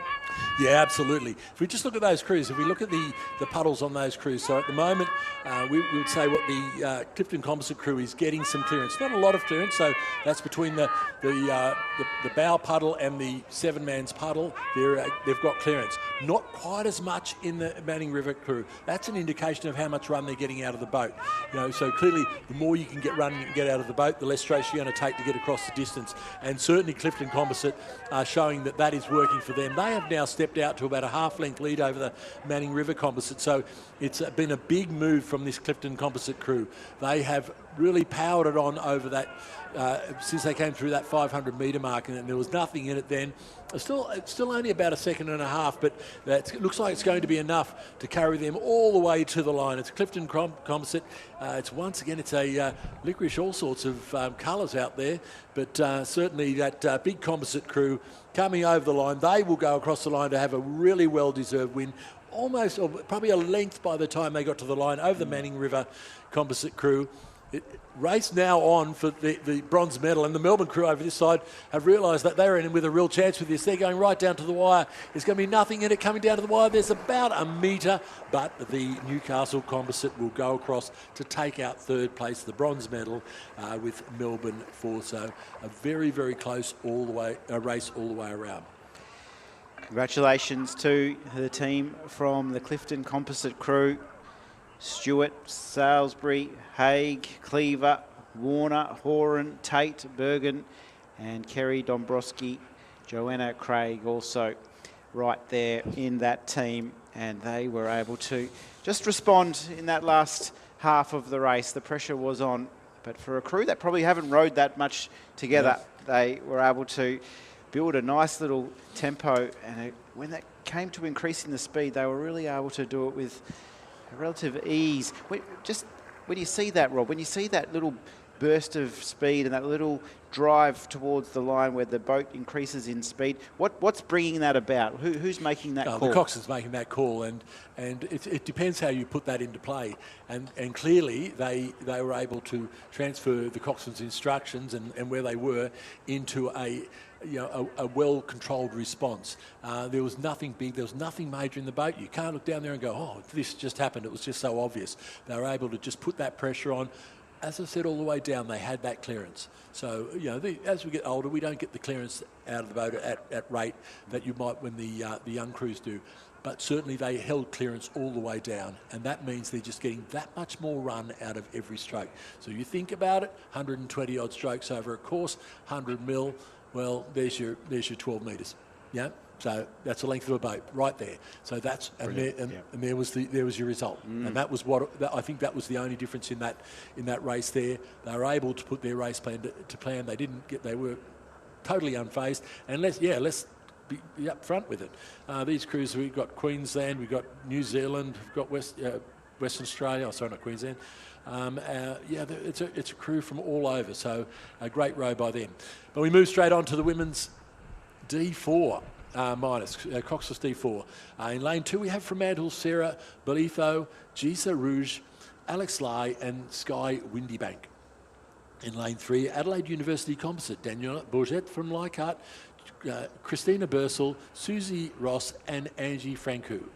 In lane 4, Carams, Catherine Carr, Anya Lloyd-Smith, Angelique Everett, Sarah Haywood, and their coach Drew Holman. In lane 5, ANA's Sophie Pilot, Alyssa Mansell, Samantha Johnson, and Sandra Clark. And in lane 6, University of West Australia, Sue Peacock, Orla Flecker, Megan Bagworth, Melissa Hartman, and their coach Ava Myler. And we're looking at I'd say a lesson in Cox 4 rowing out here. By the look of it, Travis, this Adelaide University crew is out to about 3 lengths over the chasing pack, and it is the Carrum crew who are faring very well, as the University of Western Australia. But look at this crew out in front. That is a big lead. So this Adelaide crew last year were invincible. They won this event last year. Tong, who was in the team last year, she's not here at these championships. She was the champion in the regatta last year. She was rowing in this 4, but hasn't made the trip west this year.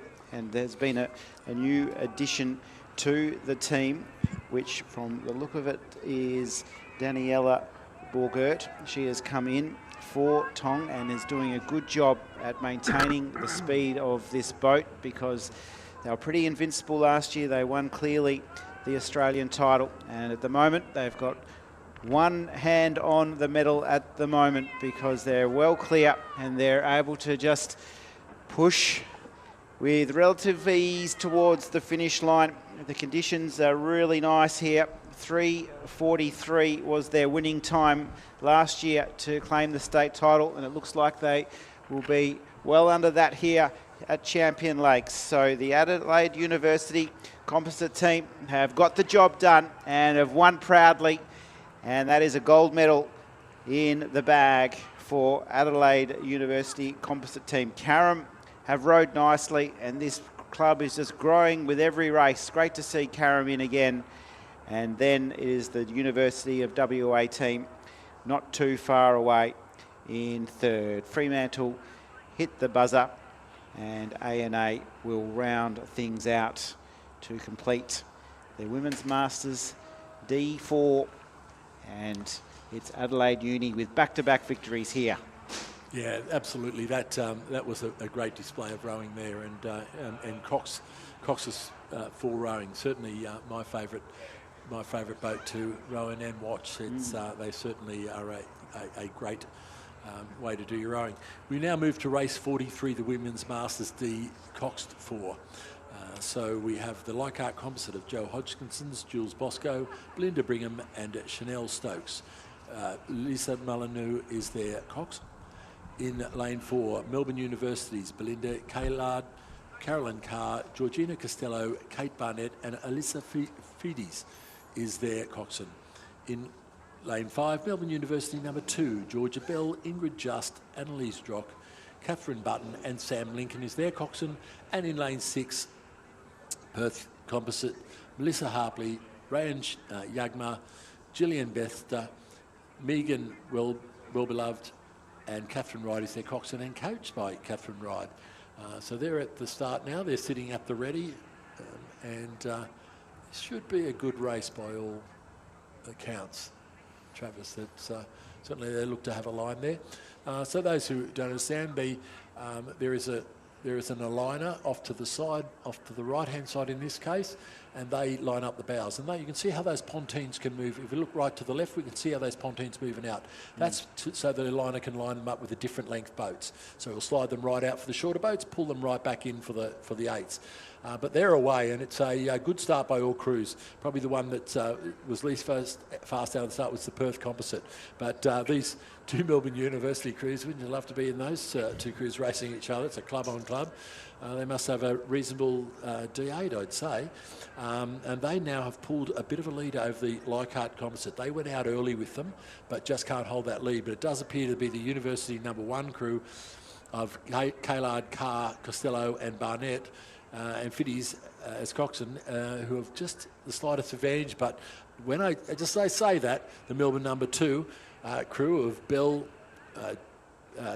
Just, Drock, Button and Lincoln have come back and made a push. And it's a bit hard to see with the darker boat. They've got the dark grey boat of the #1 crew, so it's just a little bit hard to see exactly where they are. So I'd say pretty much they must be level pegging at the moment. Just dropping back a little bit now is that Leichhardt Composite crew, and then a little bit further back to the Perth Composite crew.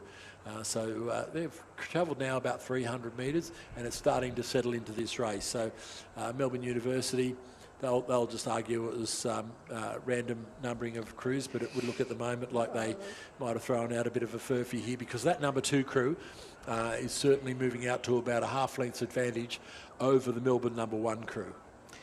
Yeah, they weren't too happy about being given the #2 along the Melbourne University, and they've said, well, we're going to show you on the water, and they've taken off. So there you can see on the banks there, the halfway mark for this 1,000 metre race.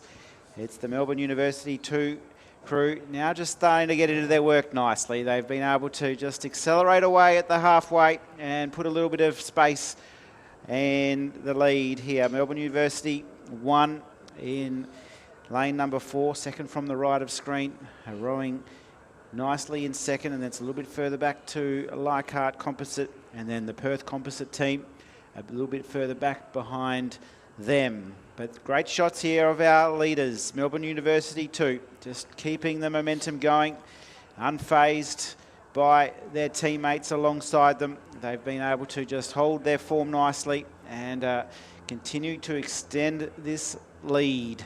Melbourne University, they'll be strong when they combine these two crews, won't they? As this regatta, we'll keep a lookout for that. They must have a very good 8, and we look forward to tracking their progress later in the regatta. But this crew here, though, have certainly pushed away. They look like they've taken this challenge of being labelled #2 and use that to their advantage, and have pushed right away from the other University of Melbourne crew. Now hold, I'd say, upward a length and a half over that crew. So they have certainly rode well over that third 250 metres, and now have just stepped it up. They're going for the big grandstand finish here. They've wound up the rating. They're going to make absolutely sure of it. They're keeping it together. They're in absolute perfect rowing conditions, and who would have thought we would have been making that sort of call this afternoon? So it's just a great display of rowing, great conditions, and this #2 Melbourne University #2 crew coming down to the line now.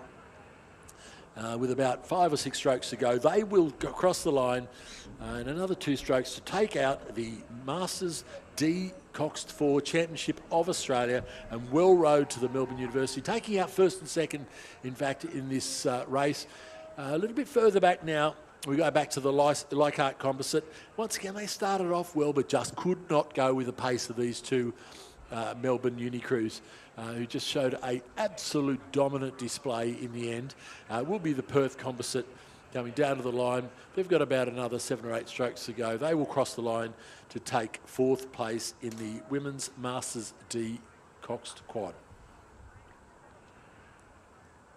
Congratulations to all involved with the Melbourne University team. Congratulations also to Leichhardt, who have finished third in the overall standings.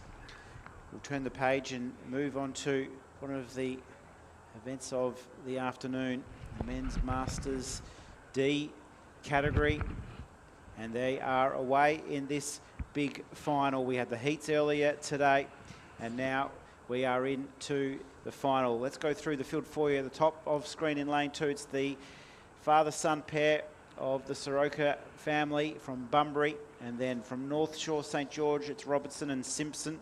In lane number 4, North Esk, P. Bird and A&A Hawkins. In 5, from the Yarra Yarra Hawthorn, O'Connor Smith and Lukadow Wells. In lane 6, it's Whitaker and Wilcox.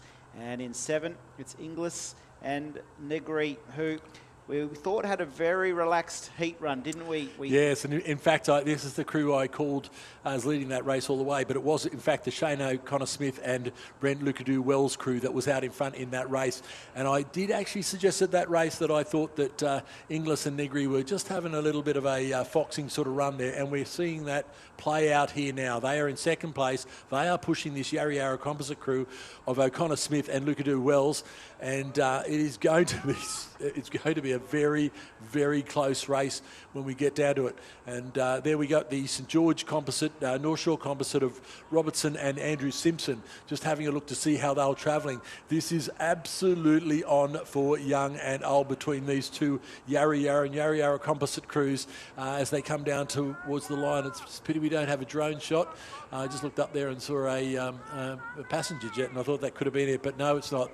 So we're going to have to rely on our line of sight here, and it does look like the Yarra Yarra composite crew of O'Connor Smith and Lukadow Wells just holding a slight advantage over Negri and Inglis as they come down towards the line. The North Shore composite crew over on the other side, though, they've found an absolute turn of speed, and certainly Alan Robertson, the stroke seat over there, has wound this boat up and is bringing it home like an absolute train.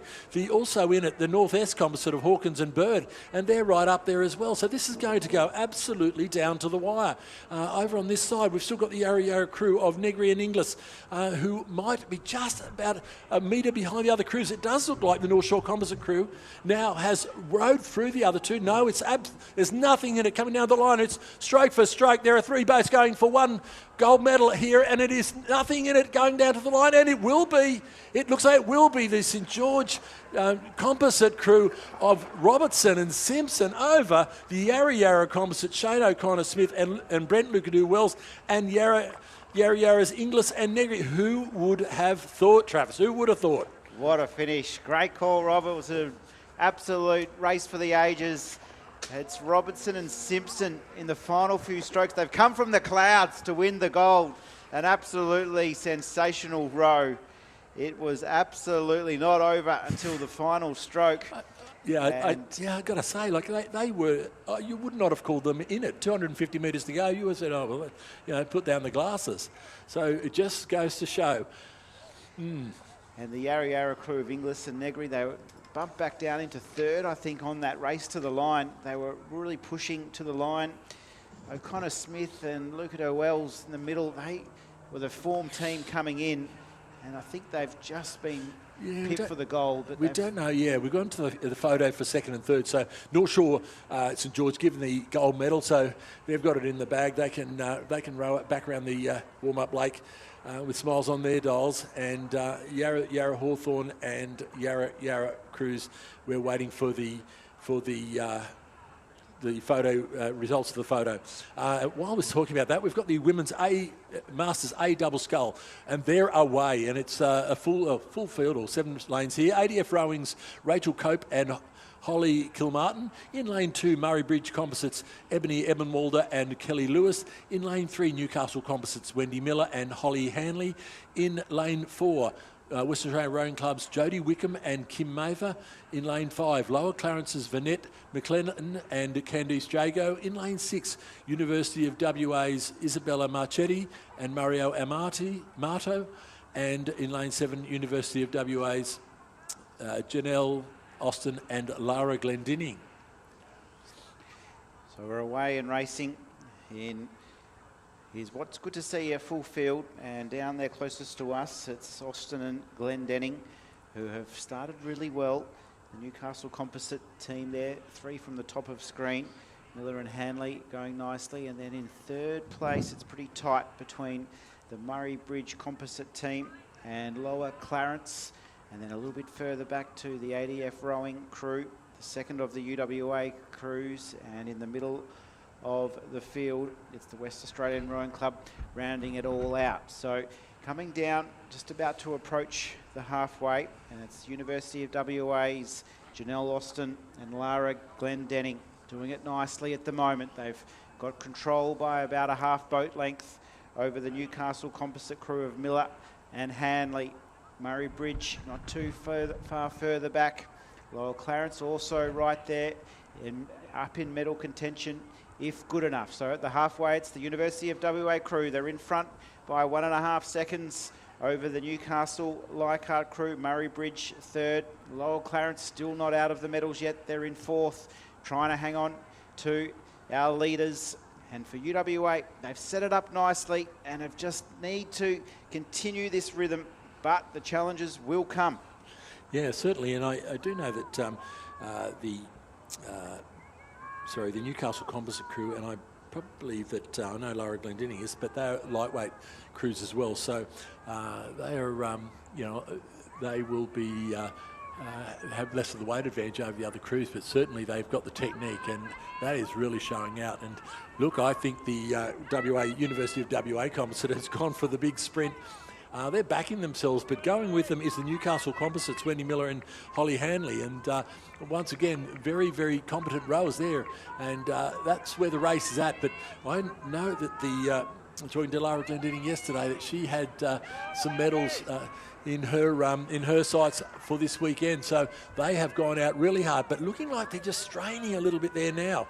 They might have gone out very early, but from this looking across the field here now, it does look like they hold more of a lead than what it looks like visually out the window. Sorry, and so they do look like they're holding down that about a length's lead over the the Newcastle Composite crew of Miller and Hanley, and coming down with about 90 metres to 80 metres to go. It will be this very, very polished crew from University of Western Australia, Janelle Austin and Lara Glendenning, coming down to the line, and they will take out an absolute great win in the Women's Masters A double scull.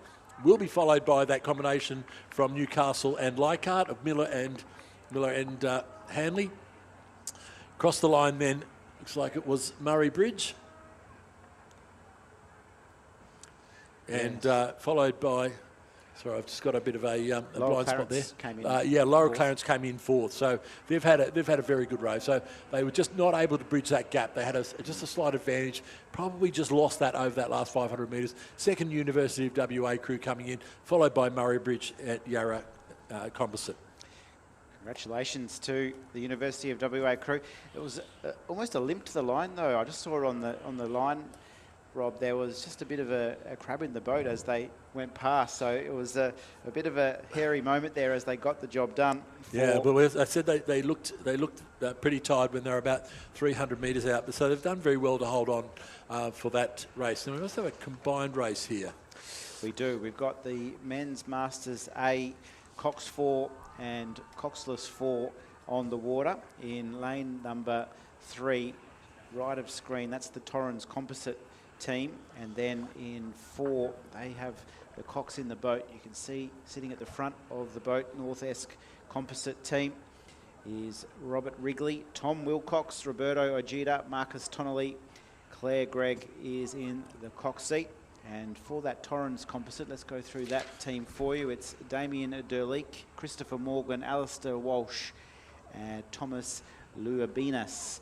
There. Yeah, I think in the North Esk Composite crew, Tommy Wilcox has been substituted for Joel Ireland. So just that slight change in there. But I'm not quite sure how the medals get handed out in this event, because there's only one individual entries for this. We saw this 4 come down before. I think they're in the the B4 minus or D4 or something or other, and they certainly streeted that field, and you can see why here as they come down to about 250 metres to go. They are just cruising, so they're just out for a fun row down the course. They'd be enjoying those conditions, and lapping up the flat water that's out there at the moment, which is just really interesting. I'm just looking at those flags down there. There's a slight turn in the breeze. It's swapped sides, so it's gone over to a northwest, I guess. It was northeast this morning, so, or the other way around. But certainly not troubled at all, this Torrens Composite crew, Deleek, Morgan, Walsh and Lubinas coming down to the line, and they will cross with a very good row to take out first place. And I guess the Northwest Composite crew coming down to the line now will cross to take first place in their respective events.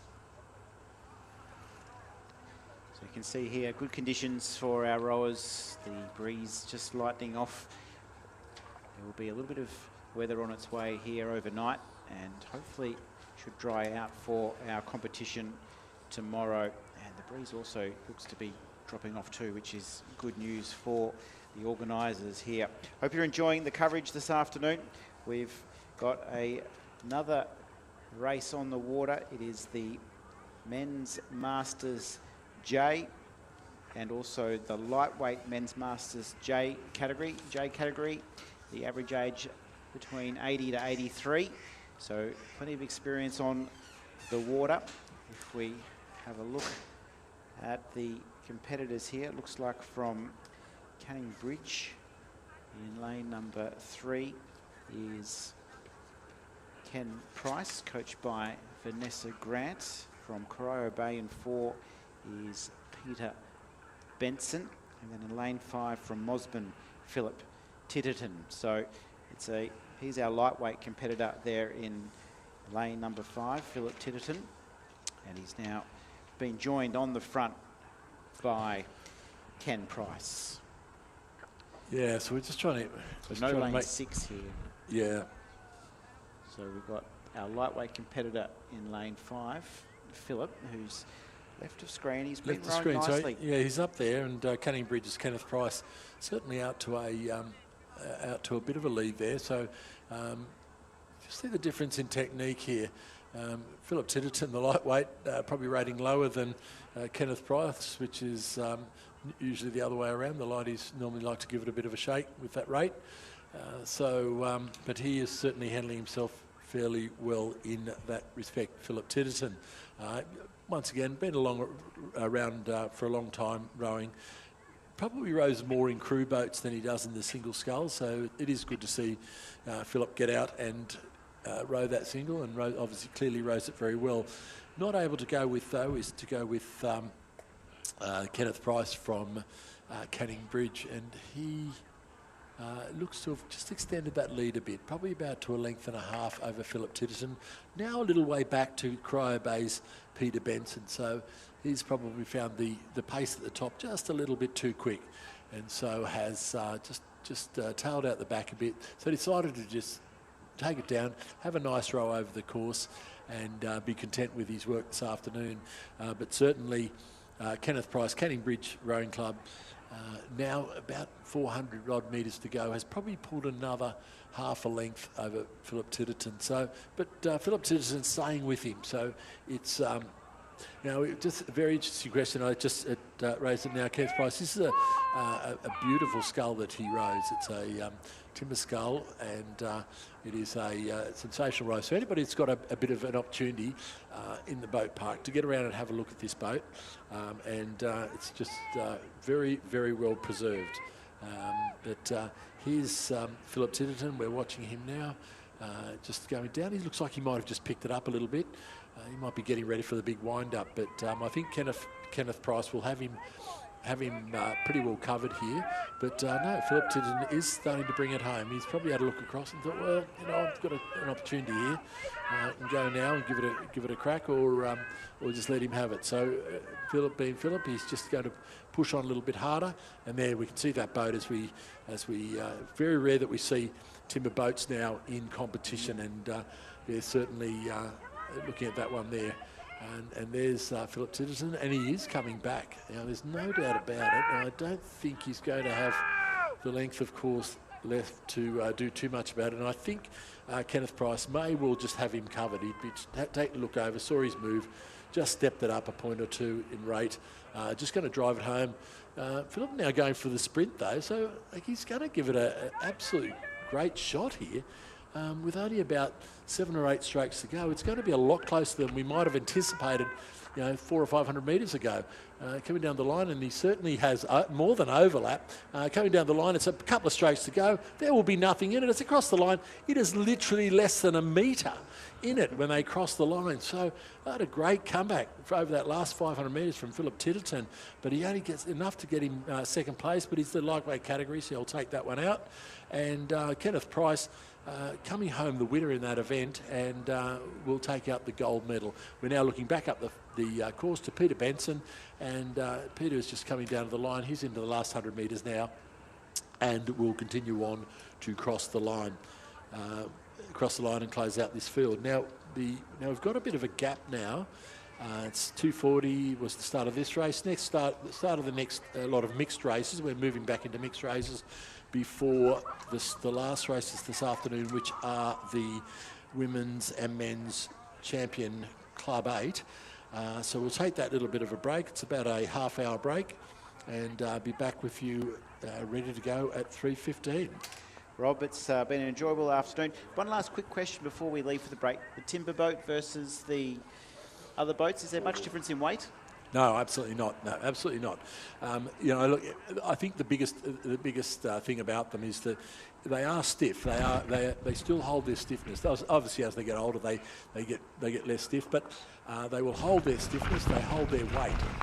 The biggest problem now with timber boats is just getting them fixed, repaired. If something happens to them, just getting them repaired. The carbon fibre, of course, has introduced, and Kevlar, but mainly carbon fibre, has introduced a new level of stiffness in boats. If the boat's moving, if the boat twists or moves, it's taking power. It's taking power out of the forward momentum of the boat. We find so much to do around here. There's plenty. There's the thing. But if anybody has some time, go and have a look at that boat. Thank you very much, Rob Glendenning. Loving your commentary here at Champion Lakes. A good crowd has assembled. We're into the final part of the afternoon. We're here thanks to Kennards Hire. Their reliability, quality gear and expert support has been greatly appreciated all weekend. They are very much backing in all of our crews here who are powering towards the finish. We'd like to also thank Zika Perth. From the water to the road, performance matters. Zika Perth is driving the future with high-performance electric technology, ultra-fast charging and intelligent engineering that keeps Western Australia moving forward. The City of Armidale, they're the proud sponsors of our venue here. They welcome us all and invite us to explore the Perth Hills, the local cafes and visitor experiences just minutes away. The Australian Masters Rowing Champs is also proudly supported by the WA Government and Perth Care Partners, because events like this are a great reminder that staying active and connected matters at every age. Perth Care Partners is proud to support older adults to maintain their independence, well-being and quality of life at home. Big thank you also to Bont Rowing, Masters Rowing, the only sport where warm-up, cool-down, stretching, recovery and discussing old races can take longer than the race itself. Proudly supporting the championships this weekend is Bont Rowing, creating performance rowing shoes designed to keep athletes comfortable, connected and competitive for the long haul. We'd also like to thank Gage Roads, who are very much proudly sponsoring the championships. Locally owned, born by the coast and brewed right here in WA. Next time you are at your local Get Around crowd favourite Single Fin Summer Ale, Australia's #1 summer ale. And of course, drink responsibly. McHenry Honan also are very closely connected to rowing in WA. In fact, they founded the Margaret River Rowing Club back in 1970, and they are our official wine sponsor of the regatta. McHenry Honan welcomes all competitors and supporters to Perth, and we hope you can enjoy some of our fine dining experiences down at Vinter's Wine Bar in the town of Witchcliffe. If you go down there, you can get 20% off The cellar door is also there with a great variety of sustainable biodynamic wines. A big thank you to all of our sponsors. We're going to take a short break. We'll be back with all the action at 3:15. Don't go anywhere. We've got some big finals still to come. It used to be a choice. It used to be design or luxury. It used to be technology or space. It used to be performance or breaking the bank. Yeah, it used to be. Settle no more. The new Zeekr X.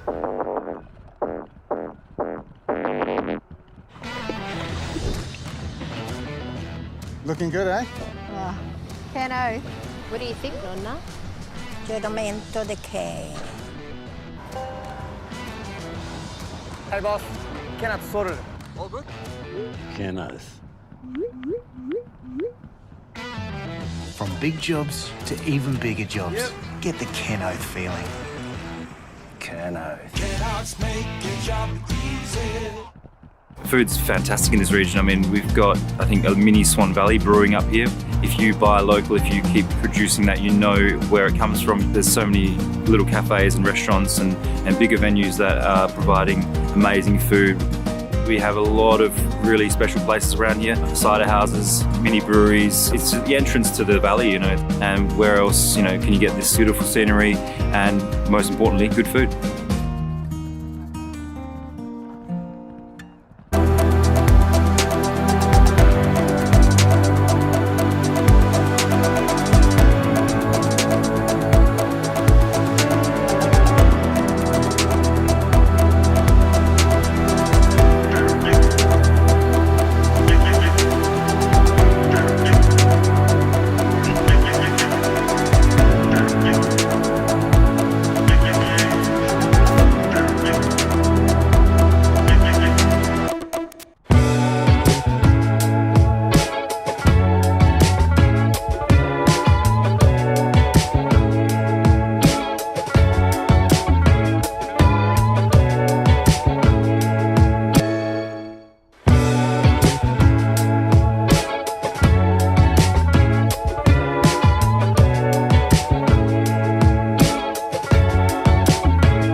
It used to be a choice.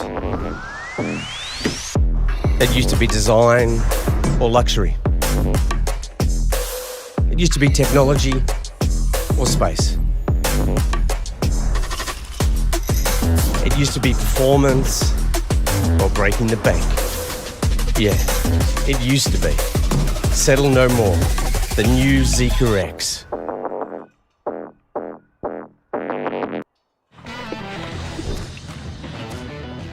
Looking good, eh?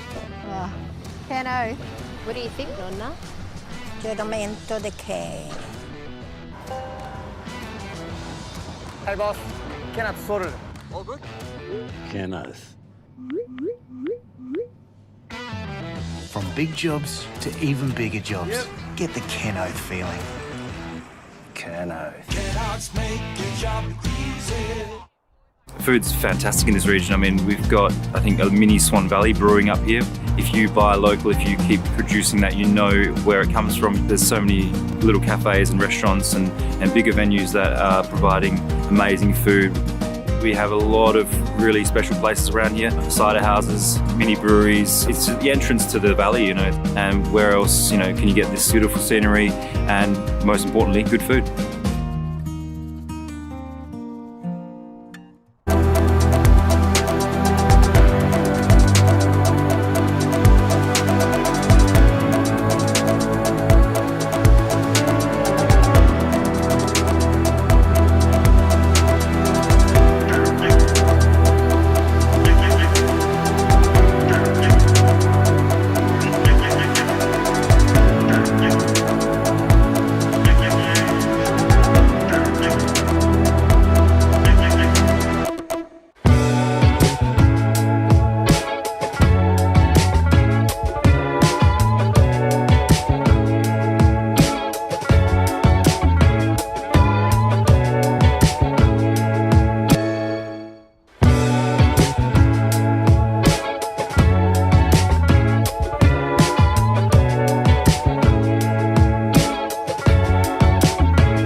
choice.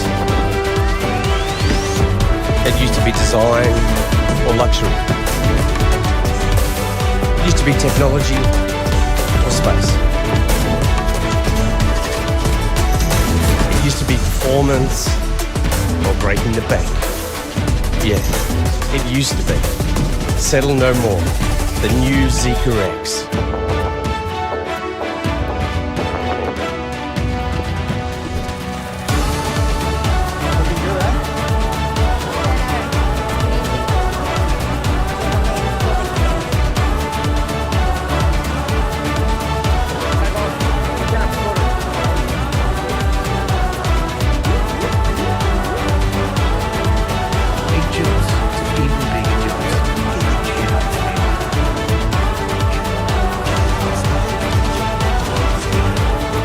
Food's fantastic in this region. I mean, we've got, I think, a mini Swan Valley brewing up here. If you buy local, if you keep producing that, you know where it comes from. There's so many little cafes and restaurants and bigger venues that are providing amazing food. We have a lot of really special places around here, cider houses, mini breweries. It's the entrance to the valley, you know, and where else, you know, can you get this beautiful scenery and most important. Looking good, eh?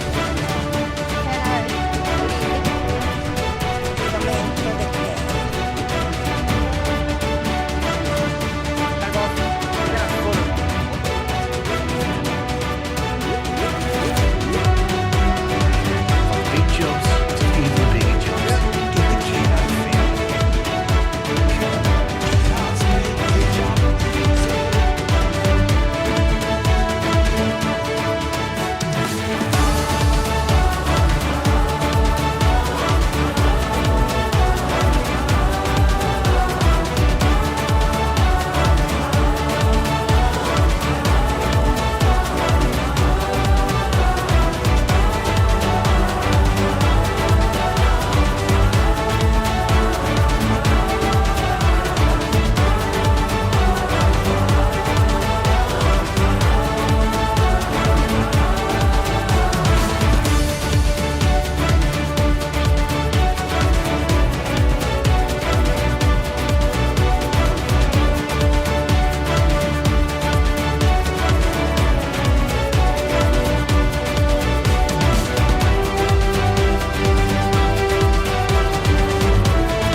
in Perth, WA, for the final flurry of races on day one of the 2026 Australian Masters Rowing Championships.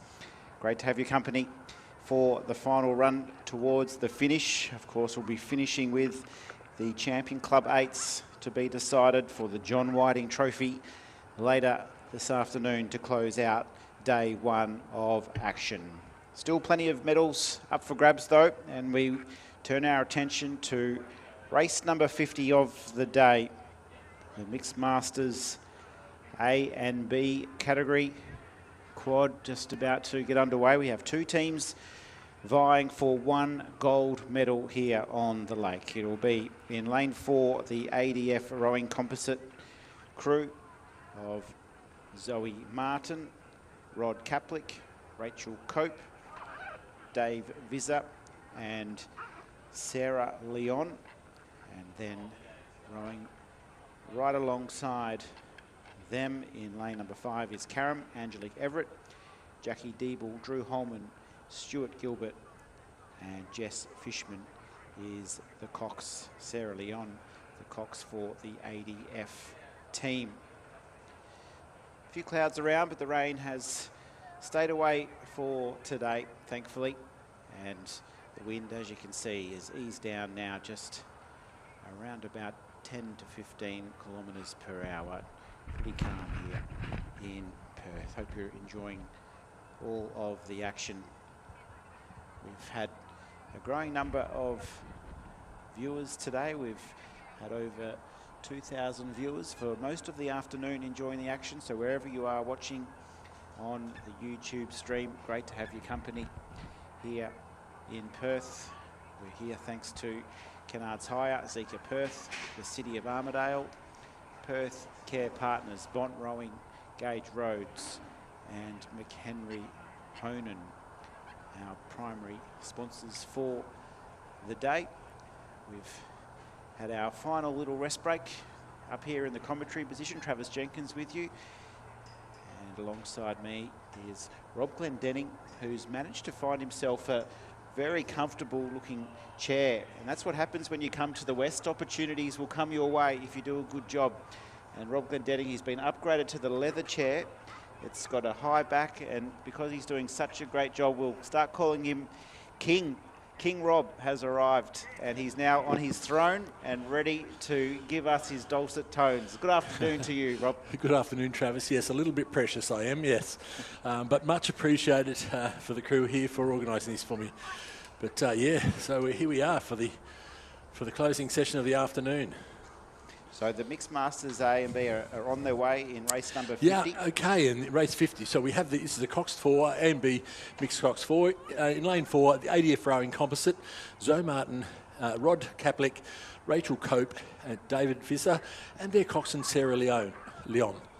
And in lane 5, Karam's Angelique Everett, Jackie Diebel, Drew Holman, Stuart Gilbert, and Jess Fishman is their coxswain. I noticed a number of those names in both crews that have already been down the track a few times, and the race is underway, and it is that Karam crew. They have streeted out, so they've made short work of this first 300 metres and have gone out to about a 2-length advantage over the ADF composite crew in lane 4, and we're seeing some great shots. And as I said, we just got a little bit of it looks like we got a bit of a tailwind coming in now. It has really turned around. So the crew's been enjoying this, but we're looking out on the water now. We're actually getting some reflections off the water.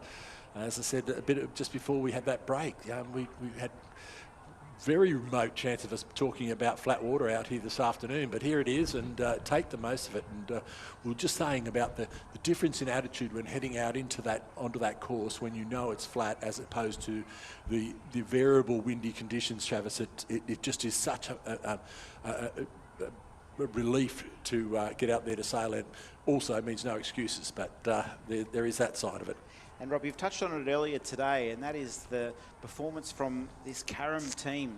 Once again, we can see them out in front. They've gone through the halfway in 1:52.96, and the depth they are showing and the number of times we've seen them right up the top of the leaderboard. It's just testament to their program, and they're doing well, aren't they? Yeah, they certainly are, and they're actually a C crew, so they're a 43 plus age group, 43 to 50 age group, as opposed to the ACT. Now you might notice there's only 1 second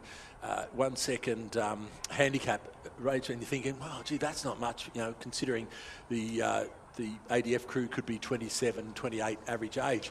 The reason that is, it's because it's the A, B Cox 4, so the maximum handicap will only be from A to B. Okay, so that's why the 1 second. I think the handicap from B to C is about 3 seconds. So realistically, if it was an open race, they would have had probably a 4 second handicap. But they are looking very good out there. And in this race, well, we saw the Karen Coxon earlier give the big calls and get the crew home, and we're looking at Jess Fishman here.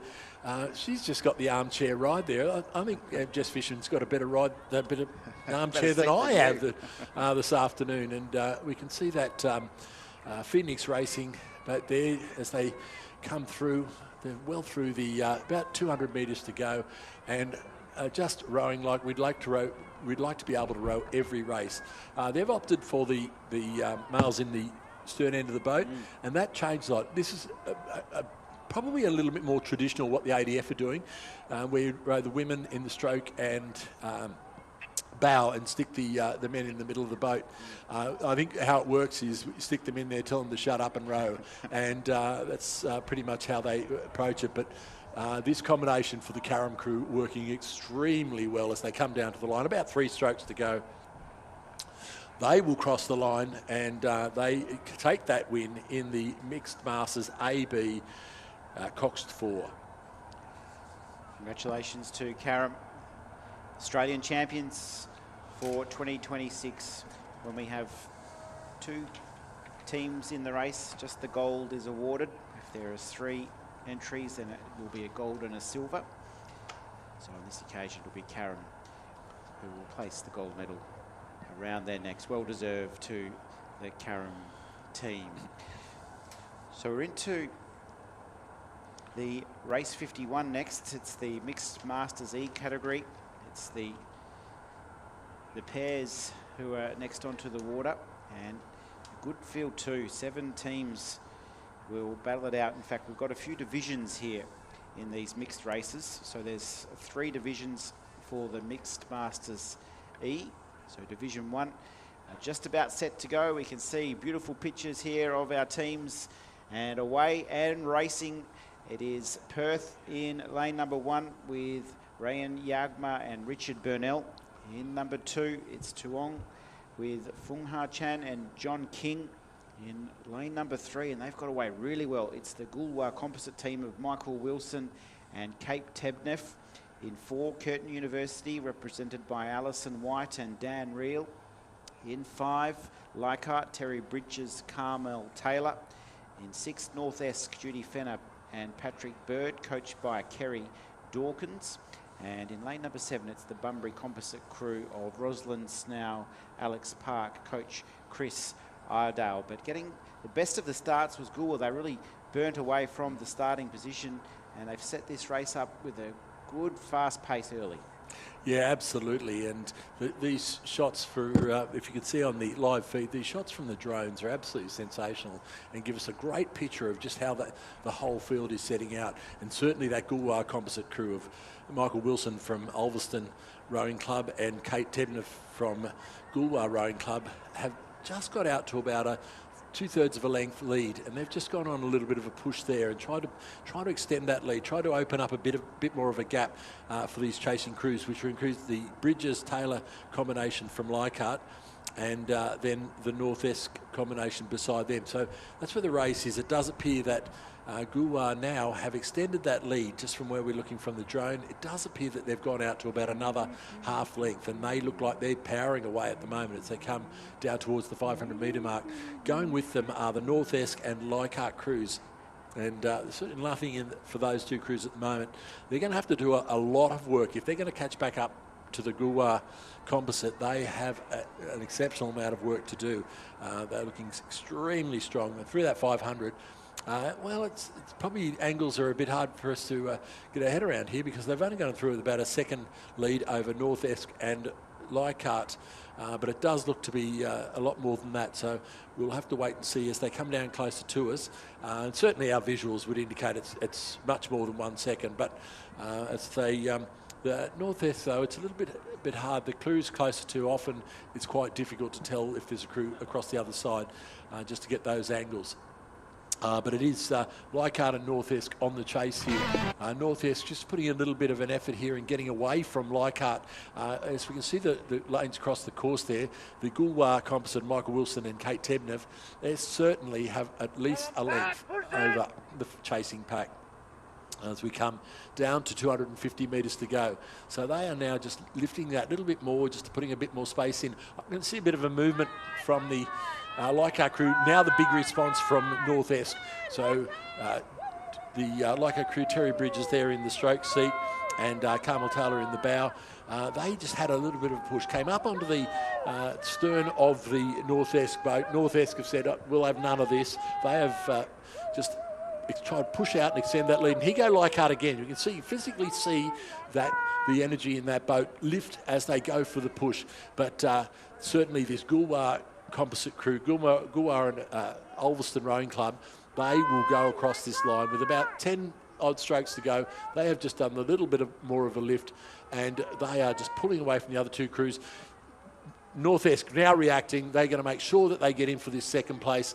They have lifted their rating. Goolwa are going across the line in first. It will be North Esk second and Leichhardt a close third. So very good row and very good performances by all those crews. A little bit further back now does appear to be the crew from Curtin University crossing the line now, followed by Bunbury.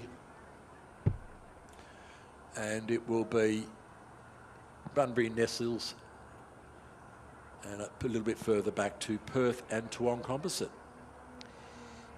Congratulations, Michael Wilson, Kate Tebnev. They really were pushed right to the line and had to work. I saw Michael just put his head in his knees at the end of that race and try to take in the big ones. The big gold medal, though, that'll help him feel a little bit better tonight as that cold Cage Roads goes down. He'll enjoy that and he'll celebrate, I'm sure. Probably not tomorrow or the next day. He's probably got 14 races to go. Oh, it'll be just a carb reload, I'd say, potentially. The explanation of his actions might be this afternoon if he has one of those Cage Road spears. But certainly a very good row. And what I liked about that, Travis, was that they pushed all the way to the line. They had a good lead. They pushed all the way to the line. We could tell that by Michael Wilson folded up at the end, just gasping for breath. So they really had worked all the way in that race, even though they ended up with quite a handy win. In lane race 52 now, we have the Mixed Masters E Double Scull Division 2. In lane 2, Sandy Bays, Peter Walker and Sarah Birch. In lane 3, Fremantle's Rob Agnew and Alexandra Thornton. In lane 4, Drummoyne Rowing Club's Gary Foster and Carolyn Vernon, coached by Robin Mackney. In lane 5, Brisbane Grammarians Composite, Joanne Taylor, Noosa and Scott Austin. And in lane 6, North Esk Composites, Gina Anderson and Robert Wrigley, coached by Trevor Barrett. And in lane 7, St George Rowing Club's Joanna Ward and Cromwell Olivia, coached by the very talented Bruce Williams. And I was talking to Gary Foster out of that, and I think we saw them race earlier as that as a composite crew, and he appreciated my thing that there might have been some colourful language at the end of it, and he said there absolutely was all the way down the course. So we picked it in one. So they were very happy with their third in that race, and certainly out here now, Fremantle's Agnew and Thornton, they have jumped away, absolutely jumped away.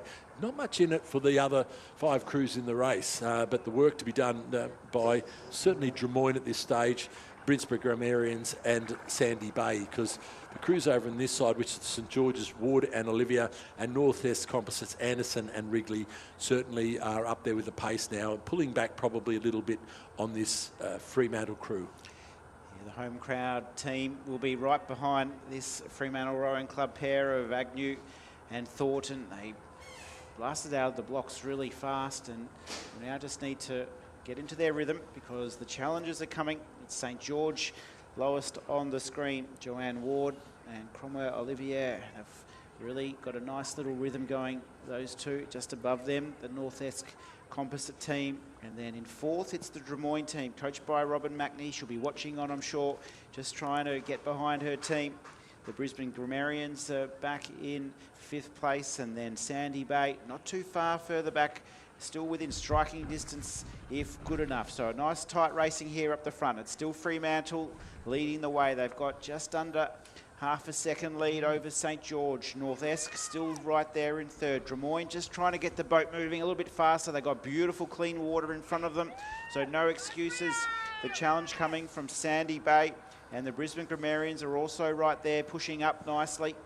But down the bottom of the field, it's St. George, left of screen, trying to put some pressure on this Fremantle crew who have been leading the whole way and need to now just hold on to this rhythm, because here comes St. George. North Esk just starting to fall a little bit behind. They need to just regroup here. This North Esk composite of Anderson and Wrigley, they'll need to just use that speed of St. George, who are just doing it nicely, aren't they, Rob? Oh, absolutely. And we saw earlier that big finish from St. George's Alan Robertson, and these two look like they've taken a leaf out of that book and throwing it into good practice, because they are coming home.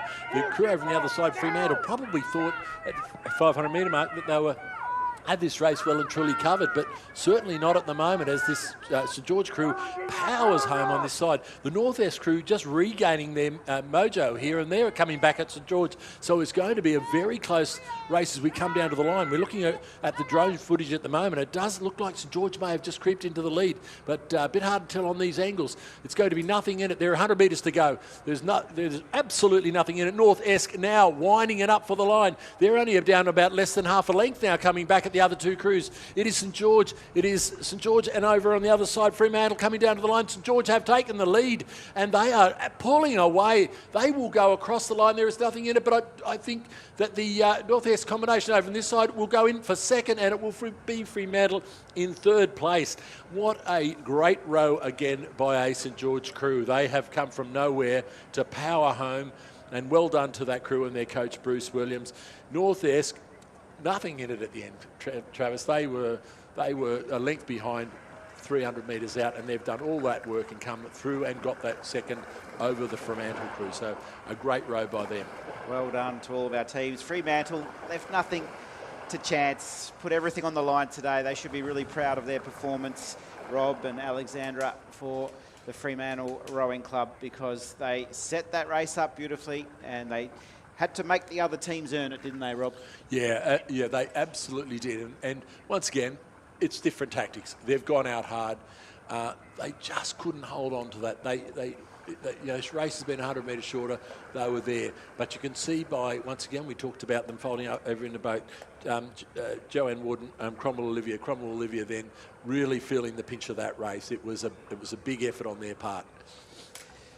The racing just rolls through. We're into the third division now of our mixed E double sculls. And let's go through this lineup for you. In lane number 2, it's the A&A team of Alyssa Mansell and Adam Ramshaw. In 3, Swan River, Simone Burge and James Arnott. In 4, Corio Bay, Peter Aberley and Liz Bryce.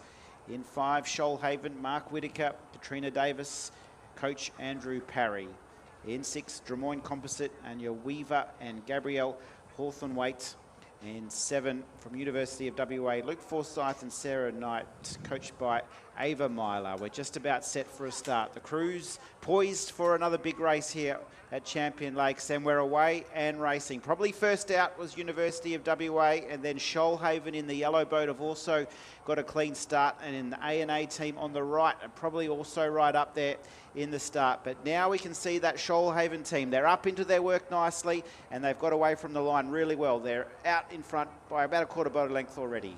Yeah, wasn't that shot off the start, that drone shot off the start, something else? It just gives a great insight to what the start is like, how the crews manoeuvre at the start, how they get their speed up. We're now 100 metres into that race, and we've clearly got some crews here that are 2 lengths faster. Whether they can maintain that over the distance was yet to see, but certainly the A&A crew, the Swan River crew and the Shoalhaven crew all away to spectacular starts, and they would be very happy with how they're sitting right at this point in time. Nothing in it then between the Corio Bay and Drummoyne crews. A little bit further back now to the University of Western Australia, so they're probably feeling the pinch a bit here. Now wandering around on their lane a little bit as well. So once again, that doesn't help them a great deal. We're watching there Drummoyne doing the bit the same on their left-hand side, Drummoyne Balmain, just playing with the boys on this side, and it's just going to be, the potential is going to be out there. But here at Katrina Davis in the stroke seat of this Shoalhaven crew, and certainly they're not going to wonder if they could have rated high, because they're certainly doing that, and that is working for them. So over on the other side, the A&A's Alyssa Mansell and Adam Ramshaw, they are still, they are right up there as well. So when we get the 500 metre mark, we're going to get a much better idea. Adam Ramshaw, of course, moved to A&A or the ACT some years ago, and I think before that he was at Glebe Rowing Club. I think he could have even been president of Glebe Rowing Club for a little while. So the rowers get around, but they don't get too far from the sport. But just looking once again on that drone shot overhead, and we can see the Shoalhaven crew of Whittaker and Davis in the stroke seat, and they will go through that 500 metre mark with 8 lengths lead over A&A. Swan River another length and a half back, Corio Bay about another half length back, and then nothing in it back to Drummoyne Balmain, who only have probably about half a length behind them. So the work to be done by the Corio Bay and Drummoyne crews get up over Swan River if they want to get a medal in this race. So Shoalhaven showing a nice clean pair of blades at the moment, just holding on to this lead throughout. They've been able to move into a much more comfortable rhythm now after that phonetic start. A&A on the top of our screens there, just holding second. Swan River, a little bit of work to do. They're back in about third place. Corio Bay still there. Drummoyne Composite, and then rounding out the field, the University of WA team. They're in lane 7, closest to us here on the banks of Champion Lakes. But there's a great shot there of Alida. Beautiful yellow boat too, really stands out here on the water. And they're cruising nicely. You can see just a little bit of grimace on the face there of Mark Whittaker. He's just trying to get every last bit of energy out of his body here on day one. He's holding form. There's the A&A team. Alyssa Mansell, Adam Ramshaw in the front. He's got plenty of experience, and he's just wanting to find that line sooner rather than later, hopefully.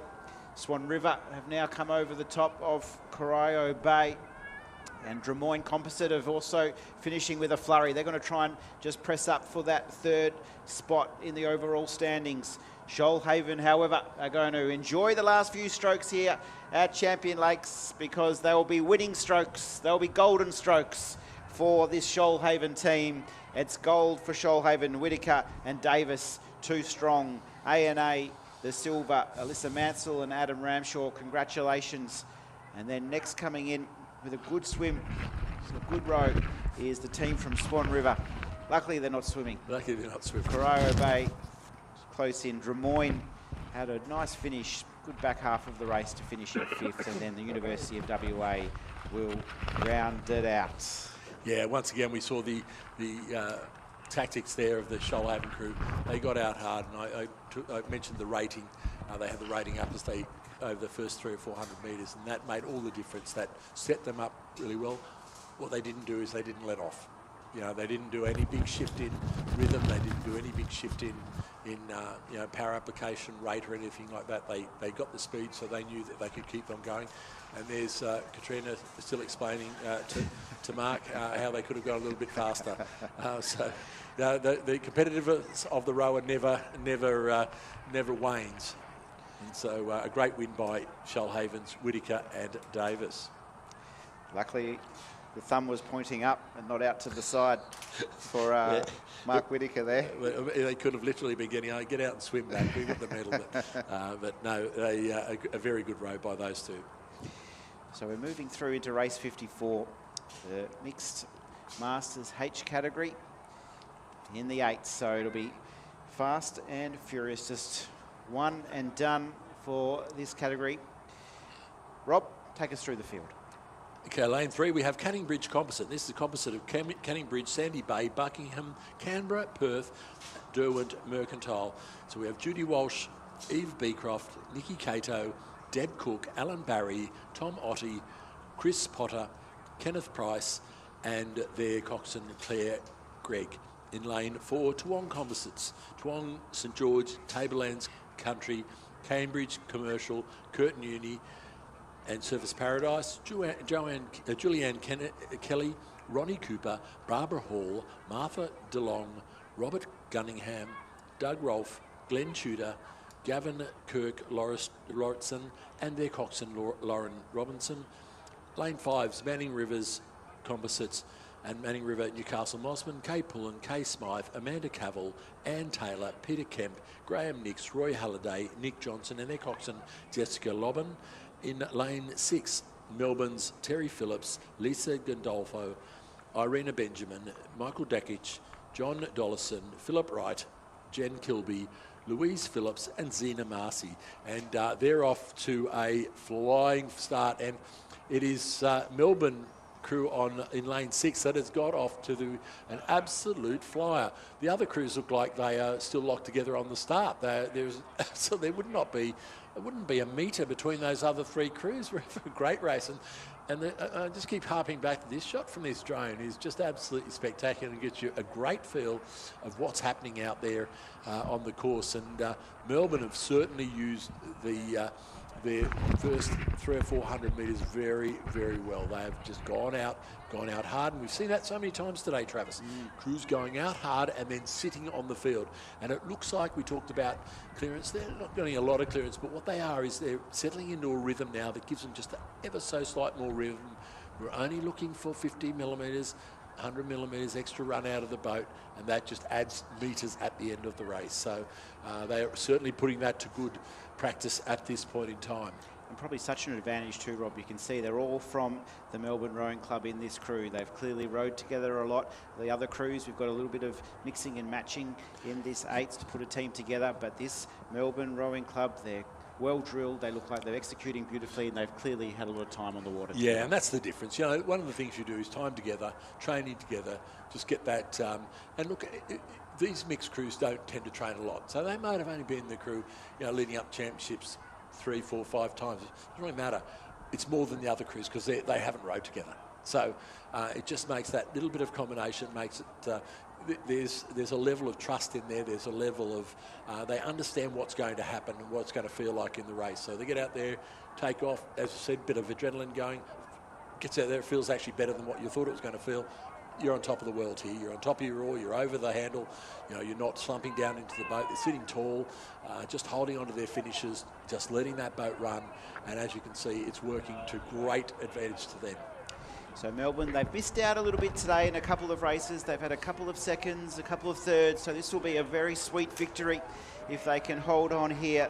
They'll be looking to just get the party started on the evening of day 1. This Melbourne team, they've started really fast and are now just trying to keep moving it strongly towards the line, because here come Toowong. They're starting to get things moving. Manning are in 3rd position, and then Canning Bridge are sitting in about 4th. But we can have a good look here at this Melbourne team. They're just gliding this boat beautifully.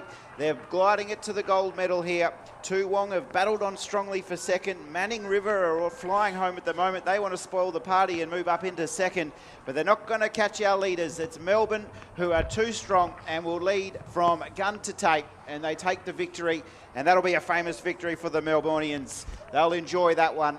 They're very tight on the line for 2nd. I think Manning may have just got over the top of Toowong there. A real photo finish they have just on the line, and then to round things out, the Canning Bridge Composite team. But for Melbourne, that will be a nice little party starter for them tonight. Yeah, look, and Travis, I got to say, there's nothing better than getting out in front of a field, pulling out that early lead, sitting there and holding it, and watching the crews battle, watching them go for their efforts. You can hear them. You can hear the coxswain. Coxswain's facing back at you. So while they can't hear your coxswain, you can hear them. You can hear them do the calls, and you see that the response is not making a difference. You're going to sit taller. You're going to get that confidence is going to grow the further you get down the course. We saw that in spades in that race. Well done to all of our competitors. Not that winning will get the party started with these Masters rowers. I was just down there earlier, and for a lot of them, the party's already started. It's a... Oh, the bar's open, is it, Travis? Yes, it is. Okay, well, there's is that my phone ringing? We've got about a 20-minute break here now. So the next race is, they are at the back of the pontoons, but it's a, I think we're now at, so probably another 10 minutes. So it's going to allow us to catch up a little bit. So those expecting to get a 20-minute break won't get it because we're running about 10 minutes behind. So, and just a bit talk that I'm seeing some umbrellas appear out there, Travis. Okay, there could be a light shower. Just having a look out to the west. Doesn't look to be too ominous. Now, Rob, I just want to get your thoughts as we just look ahead with what's to come this afternoon. The Women's Masters Champion Club. It's going to be one of the highlights that's due to run at 10 to 5 Western Standard Time here. And WA, well represented, they've got 3 crews, and then we've got the two Victorians. So the West Australians love to beat the Victorians on the water and also in many other sports. So that'll be a good little battle there. Now you can see that it is slightly handicapped. How do we work out those handicaps for these club champion races? Yeah, well, same thing. So the handicaps work on the base. There's an international set of handicaps set by FISA that grade each boat category and each age group. And some of us would argue they probably need a little bit of massaging. They've been around for a long time, but and they've got enough data now that they probably need to go through a full check. Perhaps they have, I don't know, but they haven't changed. But so the way it works is the older crews get a handicap advantage over the younger crews. So these are a great race, these Champion Club 8s, because it's open to all age groups. Where normally in the course of the day we're watching, apart from the Champion and Champion sculling, we're watching crews of like age groups racing together. We see the occasional one here and there where we've got that difference. So in this race here, it is going to be a very interesting race because sometimes as we have seen in some of the other races, the handicap can be substantial. So if we've got in this race we're going to have C crews. If we had, say, an H crew, the handicap's going to be like 40, 50, 60 seconds. And that is, in an 8, a fast-moving 8, if it's a decent 8, is a big thing to overcome. This race here, this afternoon, the biggest handicap is 14 seconds. So it's not going to take long for that C crew to wind up and start to track them down. And I think I talked about earlier the difference between a C and a D handicap, and so it's 4 seconds over 1,000 metres. So just on data at some point in time, they determined that that age group should be about that fast, much faster over that distance. So that's how they've applied in this thing. So I think this looks really good. This is setting up really good for a race because the great thing about it is the difference in speed. If the crews are all fast crews, it is great to see those handicaps and how they come into play. Of course, if they come into play right at the end, we should have, and the crews are all equal, we should have 5 crews coming across the line altogether. That's the way a handicap system is designed. Obviously, there's going to be lots of difference in, the competitiveness of the crews, and that depends on that. But I think in this instance, I just have a feeling we're going to see a cracker of a race. And if we go across to the men's, this is really interesting because we've got an I crew, just like I said there before. So that crew's going to go off. Now, we've seen these guys go over today, and we know that they can move a boat. They can absolutely move a boat. The nearest handicap to them is 27 seconds for that Yarra Yarra crew. Now, once again, we've got some big names in there. Lucadoo Wells, Inglis, Negri, Jacka, Yakakumis. So we've got some big names in there as well. This is going to be another cracker of a race because you're going to see them closing in, as they can generally hold. The crews will probably try to go out, tactics are generally try to go out and try to reduce as much of that handicap you can in the first 500 metres. Because that crew sees you coming, they just go, oh, okay, rightio, and it's whether they can respond to that. Whereas if you just try to bring it down slowly over the whole of the racetrack, it gives them a sniff of, gives the early starters just a sniff that they can do this, and coming down with 200 metres to go, you'd be surprised what any crew can pull out. So both races are great. Just another thing for at Masters, these Masters Championships, there is also a medal for the fastest club crew. So we've seen out here today, we've got lots of composite crews, all these great composite crews from all over the place, and we're seeing some fantastic rowing as a result of that. In those races where there is a club crew, the club crew actually gets a medal.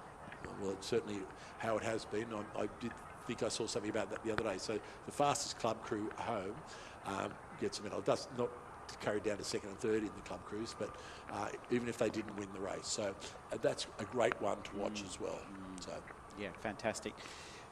Thank you very much, Rob Glendenning. Terrific insights into the world of Masters rowing, and that Men's Masters Champion Club 8 will be at 5 to 5. So for everyone watching at home, do not go anywhere. Melbourne University, they'll be off at the start of the race, and they'll give the rest of these crews 32, 27 and 36 seconds. So it'll be an absolute barnstorming finish. Melbourne University off that scratch mark were able to win last year. Melbourne finished second, and so we'll see if those tables can be reversed this year. So crews just about into place. We're just waiting now for our next race, which is still due to get underway in 6 or 7 minutes' time. We might take this opportunity. Sorry, just before we go to that, you're going to head off to another list of sponsors announcements, but our viewers are up at the moment, and I just want to say to everybody that this afternoon, these two races this afternoon are going to be very good to watch. So make sure you, if you can't stick around for the next little bits, you come back on it. I think they're 4:30, 4:45 or so. But also the interstate races on Friday morning, 9:30 odd Perth time. So that's going to be about 11:30 in the eastern states. So that is going to be an absolute benefit. So if you've got that opportunity, put that in your diary, put that on your phone now to get that message to make sure you're online for those races, because they are a real highlight of these Masters Championships. As Rob mentioned, there'll be 8 big interstate races to be won. We have the para racing involved with that, as well as some 4s and some 8s. It was dominated by South Australia last year. They won both of the 8s last year, a clean sweep of the 8s, and the Victorians women's quad, they're looking for their 9th consecutive win, and so that will be something to look forward to on Friday. So we'll look forward to having your company then.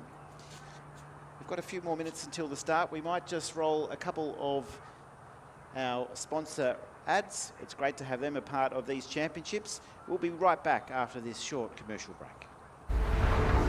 They say you can't have it all, that you have to settle.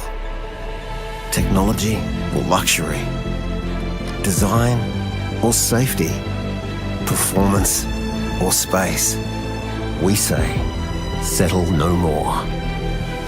With one of the most awarded SUVs on the market, the Zeekr 7X. Settle no more.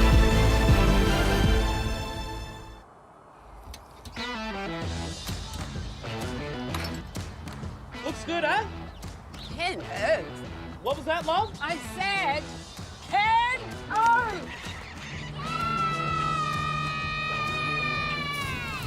All done, girls. Happy? Ken Oath, all right. From big jobs to even bigger jobs, get the Ken Oath feeling. Kellogg's make your job easy.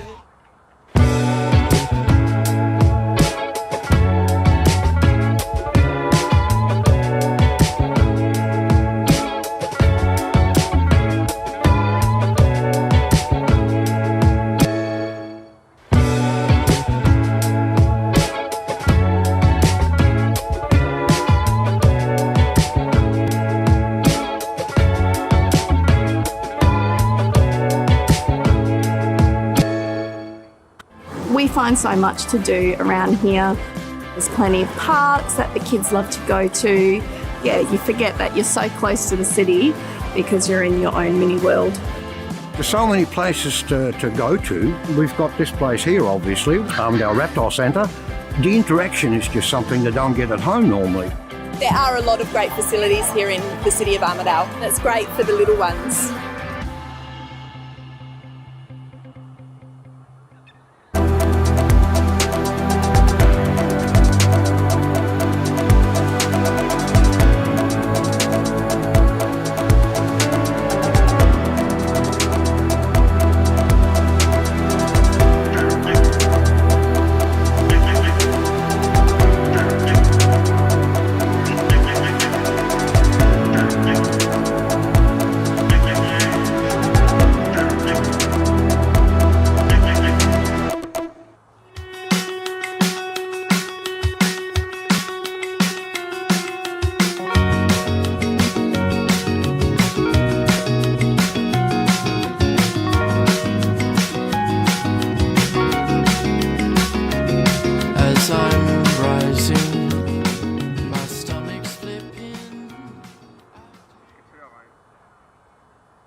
They say you can't have it all, that you have to settle.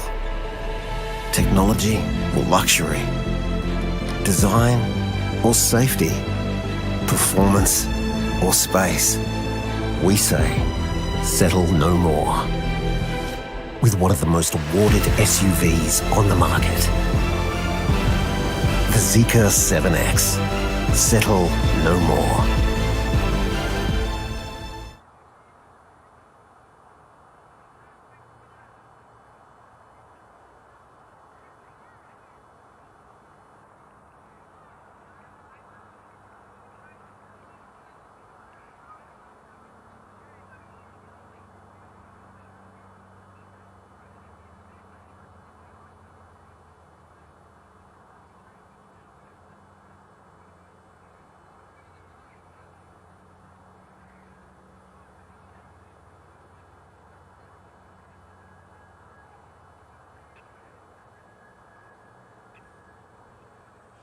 Well, we don't get much rest, do we, Travis? Here we are, race 55. Our 20-minute break got gobbled up by just trying to catch up. And here we are, race 55, Division 1 of the Mixed Masters C4 Quad.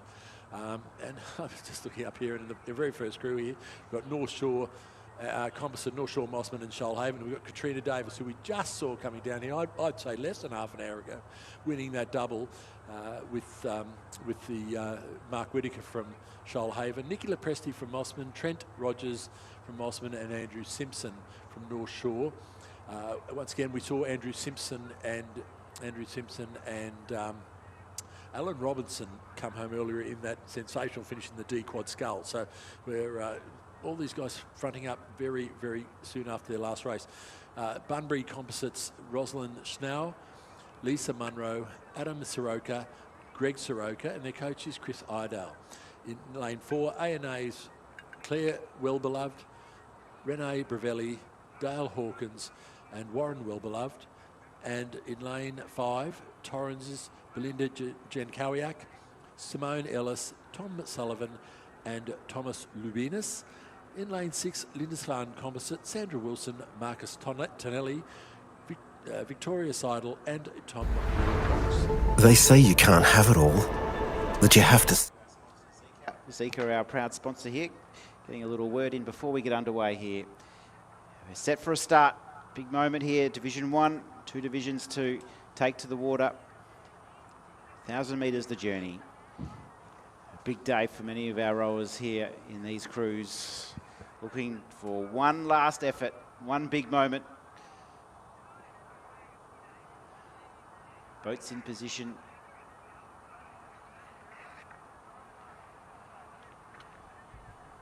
Just about set. And we're away and racing. A great little look here at the starting form of our teams, and not a lot separating the crews. Probably jumping first was Lindisfarne Composite team, and then also Torrens are away well. ANA in the middle of the field are also up and rowing nicely, and at the top, North Shore also not too far out of it. So away from the line, you would probably say it was a dead heat at the first 100 metres. Oh, absolutely. These crews from A&A, Torrens, Lindisfarne and North Shore Composite were absolutely dead in line. I was just watching the boys. Now, just at the start of that race, we did see the lights weren't working earlier apparently on the starting blocks, but they've got them working again. We see them, they sit at a dull red light, goes to a very bright light when they're about to start. Then they go to green, which signals at the back of each boat, which signals go. So if they don't hear it, they go. So it was good to see they're working again. But back to the racing, and the North Shore Composite crew over there in lane 2, and the Torrens crew now look to be the crews with the pace. Certainly the A&A and Lindisfarne Composite are not out of it. They still have overlap with these front 2 crews, but they've certainly got the pace on in this Torrens crew, and the crew from North Shore Composite, Davis, Lepresti, Rogers and Simpson. So that's where I think the race is going to be. Over on this side, the Lindisfarne Composite, stroked by Tom Wilcox, is just getting there a bit of speed again. They just fell back a little bit there, trying to pull back up onto Torrens, and I think that'd be it gives them a very good boat to chase. Those 2 boats coming across together here, so lucky they're not a little bit closer, otherwise they would be crossing each other. Not a great idea to row in another boat's wash, and the lanes are generally designed that if you're close enough, that won't be the case. So it will upset and unsettle the boat and the blade work. So no problem at all now for North Shore Composite and Torrens, though. They have pulled out more of a lead over the chasing pack, and it was Torrens through the 500 first, North Shore Composite, Lindisfarne Composite, and then back to A&A. So wasn't a big gap, but probably looks a little bit more from the drone shot. Torrens now look to be well and truly in their stride. They are certainly motoring now and moving that boat very, very nicely. We're looking now on that side, on that close-up side on shot, and what a great shot and a great indication of how they are moving. You see that the bow in that boat is wearing gloves. That's not an uncommon thing these days. The gloves that you can get to row in, aren't the sort of motorbike gloves. They are actually very things that the old hardened rowers would argue that that's a little bit soft, but I've got no problems with it whatsoever. And this Torrens crew, they are moving this boat really nicely. But here come the North Shore Composite. They're not done yet. They're coming home very fast. It's going to be very tight. It's going to be a lot tighter than we thought it was going to be. But now Torrens responding. They've seen the challenge coming from that Composite crew over on the other side of the track, and they will just lift the rating, push over the line and take out first place. It will be the North Shore Composite in second.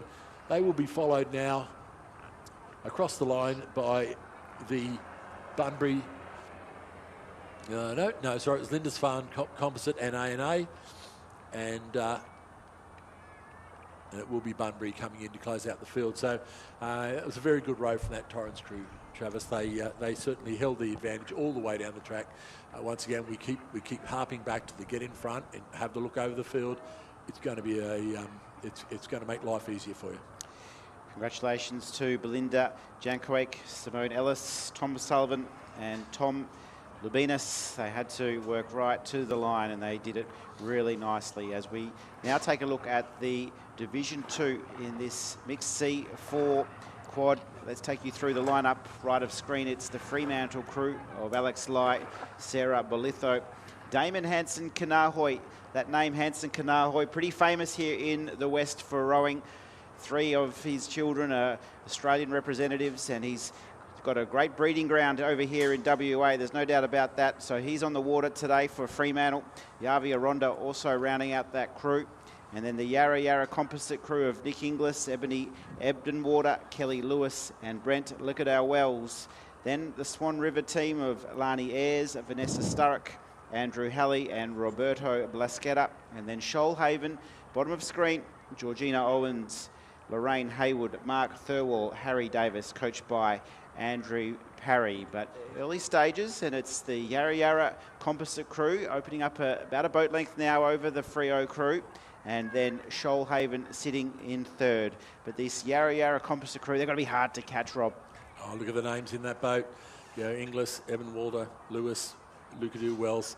They are going to be very hard. But I got to say, the Fremantle crew of Lai, Bolitho, Hansen, Nahoy and Ronda certainly giving them a good shake, and there's certainly nothing in it as they've coming down through towards that 500-metre mark. So it's probably about a length, but this is Masters rowing, so it's all possible. They could pull this back, and yeah, about 3 seconds, so close on a length to that crew. Another length back to Shoalhaven. So Shoalhaven's going to find it very difficult to come back to the Yarra Yarra Murray Bridge crew, but Fremantle's still in with a shot. If they can start their sprint early, if they can start their run to the line early, put a bit of pressure on the Yarra Yarra Murray Bridge crew, never know what might happen. It's the other thing about rowing, you want to push them all the way. You know, you get that pressure on them, someone makes a mistake in the boat, changes the whole outcome. So got to stay on it, got to keep pushing all the way to the end. But the Yarra Yarra Composite crew, they look like they have responded just there to that challenge from Fremantle, and have up their stride of their rate of stroking, and I don't know, but it looks like the Fremantle crew is now putting on a second challenge here, and trying to come back onto this Yarra Yarra Composite crew. So we've got coming down, we've got 250 metres to go. Yarra Yarra still holding that lead, but it hasn't extended. The important thing is it hasn't grown. So, whether they're trying to row into control or they're going as fast as they can, just Fremantle's coming home. We can see the big sprint on now, Fremantle. They've wound it right up now. And you'll notice that the Yarra Yarra crew rowing a lot of length here. They're going to find it very hard to bounce that rating up as they come down to the line. So they're just working away, just holding their length, but Fremantle keep on coming back. They are winding it up to the line. Once again, we've seen so many times today, I think they're just going to run out of water, and they've got the overlap down to half a length, but it will be the Yarra Yarra Composite coming across the line. They will take out first place. It will be Fremantle in second, a little bit further back now to the Shoalhaven crew, and we see about 100 odd metres to go, the Swan River crew of Ayers, Sturrock, Halley and Blasqueta. A great finish from Fremantle. I'm sure Damon Hansen-Kanohoi in the boat there would have just been barking a few instructions, just trying to bring the team on his shoulders across the line to challenge that Yarra Yarra team. But they were able just to hold on. They really had to lift though, didn't they, Rob? Because Fremantle were able to close rather quickly with 300 to go. They were able to move in by almost a boat length. They were able to catch up. Absolutely. They curled up over a length over that last 300 metres. So that was a great effort on their part. Just left themselves too much to do at the halfway. Came through the halfway. They got out to a length, a bit more, then had to try to, just left them too much to try to overcome over that last 200 or 300 metres. Just on Damon Hansen-Kanohoi, his two daughters, Charlotte and Olivia, both made the Australian under-20 team. We've got a big fundraiser here in Perth on the 6th of June to get them over to Europe for contesting the World Championships. So big rowing family. Good to see. Absolutely. Damon here. Yeah, and great to see the whole family, enjoying their rowing experience. So now we move to the men's masters mixed 4+. So I'm not seeing, we're supposed to have 3 crews here. So whether we're waiting for another one to come in, we've got a boat holder out on the arm, so that would indicate that they're still expecting another crew to come in, but just can't see from here. So yes, here they come now. So it looks all pretty casual. The angles of oars at the start there, they all look pretty relaxed. So we're just going, oh well, One of the things we haven't seen a lot here, and I just looked at that crew there, and we haven't seen a lot of it. We don't see a lot of tandem ring boats in Masters rowing, and it tends to be because of the imbalance of power throughout the boat. When we get up to the elite level, the power levels in the boat are generally fairly close. So these boats here, the 4s in particular, sweep boats, a lot of the boats would have tandem rig. That means what they would do is the bow and the stroke would be on the same side, and the 2 and the 3 would be on the same side. So you've got 2 oars close together. The reason for that is largely to balance the power in the boat, because if you look at a boat, the way the boat's configured, with the bow forward and the bow and 3 further forward than the 2 and the stroke, it's going to have a natural advantage, physical advantage over one side to the other. So they move them apart and bring them together, and that balances the power. So you're not having a boat that's trying to turn down the track. but we haven't seen a lot of it. But maybe we'll point some out over the next couple of days if we spot them, and you can just see how that looks. Yeah, great insights there from Rob Glendenning. So we'll have a look for the lights here. Rob has mentioned there's a light red that shines, and then we'll get the green light. So just about set. So we go bright, and then green, and away we go. And so we're away and racing. Probably first away was the Toowong team, and then their left of screen, on the right of screen, North Esk have just responded to that challenge and have got things up and moving. And in the middle, Yarra Yarra, they're just not out of it yet. They said, I'm coming with you. I'm going to be right there when the whips are cracking. That Yarra Yarra crew, the lovely red boat, doing it really nicely at the moment. This is the classification of F, so all of our rowers here, average age between 60 and 65, so plenty of experience, and they'll be all hungry for a medal. 3 competitors, so only gold and silver up for grabs, so someone will miss out on the podium. But at the moment we can see right of screen, it's the North Esk crew doing it nicely. Probably just a slight lead over Toowong and Yarra Yarra in the middle. Not out of it yet. It's good racing here at Champion Lakes, Rob. Yeah, absolutely. Yarra Yarra will be just ruining their slow start. They dropped back a fair way and they had to pull back, and that's sometimes that use of energy to try to catch up with the crews is all a bit too much. They look to be in their stride at the moment, so whether they can now just settle into that pace, regain their composure, and get all set up for that big run home, we'll have to wait and see. But certainly the North Esk crew has got out to a very good start. Once again, looking down at those conditions, and I'm actually sitting here shaking my head, thinking, what it was supposed to be and what it is now, what it was this morning.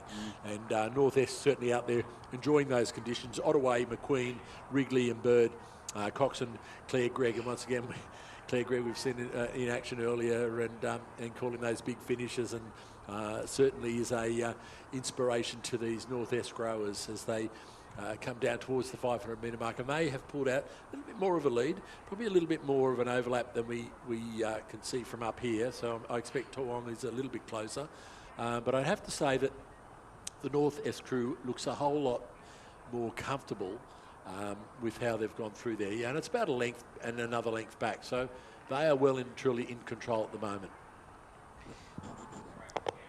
So over halfway and leading the way, North Esk had a good day out on the water. Kerry Dawkins, the coach of this North Esk team, has got the team up and firing and in control. Toowong Composite in second, and Yarra Yarra in the middle of the field, just staying within touch for perhaps a final launch towards the line. Beautiful conditions here in Perth this afternoon. Not too much racing left on the program. Hope you're enjoying it from Champion Lakes. Big thank you to the City of Armidale, who have been very happy to welcome all of our interstate visitors here to Champion Lakes. And it's North Esk out in front, looking to secure the gold. Toowong just trying to find a little bit more there. You can see it's turning into a bit of a sprint to the line. We'll look for a bit of power in the boat to come, but it's coming from our leaders. North Esk have been able to respond to any challenge that wants to come their way. They're saying, catch me if you can, because we're on our way to another gold medal. It's North Esk in front. Toowong, Yarra Yarra, as we thought, have started to get the boat moving nicely in the push towards the line, but it won't be strong enough to catch our leaders. It's been a beautifully executed race from North Esk. It was a great start, it was a perfect middle, and it's been an absolutely delightful finish for this North Esk crew. And they'll watch this race back and enjoy every single stroke, and they will claim the gold. It's North Esk, champions of Australia. Second in is the Toowong Composite team, and Yarra Yarra have rowed a really solid race just outside that 4-minute barrier to finish in third. Okay, so we move over now to race 58, with these 5-minute intervals, you're thinking of the average race is taking about 4 minutes to get over. We don't have a lot of gap between races, which is good, but it just means that if there's any sort of delay, we can lose some time. But we're looking up there at the moment at these mixed eights just coming into line. It almost looks like it's static, but I can see the cars moving on the freeway behind them, so it's actually, there is movement. In lane 2, we have the Glebe Composite, Glebe, Manning River, St George, Emma Hutchison, Anne Skilton, Andrea Coos, Cecile Ferrer, Rhett Patterson, Paul Hawke, Glenn Herbert, Ken Major, and their coxswain Wendy Miller. In lane 3, ADF Rowing Composite, Judith Wee, Holly Kilmartin, Jeffrey Squire, Chris Austin, Sam Goldspring, Rowan J. Wardner, Sorrel Woodward, Michelle Mason, and Catherine Kessler is their coxswain. Leichhardt St George Composite is Susan Huggett, M. Barrick, Terry Bridges, Rob Gilmore, Rob Koskar, Alan Robertson, Daniela Bourget, Jennifer Zonga, Catherine Davis is their coxswain, coached by Steve Sherry. In lane 5, Adelaide University Composites, Adelaide University in Melbourne, Tanya Nishibata, Christina Bursell, Bill Nat, David McLeod, Damien Derleek, Alistair Walsh, Susie Ross, Angie Francu, and Bonnie White is their coxswain. In lane 6, Dragons Composite, Dragons Brisbane, and Tuong Martina Proctor, Tracy Capes, Claire Farley, Swai Cruikshank, John King, Jason Nissen, Patrick Mulrooney, John Dixon, Sarah Sedge is their coxswain, coached by Kathy Phillips, and Tuong Composite, Tuong Melbourne, Heather Anderson, Catherine Dermody, Daniela Anderson, David Christmas, Adam Finlay, Doug Ray, Gregor Thonschnack, and Catherine Heading with Jennifer Pollock as their coxswain. Now we have a great line there, and what a great view again, Travis, of that start. So I'm watching lane 5 here, Rob. They are the Adelaide University team. They won the gold medal last year, so they'll be looking for back-to-back victories. A couple of changes from the team from last year, but still plenty of experience from last year's championships where they were able to secure the gold. They're rowing from 5. It's the D8s about to hit the water. And we're away and racing. And as we've seen all day, the start is all important. And thankfully for the Adelaide University team, they have got a ripper of a start. They've already got away a slight lead just ahead of the Tuong Composite team. And then the Dragons and also Leichhardt have moved up nicely. Leichhardt, third from the top in the yellow boat, have just moved up into outright second now. And probably Glebe were next best away at the top. They've probably just edged into third ahead of the ADF Rowing Composite team. But our early leaders are the defending champs from last year. It's the Adelaide University Composite team starting really well, and they're up and stroking nicely. Yeah, and as we, you called that well, they got away. We go back and we have just look at the run they're getting in the boat. So once again, the gap between the bow puddle and the 7 puddle, and we can see that in this boat it's about 500-600 millimetres. We look across to the boats, the chasing boats, it's down to about 200. In this, we're looking at crews closer to it, there is no overlap. So that means that this crew is getting that much more run out of every stroke they take.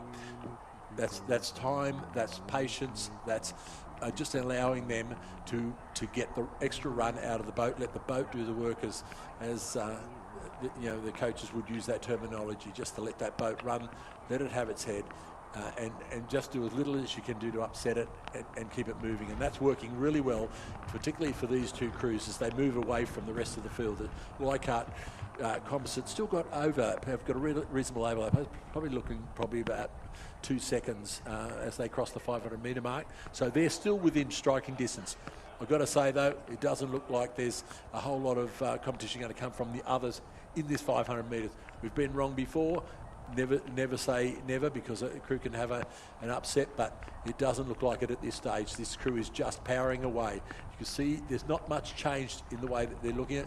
Probably the Leichhardt crew has tried to up the rating a bit, just taking a little less run out of that boat, and are now working just that extra bit harder without the gains they would have wanted to get out of it. So we see a great display of rowing from this Adelaide University Composite crew.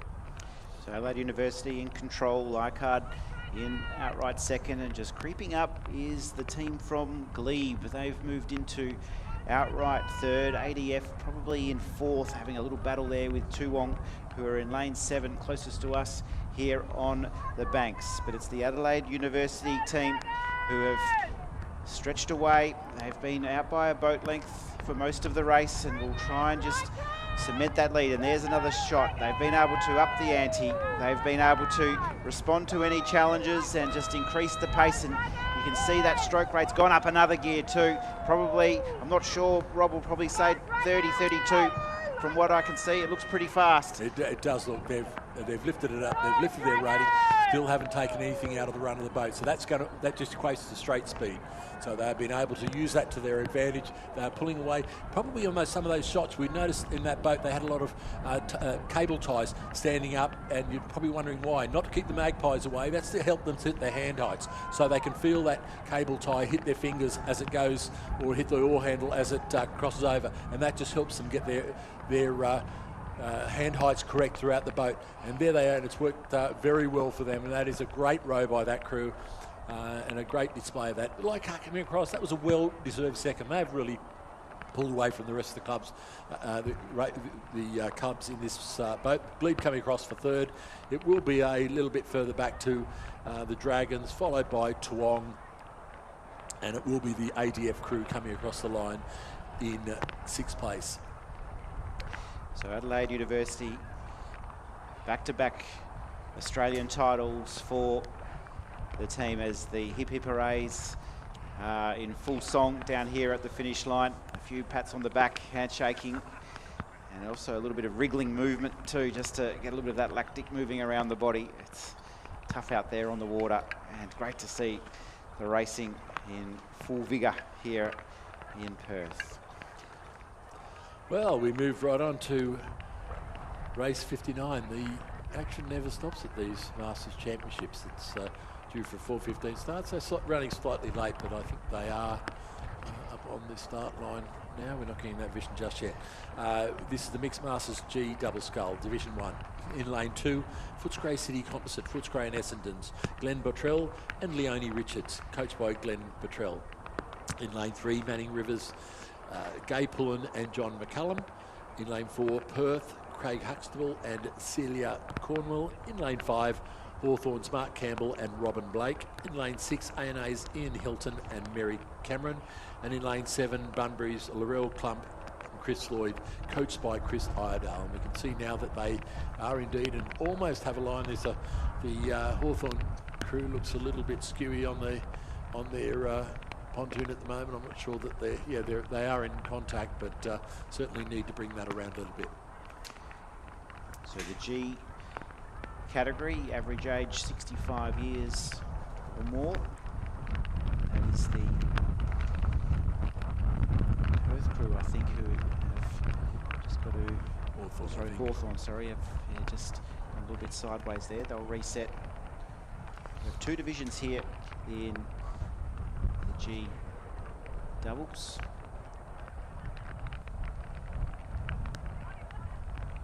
Three, in fact, so very well participated this classification, which is good to see. Still nice conditions. That Hawthorn crew now looks like Australia. It can rattle you a little bit if you get a bit stuck and you've got to do a bit of correcting at the start. It can just throw you out just a little bit, but it'll be interesting to see how much that affects their start. But certainly we're looking up there, and we've got the dull red light, and it'll go bright red, and then the green light will come up. From that shot we just had off the camera, you can see that, and you can see that from up here. It's bright red now, and green means go. So they are away, and looks like they're all off to a fairly clean start in this race. There are 6 crews in total, and it looks like they've all got away quite cleanly. So as we take a look from right to left, Footscray, Manning River, Perth, Hawthorn, ANA, and then left of screen is the Bunbury team of Laurel Clump and Chris Lloyd. Coach Chris Iredale has had plenty of crews on the water today, so no doubt he's enjoying our coverage. And we'll be watching it back with an eagle eye, trying to find a little bit of extra speed in his boats as this regatta continues on. So just a little bit more wind coming in, but it looks like it's now gone back to the north and is straight down the course. Now, we'd rather a direct tailwind or a direct headwind, so rather than a cross headwind. So this won't worry them too much. It's just enough to give a little bit of texture to the top of the water, a bit more, probably a bit more feel than that absolute glass condition. So this will not worry them at all. I think they must have parked the drone at the moment because we're not getting the drone shots to help us understand where everybody is. So we're like you, just watching the camera shot on the live feed. It does look like, but it does look like the Perth crew, Huxtable and Celia Cornwall, may well have got out to a bit of a lead here. Certainly the Manning River crew off to their right, and then a little bit further over the A&A crew.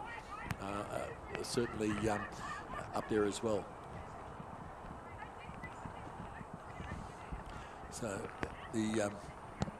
we've just got confirmation that not unlike like us, the battery runs a bit flat on the drone sometimes, and he's just gone back for a bit of a recharge, and we'll have him back soon. But certainly Perth not needing a drone to just show that they can get out and row this race, and they've come through the 500 metre mark with a length advantage over A&A, back to another length back to Manning River. It's not a lot in it between the rest of them. Bunbury a length further back, and then we've got the other crews, Footscray City, Essendon, coming through in 6th place, Hawthorn and Footscray City, Essendon. So they're all through the 500 metre mark now. Perth up, holding an advantage, holding that one length advantage.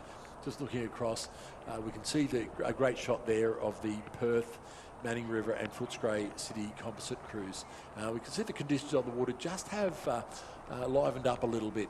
You can see just a little bit more of a wash in the water, a bit more unsettled top water. Once again, not a level that anybody would be too fussed about it, but certainly it does indicate a change position. As we can see there now, Perth over there, we've got, it does appear to be the A&A crew that is making some good headroads on this Perth's lead as they come down towards the 250 metre mark to go. So this is where the race is going to be, the Perth and A&A crews. So an all WA affair here as we come down to about 150 odd metres to go. And it's all the move now is in this A&A. Hilton and Cameron over on this side of the track. They've had a bit of a peek around and they said, look, you know what, we can do this. And they are coming home. They've tried, the Perth crew trying to respond, but not getting the traction that probably wanted. So it's allowing that A&A crew to get even more of a sniff of a possible victory here. Coming into the last 100 odd metres, Perth still holding down a slight advantage over the A&A crew. A&A lifting the rating again, coming home hard. They have got a lot of momentum, and if they keep this up, they will pass the Perth crew. But Perth saying not without a big fight from us. They're coming down with about 7 or 8 strokes to go. The A&A crew is now drawn almost level with it. Perth holding on to the slightest advantage with about 3 or 4 strokes to go. They're going to come to the line, and it will be the Perth crew that holds on to take out by about 2 metres, take out the win from the A&A crew. It will be a little bit further back to Manning River, then followed by Manning River, Bunbury, and then it will be a little bit further back now to Hawthorn and Footscray City composite. So the Perth pair of Craig Huxtable and Celia Cornwall had to work right to the line because their fellow West Australians, Ian Hilton and Mary Cameron, were wanting to just spoil the party, but not to be today, as we turn our attention to the next division, Division 2 in the Mixed G. And we'll go through the lineup for you now before they get underway. In lane number 2, it is the Tablelands crew, Cherie Rolfe and Doug Rolfe, and they've got their communication in perfect harmony, the Rolfe pairing, because they've bounced out of the blocks beautifully. So a good start for the Tablelands. So we'll keep an eye on them. Alongside them in 3 is Sandy Bay. Leslie Ciucciarelli and Peter Walker. In 4, Mercy Composite, Alison Kirkwood and Simon Nowell. From Manning River in lane 5, Mark Couchman and Sue Edwards. The Perth Composite crew of Stephen Mollard and Kathy Ride. And then the Perth crew of Vanessa Grant and Bo Tang. They're left of screen in lane number 7. Early leaders, though, it is the Tasmanian team, Alison Kirkwood and Simon Nowell. They've got a little bit of a lead at the early stages. Perth with Vanessa Grant and Bo Tang, bottom of screen, are right there. Perth Composite are in 3rd, and then in 4th it's the Tablelands crew, and then a little bit further back it's Manning River and the Sandy Bay Composite team are rounding out this field of 6. So the overhead drone shot, it shows this Mercy Composite team, Alison Kirkwood and Simon Nowell, controlling the race at the moment as they come up to approach the halfway. Perth with Vanessa Grant and Bo Tang on the left of screen, doing it nicely in 2nd. Perth Composite with Mollard and Ride in the boat are in 3rd, and it's shaping up to be a very interesting back half of this race. Our leaders doing it comfortably. Are you impressed with their stroke rate there, Rob? Yeah, look, it always intrigued, the quality of rowing and the flexibility of crews that, at the ages of some of these crews. This are a G that's, what do we say, 65 plus, 60, 65 plus, and they're certainly a well-drilled crew, this combination from Mersey and Ulverston. They are out to quite a commanding lead now, coming down to the 500 metre mark. It does look like the Perth combination on this far side will go through in 2nd place over the 500 metres. So yeah, so the Mersey Ulverston have gone through now. It's going to be very tight, but it will be the Perth, then Perth Melbourne, and then the Tablelands crew. So not much in that at all. 0.6 of a second back to the Perth Melbourne crew up following Perth through. Then Tablelands 1.53 seconds behind. A little way back now to Sandy Bay, Canberra and Manning River, so they're probably a little bit out of it at this point in time. But the Mersey Ulverston crew, they look like they have gone through the 500. Their tactic was just to go on a big push through the 500, and that has certainly paid dividends for them.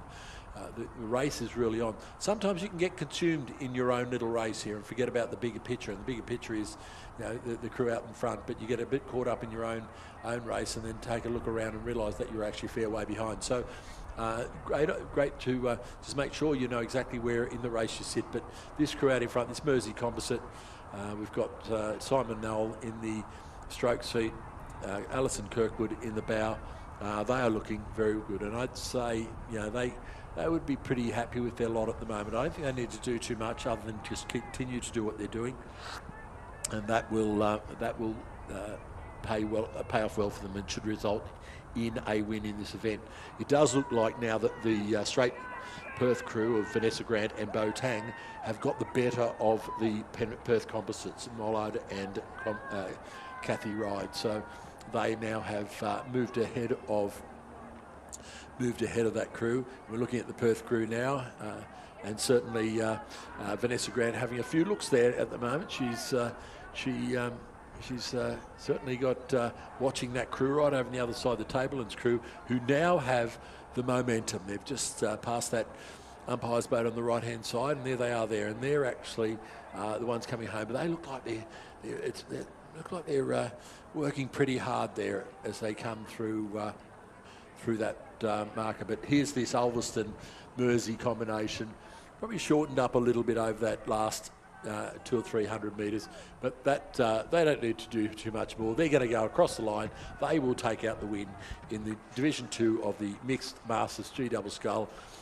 It will be the Perth combination of Vanessa Grant and Bo Tang coming through for 2nd, followed by the Tablelands combination of Shree Rolfe and Doug Rolfe. Then it will be Perth Composite, a little bit further back to the Sandy Bay Composite and Manning River. Nice rowing from our winners. Mercy Composite, Mercy Ulverstone combination, and for Alison Kirkwood and Simon Nowell. A nice way to spend a Wednesday afternoon on the water as we continue to drive into the final few races of the afternoon. It's race number 61. It's the Division 3 of the G2s, and on the left of screen in front early is the Ulverston Composite crew of Christine McCready and Michael Wilson. In lane number 6, on the second from the left is Karam, David Rafter and Helen Kelly, coached by Drew Holman. In lane 5, Greg Haig and Pam Nichols. In 4, Melbourne Composite, Sue Donahue and Peter McCartney. And lane number 3, second from the right, it's the Bunbury team of Brenda Bartholomew, Peter Bairstow, coached by Chris Ardale. And Perth on the right of screen, Michael McCormick and Deb Barry. But this Ulverston Composite crew, Christine McCready, Michael Wilson, they've made their intentions very clear right from the start. They're out by almost 2 boat lengths already. You can see them here as the drone just picks them up and struggling to keep up with them. That's how fast they're going. They're doing beautifully out here on the water. You can see the battle for second really starting to heat up. It's between Perth, top of screen, Bunbury in the middle, and then the Melbourne Composite team of Donahue and McCartney. So that battle for second is going to really tighten up. But for our leader, Christine McCready and Michael Wilson, it's go time for them. Yeah, absolutely. And I think that sometimes you wonder how some of these combinations come together. This is a St George in Sydney and Ulverston in Tasmania, and but it's these events. They meet up these events. They look around for partners. Somebody might drop out. They might get somebody else in and go, oh, that went okay, and keep in contact. And here we are. The race really, though, the tight race is between Perth, Bunbury and Melbourne Composite. There is nothing between these crews as they come through the 500 metre mark. In fact, there was about 4 seconds between those 3 crews. A little bit further back now to Curtin University and Karam. So they, with only about 450 metres to go, it's going to be tough work for them to come back and compete. You can just look at the trail. We're from the drone at the moment. You can just see some of the courses, how they've come down that course, where they've gone from side to side in the lane. That washes off speed all those turns. So it might be small, but it's still going to slow the boat down. So great, best and fastest point is from point to point is straight, and that's a great lesson for everybody there. But this crew here, this Ulverston Composite crew, they are just pulling away now. They're just making this look easy here at the moment as they just get further and further in front, and certainly they're looking very comfortable. Christine McCready there in the bow, and Michael Wilson in the stroke seat. And certainly both of these have already been down the track a few times, but they look rowing very comfortably within themselves. Their breathing is just very well controlled.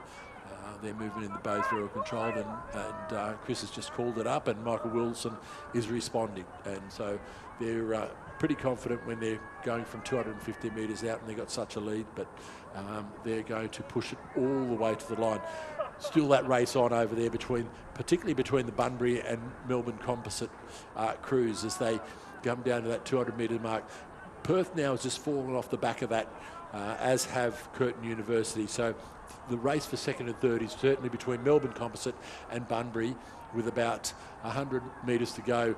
No problems whatsoever over on this side of the course. The Ulverston St George Composite, Christine McCready St George, Michael Wilson from Ulverston Rowing Club, and they all go across the line to take first place.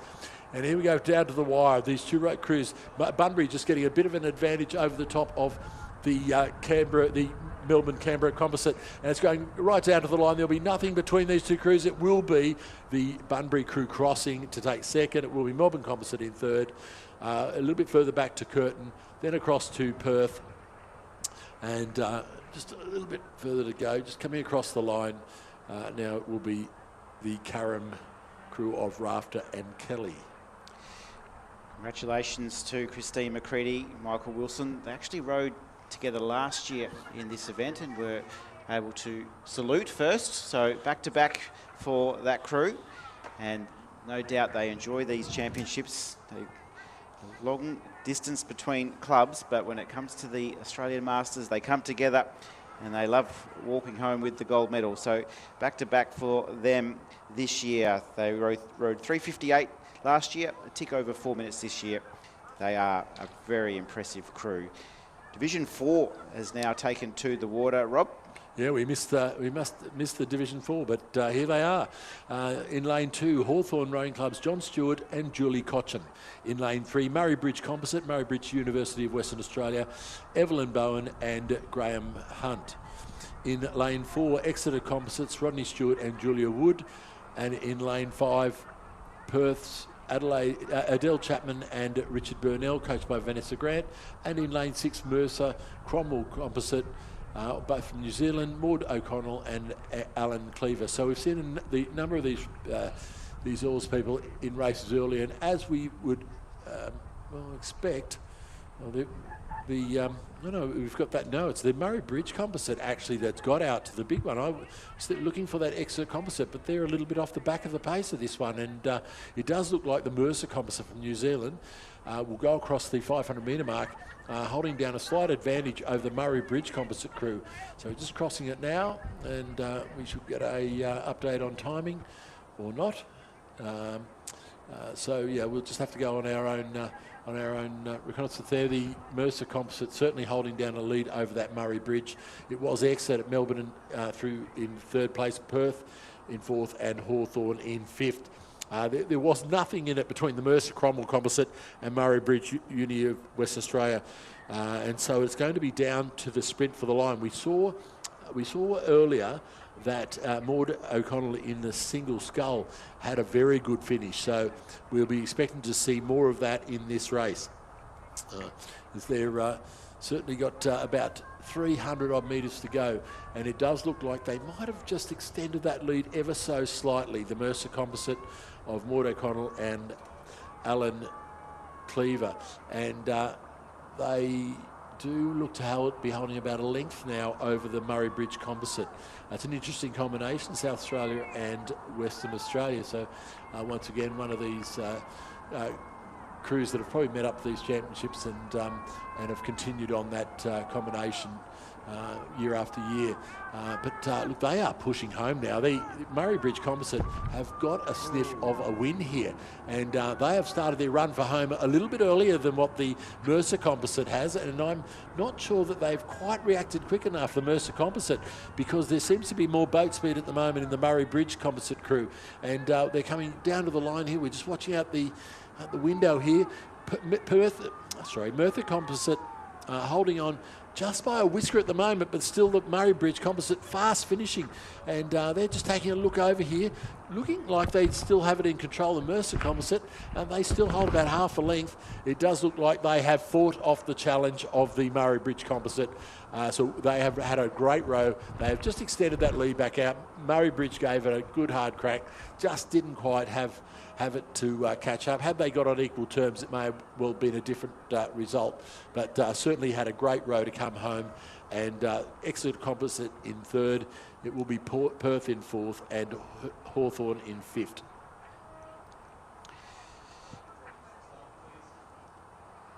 So Maud O'Connell has had a terrific day. It's 2nd gold medal. Alan Cleaver will join her with that medal, and they will celebrate the New Zealanders. If you are watching along in New Zealand, it's probably late in the evening for you, just sitting around enjoying the rowing here from the west of Australia. We're brought to you by Kennards Hire and also Zika Perth, as well as the Gage Roads, Bont Rowing and Perth Care Partners. Great to have so many sponsors here looking after us. So we'll move through now into the mixed para event. The Drummoyne composite team, the sole competitors here in this pairing. So we have the combination of Drummoyne and Nestles Rowing Club. Aaron Skinner from Nestles Rowing Club, which is in Victoria at Warrnambool, down in the Warrnambool area. Then we have Stephanie Walker from Drummoyne Rowing Club. Coaches are Kathleen Hextall and David Skinner. David Skinner is obviously, but David Skinner is Aaron's dad. These two rowers are PR3 rowers, so that means in the land of para rowing, PR3 means they have the 3 use of their legs, bodies and arms, and that's hence the 3. PR2 is arms and body, and PR1 is just arms only. So We only have, at this stage, only have PR3 in mixed in the para rowing at masters level, and we'll see that again on Friday morning when we have the singles represented by these two. Will be representing their state, New South Wales and Victoria, in that PR3 single interstate challenge. Yeah, it is a shame, but as I said, we are seeing the in the Australian Rowing Championships, we have seen a big increase in participation in all grades of para rowing. So it's great to see that we are getting more of it into masters rowing.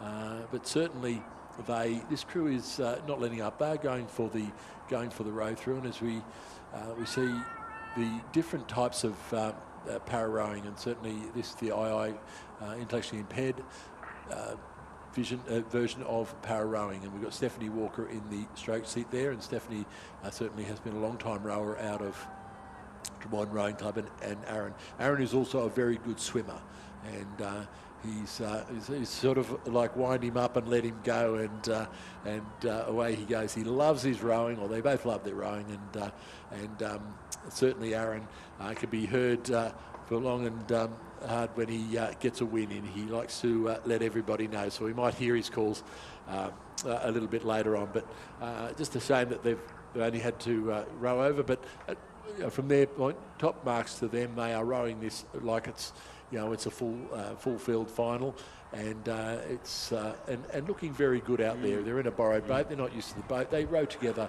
a little bit. They rowed recently at the New South Wales Championship. They rowed at the Victorian Rowing Championship, so they travel around to get that competition. They cross the line to complete that the mixed para double scull.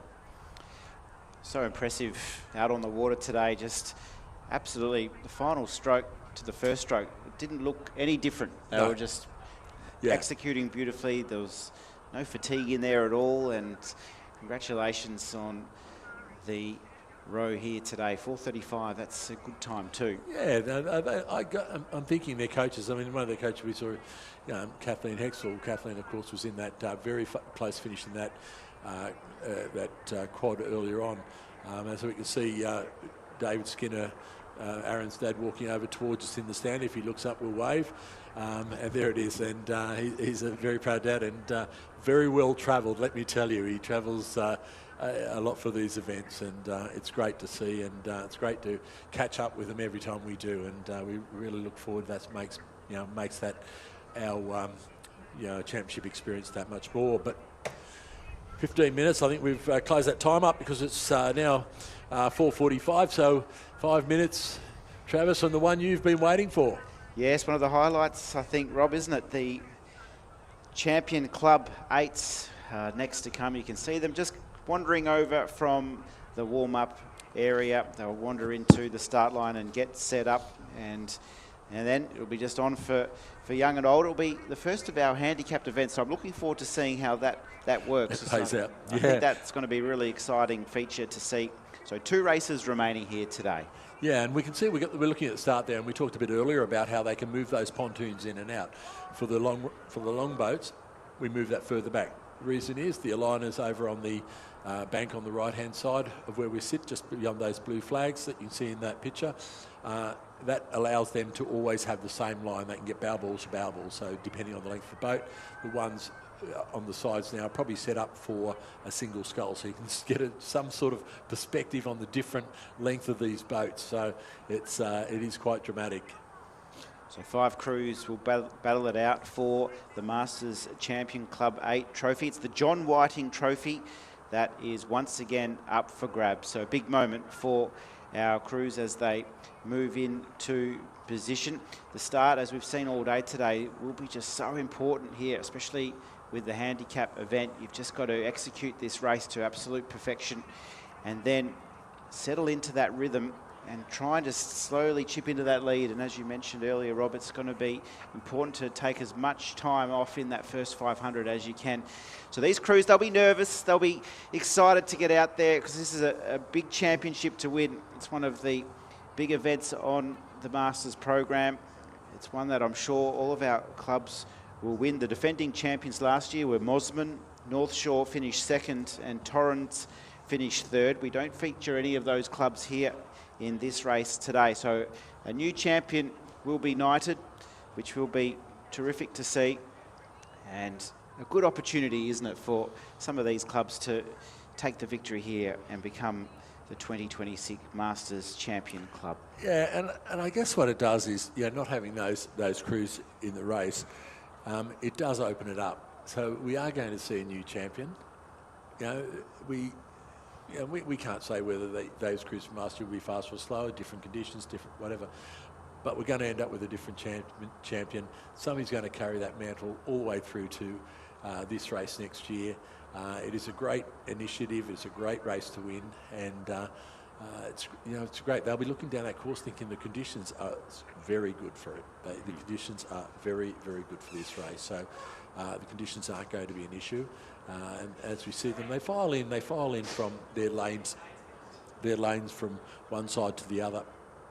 So they'll try to get lane 2 in first, lane 3, lane 4, lane 5, and hope that everybody turns rather quickly. These crews are fairly skilled, so they'll manoeuvre these boats really quite quickly and get onto line.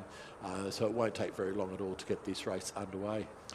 It's a real state of origin battle here. We have 3 West Australian crews and 2 Victorian crews, so there will be no love lost here at the start between these very proud states. They will be looking to battle it out right to the very line. Bragging rights back up for grabs here. So we can see the ANA crew on the right of screen. They're into position. Bunbury alongside them. They're into position. University of WA just heading in now. And then it will be the team of Corio Bay just looking to set things up. And Melbourne University will be last to come into position for the 2026 Women's Masters Champion Club event. So the first team to get away will be the Bunbury crew. They are an F category crew, which means that the average age is 60 to 65, and so they're second from the right. So they'll be off at the start. Then will be the E crew just 6 seconds behind. That's Corio in lane number 5. And then it will be ANA right of screen and Melbourne University off at the 10-second mark. And then the second University of WA in the middle, they'll be off 14 seconds. So they're right in the middle. They'll be the team last to go. They're a C category crew, that University of WA crew in lane 4. So the teams are in position. We're just about set for a start in the Masters Champion Club 8s. Start all important. It's ANA top of screen, Bunbury second from top, University of WA, Corio Bay and Melbourne University bottom of screen. We're just about set to go. Second last event on the program. It's the big Club Champion 8s event. We're set for a big race here. So we're also looking at those, so those handicaps. So we will see the Bunbury crew get away first, and then soon after, you might have mentioned this, the Corio Bay, followed by Melbourne University ANA together. So it's good. It's a great initiative and a great way to see them race with that variable handicaps. University of WA in the middle. They'll be last to be sent on the way. They're a C category crew, so they'll just have to hold their nerve until they are sent on their way. So it'll be Bunbury first off on the go. They're second from the top of screen. Just about set for a start. Just watching for the lights. Doesn't look to be any action up there. They might well have a breakage again.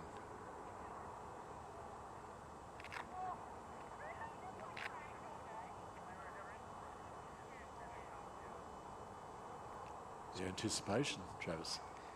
It's been a big build-up all day for a lot of these crews for this moment. great to have your company. And we're away. So you can see there the Bunbury team. They've got away well too. So they'll have 6 seconds on Corio Bay. So they're away now to Corio Bay. And then at 10 seconds, it'll be Melbourne University and ANA right of screen. They're away. And now University of WA are away. So all teams are off and racing in the club championship finale. And it is the team of Bunbury who have been given that slight advantage and now are just in a big push to the finish line. Corio Bay, second from the bottom of screen, will hold second for now, but the challenges will come. It's Melbourne University at the bottom and ANA at the top, and the University of WA through the middle. They'll last away, but are now just getting that boat moving with plenty of speed. Yeah, I'll tell you this, they haven't given up much of that lead at the moment, Bunbury. They have powered away the ANA crew off to their right, though. They, as you said, just look like they've got their mojo. They've got their momentum coming through. And look at the crew in the middle, the C crew in the middle, the University of West Australia. They look like they've pulled back about 3 of those 4 seconds that the ANA and Melbourne University crews had on them, and they are coming home. They are coming to the 500 metre mark with a lot of boat speed. But Bunbury still out there.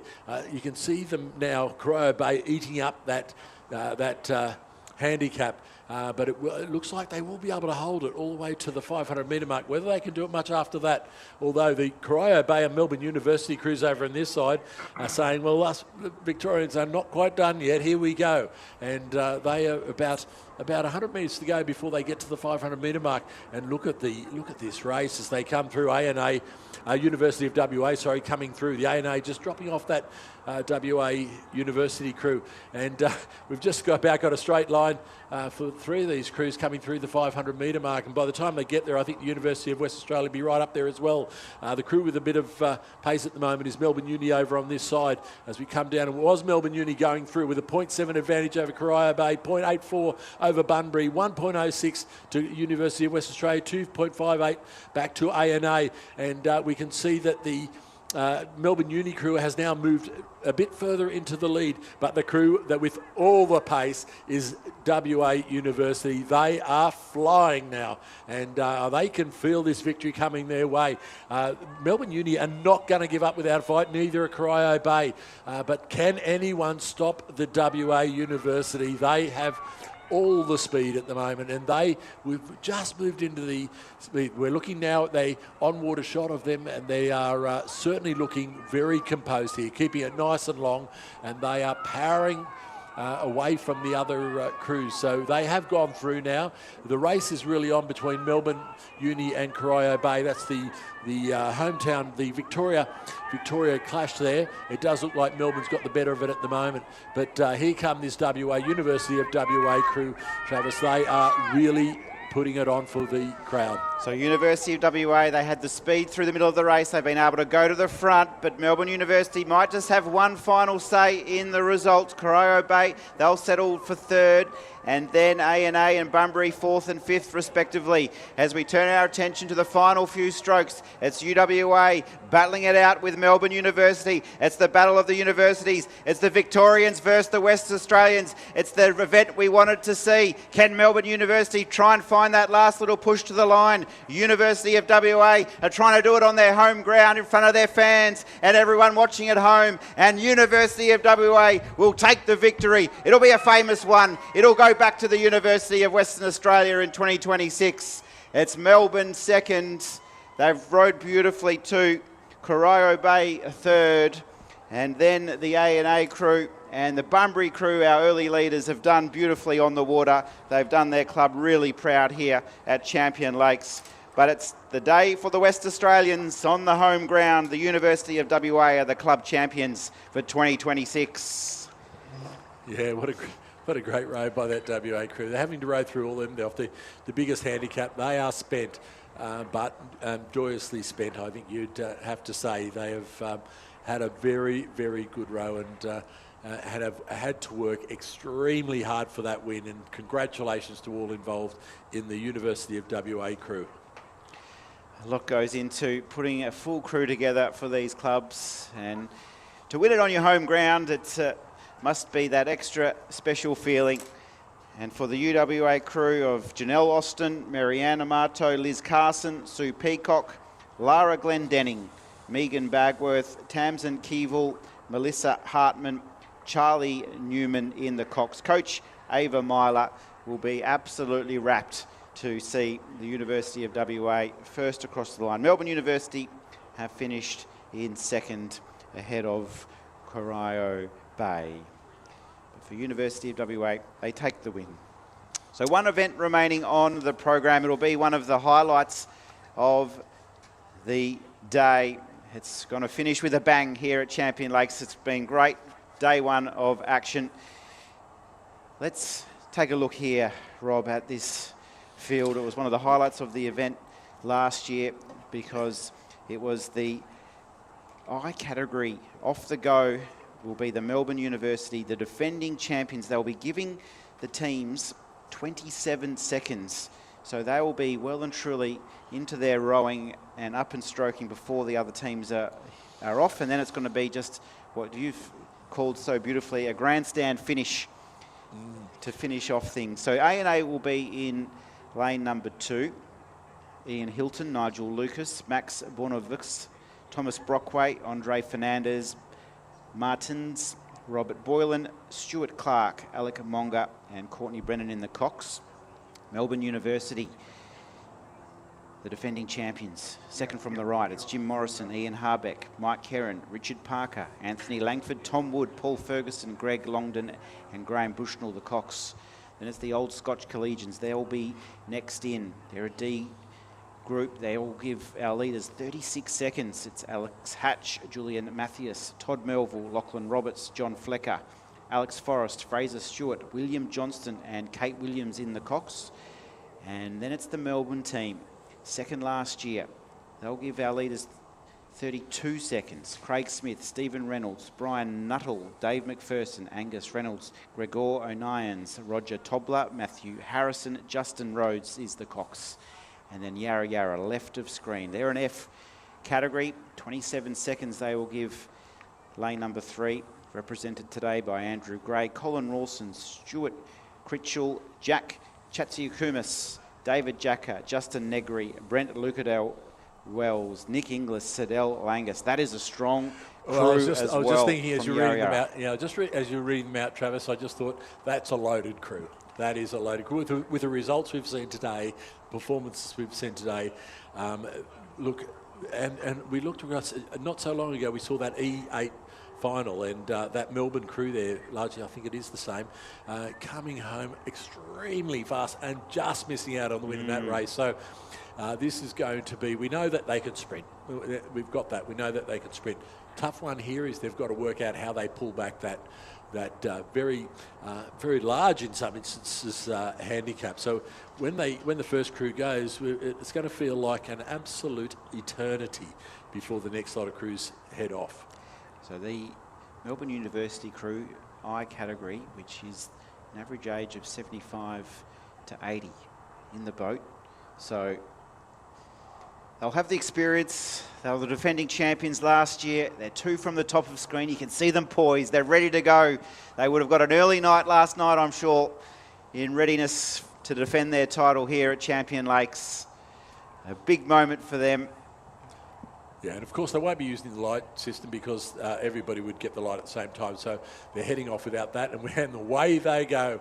And they're started off with, they're on rate already. They've bounced it up and they're going for this win. It is obvious. And look how far they will get. So we'll just keep that, hopefully we'll just keep that drone shot for a while as we watch this crew and just see how far they get before the next crew starts. It seems like an eternity when you're sitting there for 10 seconds, let alone 25, 30 seconds. And away they go. Second crew, that Yarra Yarra, very, very strong Yarra Yarra crew is away and the chase has begun. It's almost like the greyhound chasing their hare, isn't it? They're out in front and they're all to be tracked down. And here these 3 crews, and look, if you can see some urgency in those crews, I think you know, it's going to be a great race to the line. This Yarra Yarra crew, as we mentioned, they're just so well credentialed, and you can see this start, they haven't been able to really get away from this other teams, but they've actually done really well in that they've held their position here, this Yarra Yarra crew, and they'll start to eat into that lead. In fact, they're probably just getting away a little bit from the Melbourne crew just on their inside, who were second last year. So that Yarra Yarra crew, they've started really well. Those other teams haven't really made too much of an inroad into their start. But that is the picture here from Champion Lakes. It looks insurmountable, doesn't it, Rob? But gee whiz, we're set for a thrilling finish. And look at this, Yarra Yarra still holding that position really well over Melbourne, and also the Old Scotch Collegians, and at the top of the screen, the ANA crew. This Yarra Yarra crew, they mean business. They could be one to watch. Yeah, absolutely. I think that's where the competition is going to come from. If you look at that distance between Melbourne now, they're probably up to about 4 or 5 seconds. So that's where they started. So they haven't made any of that. The Melbournes, however, have pulled away from the Old Collegians and ANA. They've put more than their 4 seconds on them. So I don't know if they're going to be able to match those two crews, ANA and Old Collegians, over that last 500 metres. But through the 500 metre we go 16 seconds. So they have eaten into not half of it. So there's the interest. Yarra Yarra have not pulled back half of that lead. So that tells you something. They've got to turn it on here now. This has got to be the finish to end all finishes if they plan on pulling this crew back. And I tell you what, we're looking out at that window at the moment, and that crew looks good. That Melbourne University crew, it looks polished, it looks good, it looks controlled. They don't look that worried. No, they certainly look a fairly confident look on their faces as they come down with about 300 metres to go. And Melbourne staging a little bit of a comeback on the Yarra Yarra crew. Maybe that big chase was a little bit too much for Yarra Yarra. And they got a bit of wheel spinning happening there at the moment. So Melbourne may come up with theirs. I don't think there's any way they're going to catch this crew, but we've still got another 200 metres to go, and we'd love to be proved wrong, but gee, this is a great performance by this Melbourne Uni crew.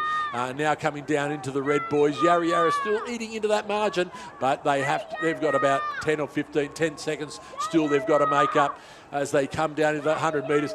It is going to be an absolute sensational win by this Melbourne University crew. Melbourne coming back at Yarra Yarra now. Yarra Yarra just turning on, just trying to stay in front. There's going to be nothing in it, but not a worry in the world. Out the front, it is going to be looking like they've just cruised over that line. What a great win by Melbourne University. The race really on, but Yarra Yarra holding on just to take out Melbourne Rowing Club. It's certainly an all Victoria affair at the line there. The Old Scotch Collegians and ANA just coming across the line now to round out the field. But that was a great race. Both of those races were great, and for different reasons. You know, the closest to the other one, certainly the performance of Melbourne University in this race. An absolute dynasty could be on the way. They might be moving up the categories as the years roll through. I'm sure they're probably just telling their competitors, I probably only needed 15 seconds and we still would have won.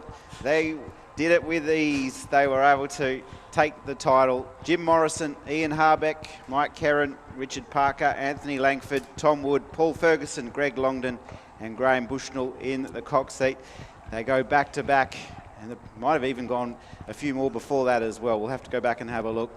But these Melbourne University men have absolutely covered themselves in glory, and once again will be the pride of Melbourne.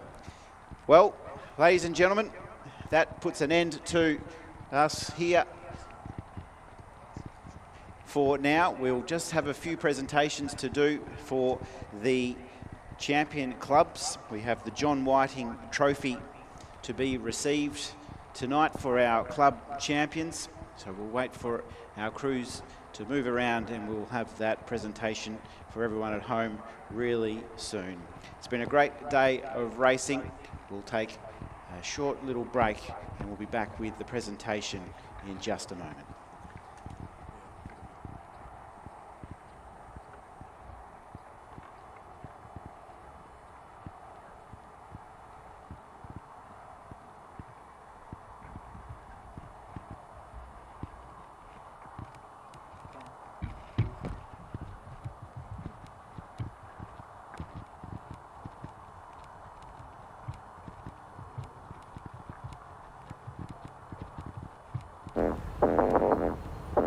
It used to be a choice. It used to be design or luxury. It used to be technology or space. It used to be performance or breaking the bank. Yeah, it used to be. Settle no more. The new Zeekr X.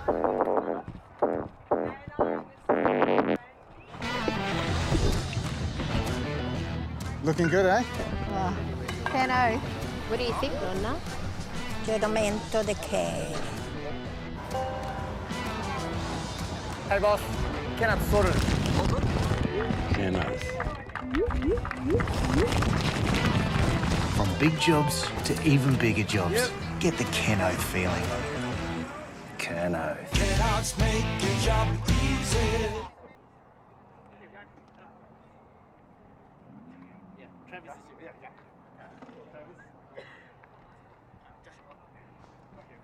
Okay, to everyone back at home and to everyone here, welcome back down to the presentation area of Champions. An important moment, it's the presentation of the John Whiting Memorial Trophy. It's named after John Whiting, who was an active and successful member of the Victorian and Australian rowing community. John had a huge impact on rowing in Australia through various channels and was a key instigator of the Champion Club 8s. During his tenure on the Rowing Australia Masters Commission, this event is a true highlight of the Australian Masters Rowing Championships, and we'd like to now just congratulate our teams who have won this fantastic trophy. Today, we saw a great race on the water for our women's event, and I'm pleased to announce the winner is the UWA University of Western Australia.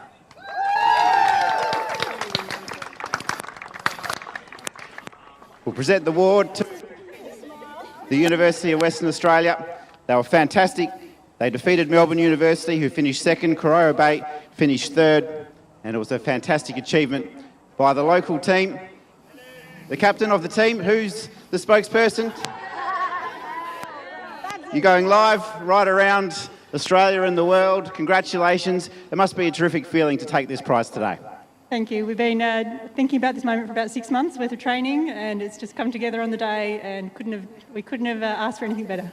In terms of the preparation, how easy was it to get a big crew together to put this team together, and what sort of training went into it?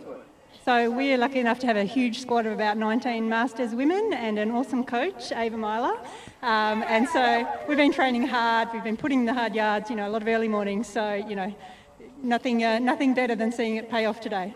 It was a West Australian versus Victoria affair out there. Going to the start line, was there many nerves in the crew, or how were you sort of calming each other down? I think it paid to be a local here and really came in with a relaxed attitude, and we knew we could go fast. We had our state champs 10 days ago, we won that. So we had confidence, and we've got an awesome crew, awesome ladies, and loving it. Well done, ladies. Good luck for the rest of the championships. You're a very worthy winner. It's from UWA, the champions for 2026.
So for everybody tuning in at home and for everyone here, we're now seeing the medals being presented to the Yarra Yarra crew, second today in the Masters Champion Club 8s.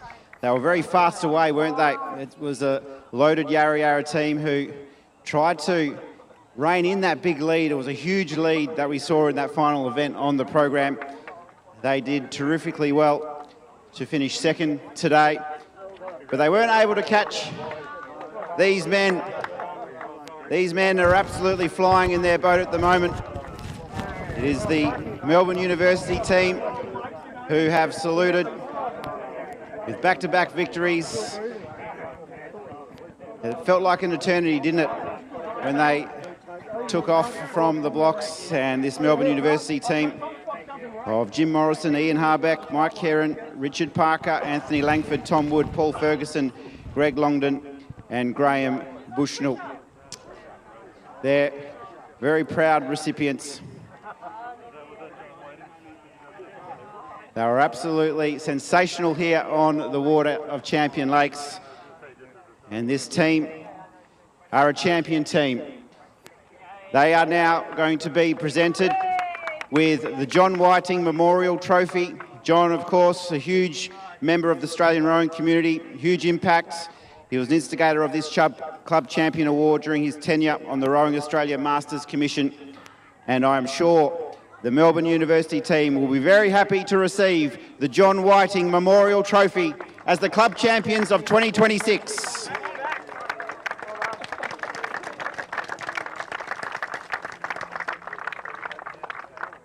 The captain of the team, Greg, congratulations, back-to-back victories.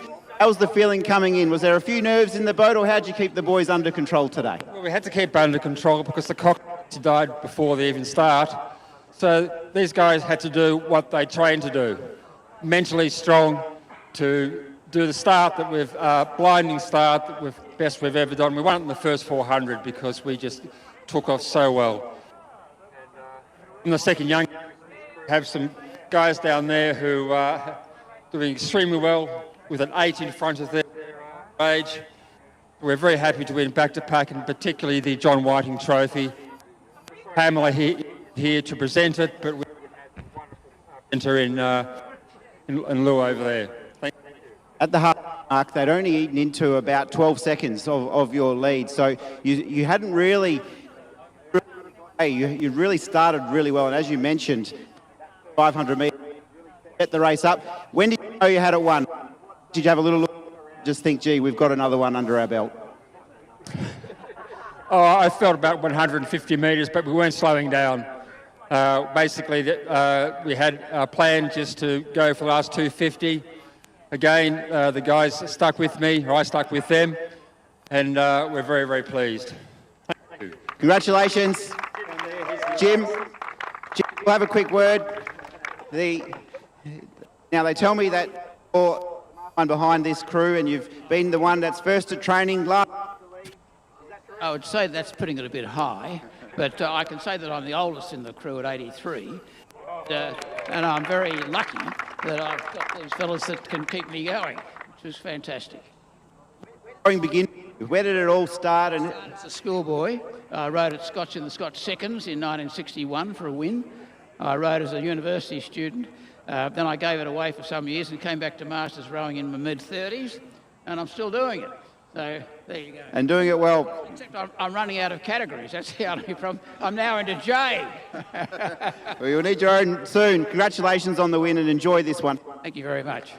A very proud team here down by the training drill, and today it's been a fantastic day one of competition. We'll be back tomorrow for day two. It promises to be another sensational day of rowing action. We look forward to having your company from 8 o'clock tomorrow morning, and for everyone here, they'll celebrate the victories of day one. We can't wait to see you back here at Champion Lakes for day two. It's bye for now.